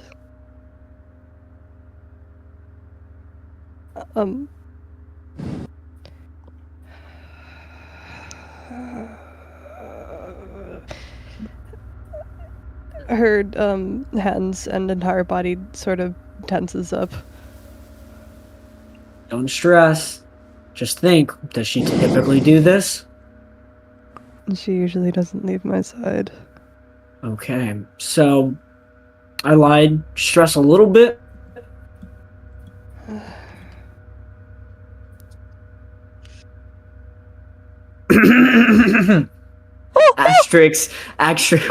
Asterix shouting Asterix.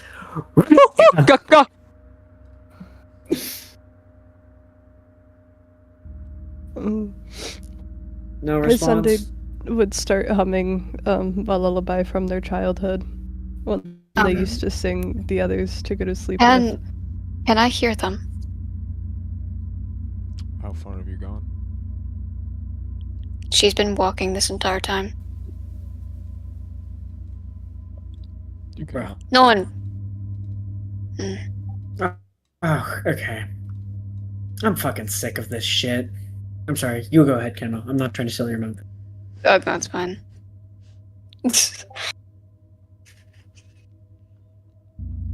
Not really being able to hear them in this moment. She'd gotten pretty far, still marking trees. Maybe it was just the stress of the situation piling up. That she now had more people to look out for. More people that wasn't just one person. It was maybe a bit too much. Eventually, she would come to a halt. Her axe would lower as the bark tears from the tree, scattering to her side. She stands there silently. As she would turn around, her hand would rest on the tree as she turns around to have an idea of where she's supposed to be going. As she would turn, you would find yourself lost in the snowdrifts. You would look left and right and back and forward, and you wouldn't exactly find anything of real information. You have lost yourself in the snow. You can't exactly recollect where you had walked from. You can't exactly recollect where you'd come from, where you'd come to,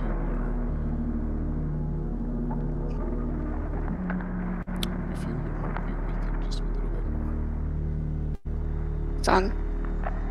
Sunday.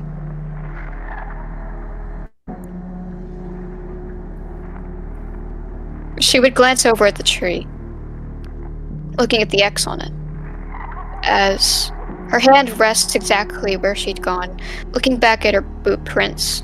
She had just been walking, they couldn't have been gone yet, as she begins to step backwards to retrace. I will contest this. The moment she disappeared, we all stopped, right? Yes. Yes. So unless there's some magical fucking Blair Witch shit going on, we've not really left from the X. Yeah. Because I remember I talked to her just for a moment, and then the moment I looked away, she was gone. So, okay. August would look towards the tree. Is the X there? You look back to the X you had just placed. She would begin to... See the same tree. Oh, bro. This is like the tall grass. Fucking Blair Witch type shit. August would pause. She just ripped the birch out of this tree. But she remembered very Steam gift. She remembered very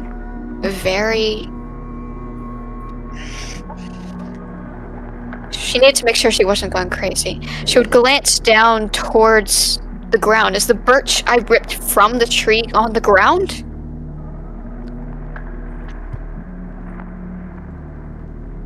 It was not.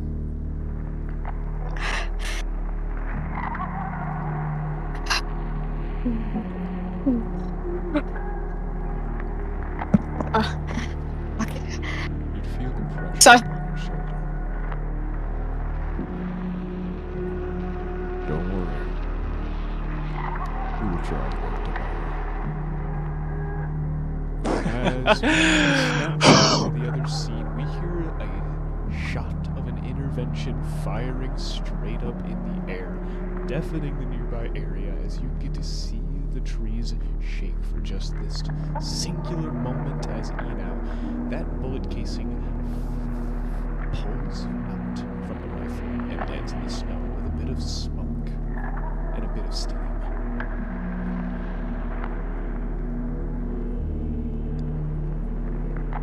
Enow has just shot the intervention straight up in the air. Very loud. Yeah, it's very loud. Tis be loud, but honestly, fucking John was gonna do it if he didn't. Yeah, dude, the great minds think alike, dog. Yeah. Fuck it, I'll join him. I'm gonna pull out the Makarov and I'm gonna fire 3 shots in the air. Bang, bang, bang. There. And then, I think one is just fine. Oh, you're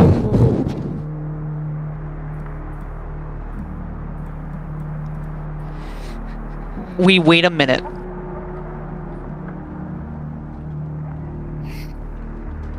No reaction. Ooh.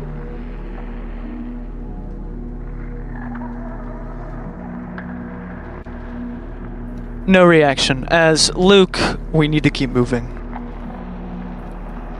Sunday nuts. She didn't hear that.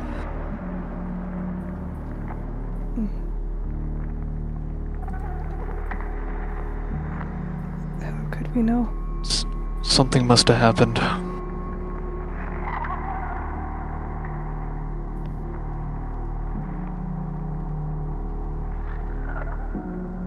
If she was following the X's and continued to, maybe she's up ahead.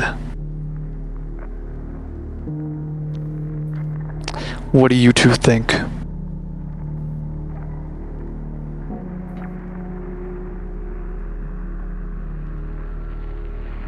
I think we're being fucking toyed with right now.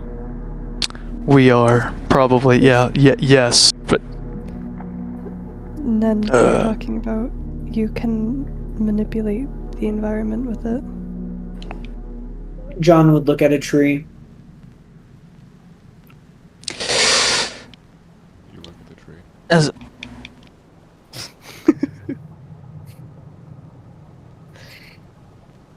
Can I activate my nin and can I start the butane torch with my fingers again? Roll. Guys, you ready for another fucking... come on! You guys ready? 72. Thank God. That's Thank not bad. God. See, I don't like being fucking toyed with. I'm getting sick of this bullshit of walking around in fucking circles just for us all to get fucking lost. It sounds like a really bad fucking horror movie. If anything, it sounds like the fucking thing that I walk over to a tree and I set it ablaze. You would do so. Due to how long it's been dead, it would almost immediately char on the outside as you just hold your hand upon it, your aura enveloping on the tree as you feel your heading worsen just a little bit more. Because you Fuck are it. beginning to light I'm- the tree on fire. Beginning? Okay. I mean, it's gonna take a minute, so I can spark instantly. Yeah. Honestly, if we're being fucking toyed with, fuck it. Let's just be chaotic. Let's just fucking throw a wrench into this shit. I'm not saying panic. I'm fucking saying, God, I'm sick of walking around in fucking circles.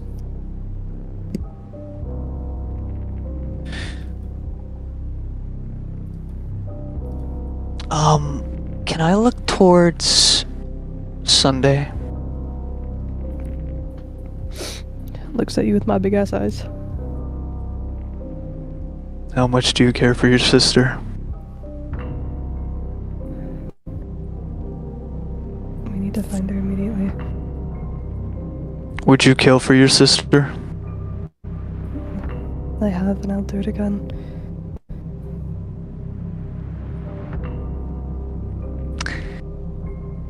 As Luke smirks a bit.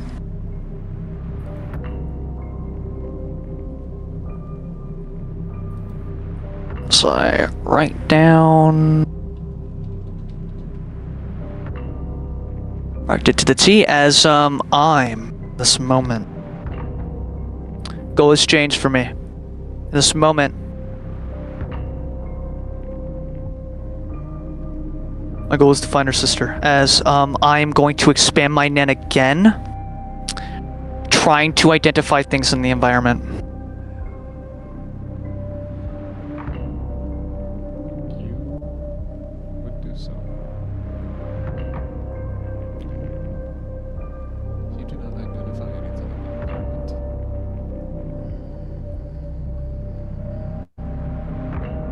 Your name doesn't give you information.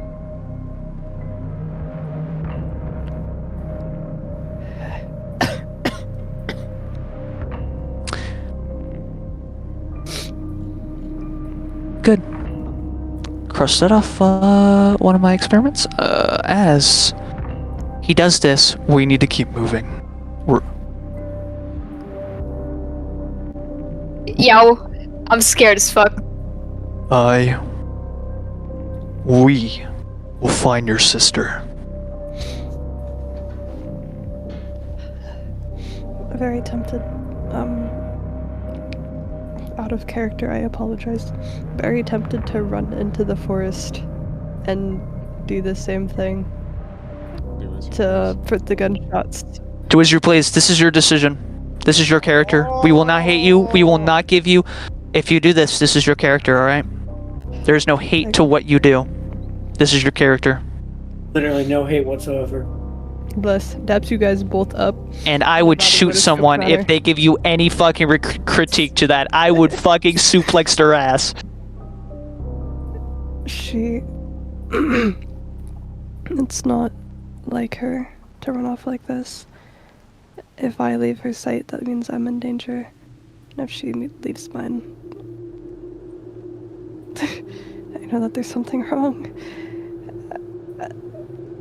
These Nen users, what you did back there, I'm sure that they're doing it here too.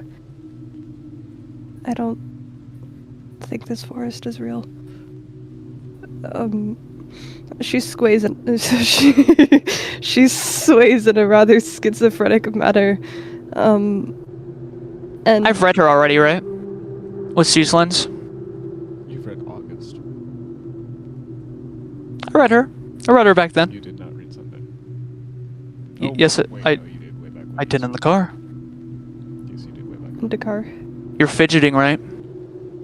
You're about to leave, right? She nods and grips onto her rifle. If I... Oh no, I say this out, like, I said this, like, I said this out of character. I'm just letting you know. This wasn't in character. Yeah. Oh, okay.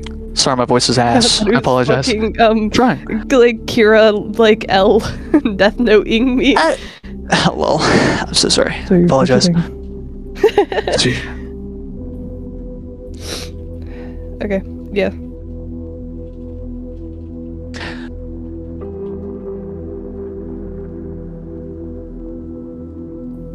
Was there more that you're gonna add on?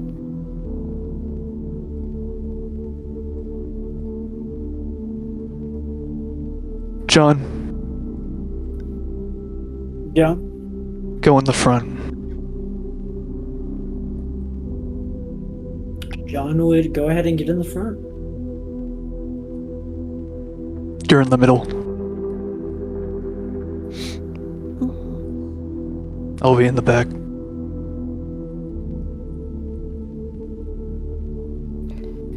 Let's continue.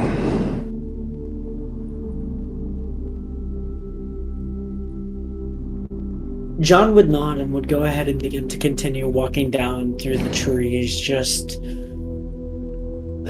walking. Good job. Walking around. You're fine, Woodring. Between. Oh no. May Who's- I character? What's up? What's up, Angel? Before the phone rings. Okay, thank you. After August has left, Sunday has started using the back of her rifle to mark X's in the trees now, past the ones that they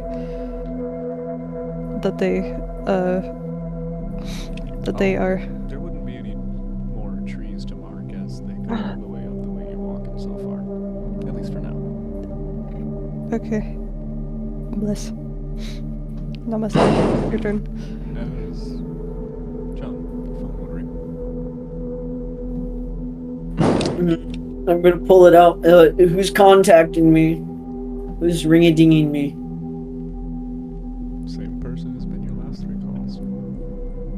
I'm gonna answer it and put it up to my ear, continuing the walk, looking forward, not really bothered.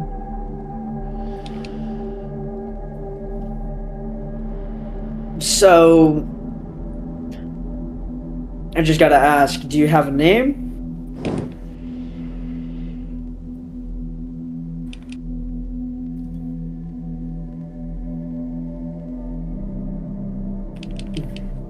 I suppose you could call me a copy.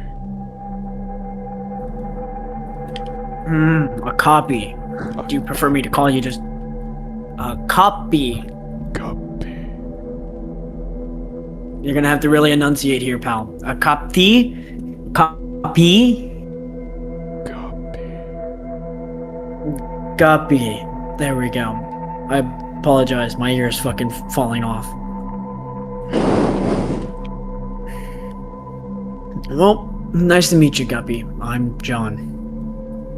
As you've probably seen, an acquaintance, I have Miss Sunday and Mr. Luke. Of course, we're also missing our 4th. August.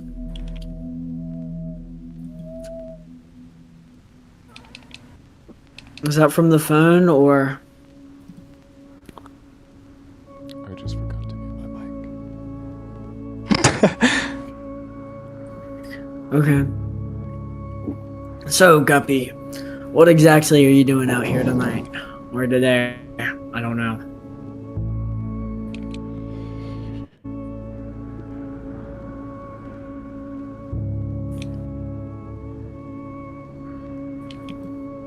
You cold too?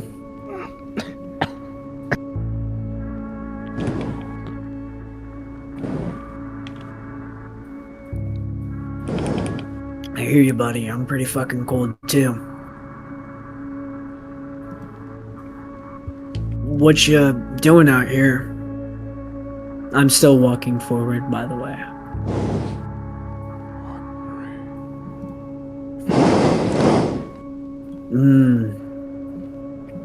I'm assuming you're the one that left the bodies here?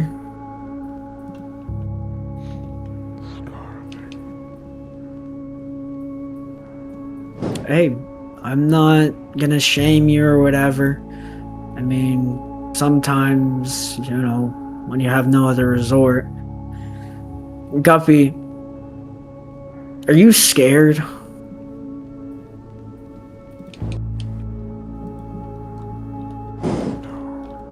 And no. Okay. Are you happy?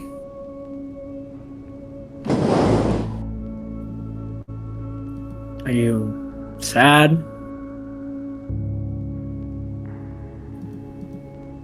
I'm curious. You would hear kind of a soft chuckle, one of a type of empathy between whoever he was calling. I'm curious too. Say, Dream, John. Do you know what it means to dream?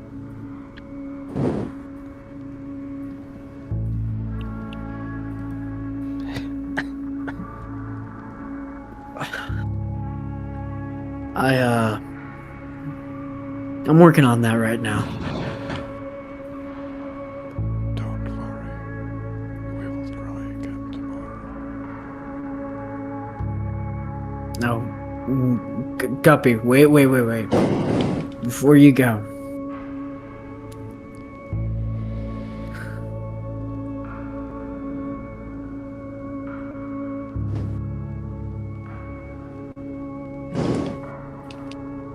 Why? I'm curious. I'm curious too. I just... Guppy. Do you know... This might be horrible for us. Do you know who the angler is?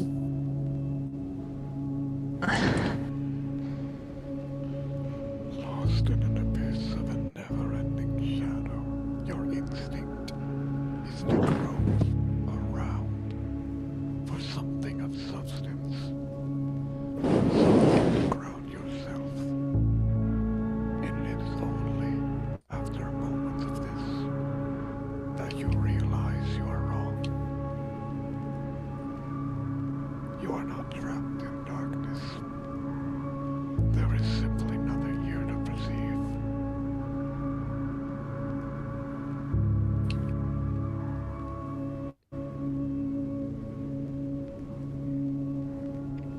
Turn right. Can I... Okay, I'm gonna sharply turn right. As you would sharply turn right, our camera would cut off of this perspective. As for a moment, August, you feel warm. It was a stark contrast to the snow. It almost felt like you were sweating in this moment. Your fingertips that were previously buried in your gloves, they now felt like they were burning, as if you just put them into a kiln or grabbed a hot pan out of the oven or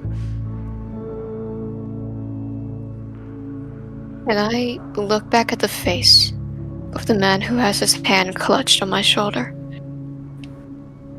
when you would look back, it gives you that sensation that you're falling for just a moment, as your eyes instead meet snow. You hear the drop of a crunch in the snow, a light one, lighter than a person, as you feel your axe handle land on the back of your hand. Ooh. The handle. At least I'll fuck him. Did I actually just fall? Yes. Or at least you got that. Do I still feel... Do I still feel unbelievably warm? Yes. You feel like you're sweating. August would begin to stand up after practically falling back, but when did she... This felt like some kind of trip, especially with how much she was sweating right now. As one of her hands would edge forward, as I would like to remove one of my gloves to see why I'm so hot right now. To just... You hadn't noticed before, but your hands were violently shaking. When you would reveal your right hand,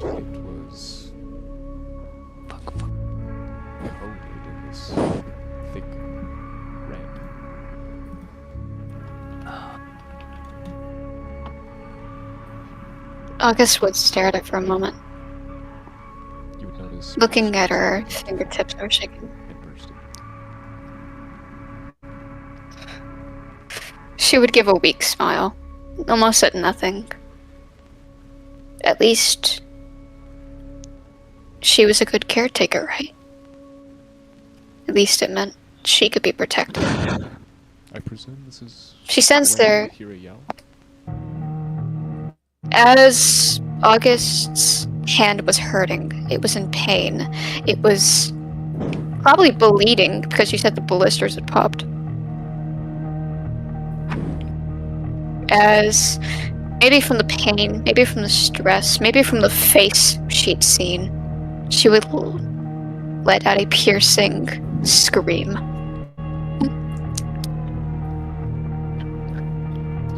This would be heard as when John looked to your right, you would see the axe handle up in the snow dug inside of it. You'd see them. Though they looked almost hunched over, they looked as if ready to fall, as if their skin had begun to whiten. I'm gonna slowly walk over. I'm still on the line with Guppy, right? I'm gonna go ahead and take my phone, switch it to my left, and kind of use my head and hold it in between my shoulder and my head as I'm gonna walk up to August, not really saying anything, as I'm gonna grab her, kind of interlocking my arm, putting it on her arm onto my shoulder as I lift her up, as I continue to speak. Thanks, Guppy. Nothing left to perceive. I have to double down. Are you saying that the angler doesn't exist? That he's just some idea? Or right now in this situation, there's nothing left for us to look for? This isn't real. This is not real. This is real. This is real. Be fine. Hey, relax. She's shaking pretty violently, right? She looks really fucking... Her hand would rest by her side, dropping from where you couldn't see it. Her fingers are blistered and red. She clearly has a case of hypothermia. Yeah, okay, yeah. It's fine, just think warm thoughts. You would find and perceive nothing because your eyes wouldn't work. Fucking... What does Guppy. what is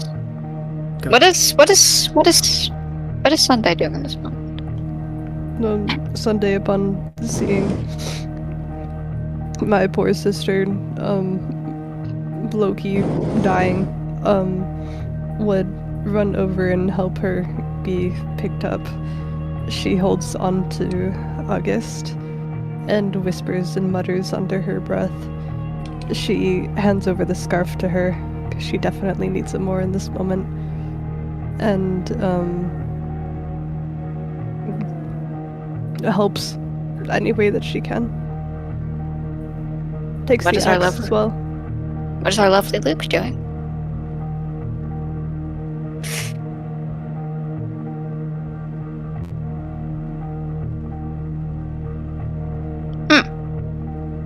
Luke, in this moment,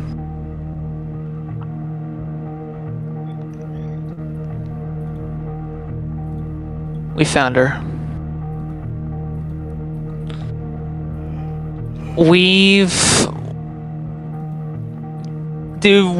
So we went right, but how it's more than half a mile, right? So Luke, in this moment, Luke, in this moment, seeing this, would just look around and be observing the. That is all he's doing at this point. This is not real. Not real. It's not real. Not real. It's not. It's not real.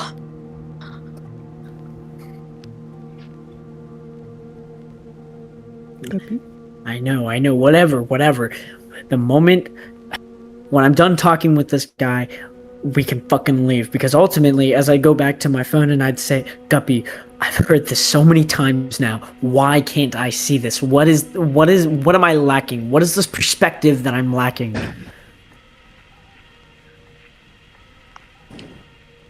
I want to see. I want to be able to see, Guppy. Don't mistake me for getting angry with you. You're curious. I'm fucking curious. I need to know, why can't I see?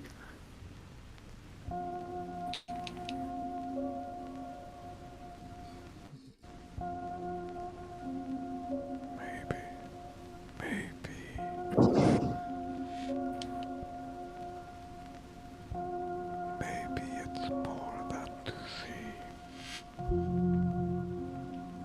Maybe it is to feel,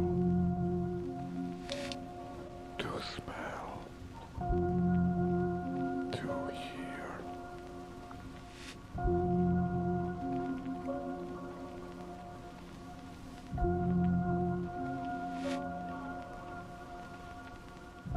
Guppy, are you telling me that all I need to do is just take a moment to not look with my eyes, but rather to feel, and it's in front of me? That it's all around me? Is that what you're trying to tell me, Guppy?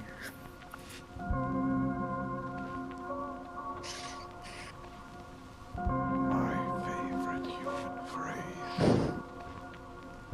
is stop to smell the roses.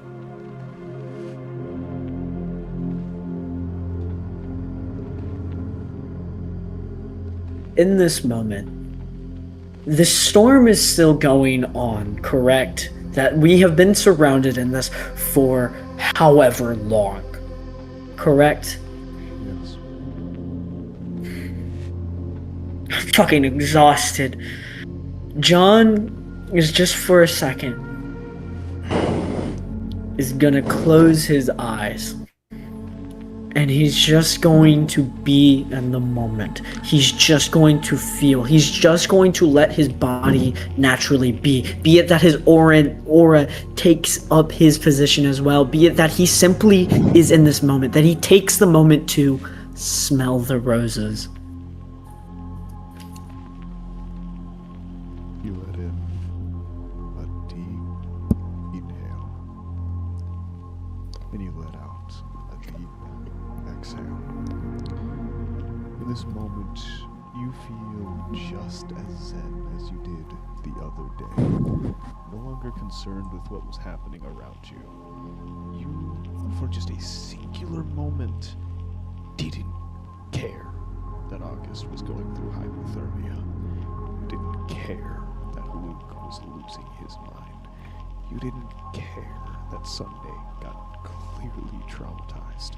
And you didn't care that you were having to be the stability and brunt of this. You didn't care that you shook hands with a corpse. You didn't care that you had to come to the reality that men have died in these woods. You didn't care. And you, for a moment, you hear this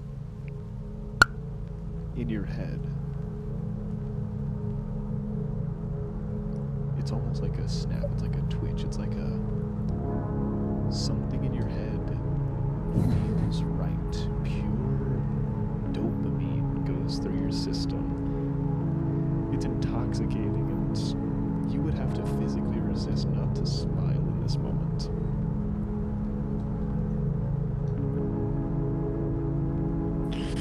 So simple, Joe. You overthought it.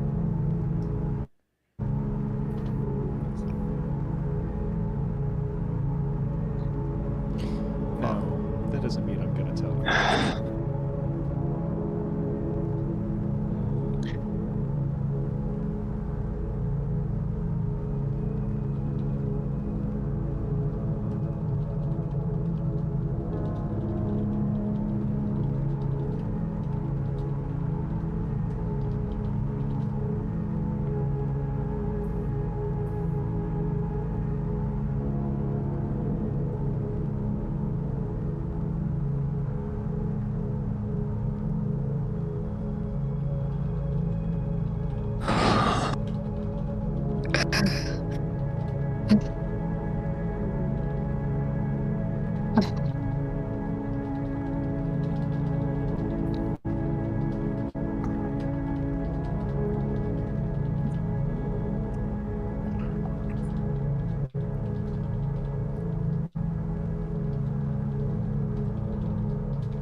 It's time to leave.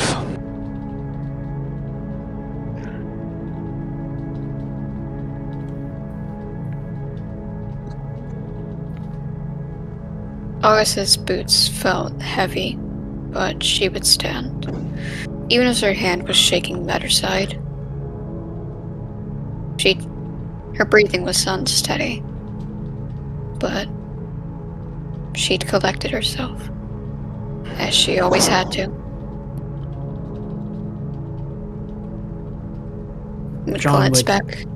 open his eyes, letting out a breath.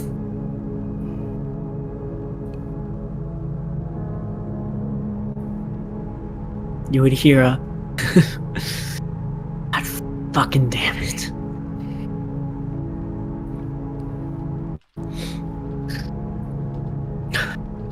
Guppy.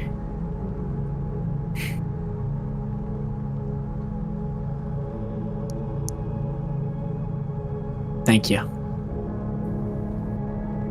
As I'm gonna go ahead and take the phone and hang up, my fingers shivering as we do so, as I begin to turn around as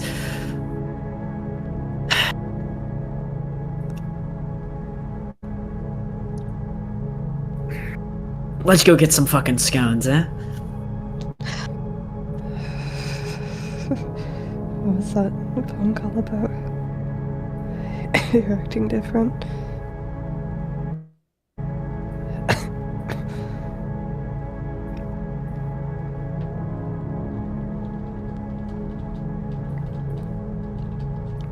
As I'm gonna begin to walk in what I would assume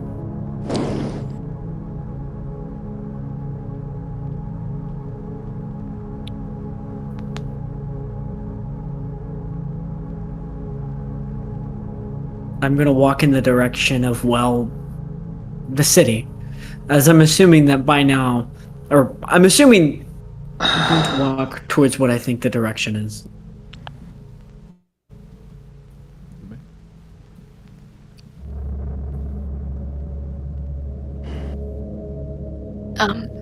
August would stumble a little, but she would begin to follow.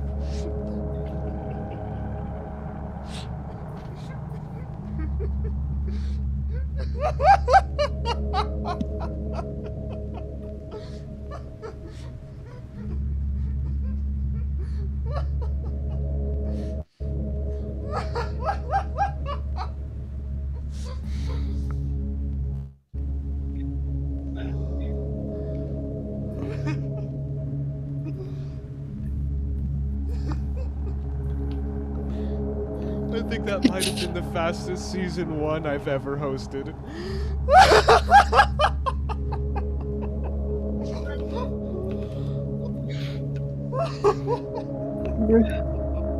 Dog, we fucked up.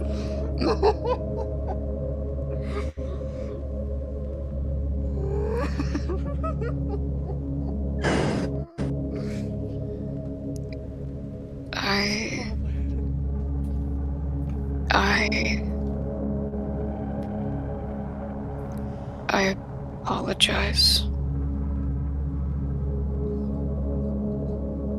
Hey, You don't need hey, to worry listen to about me. anything right now. Exactly, you don't need to apologize for fucking shit.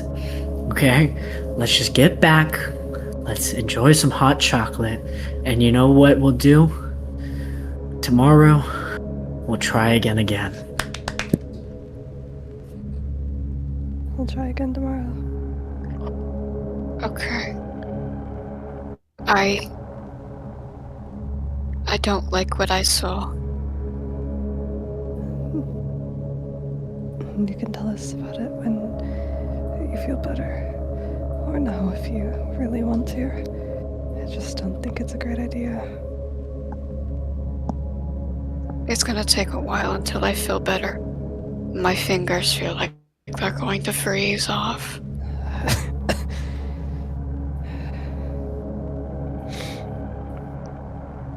It feels like one wrong movement and they will break.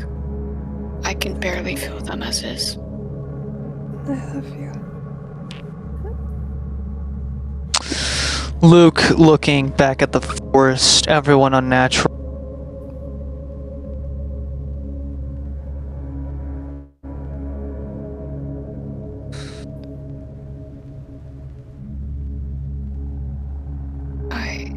He hated this.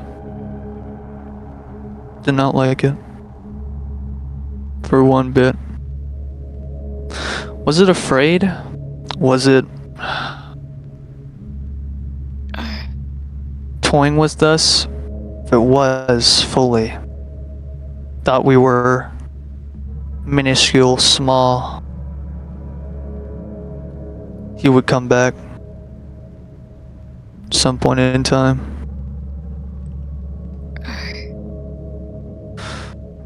I was following the trees. I was just going to mark a few more, then head back. When I looked back to the tree, the mark was gone. All of them were. Nobody was there.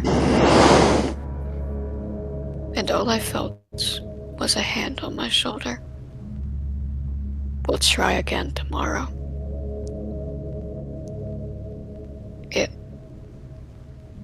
Its face looked like it was rotting.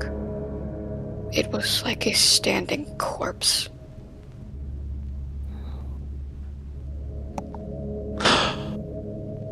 Like, Well fucking done, Appo. Well fucking done. As the four of you begin to walk back to the city, each of you getting varying levels of hypothermia, as you're walking, it's your mind playing tricks on you. You swear when you turn your head to the left, it would almost follow with you. You would see Calvin, Jens, Brimhard, and 7 as it was almost like a flicker of a television. You would see them fade in and out and come back and look at you. It was almost like mirroring you four as the mirror rotated and came with you, but it wasn't you in the mirror, it was them, and it was eventually they do pass and you no longer see them.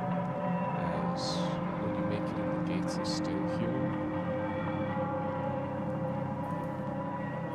we can try again another day.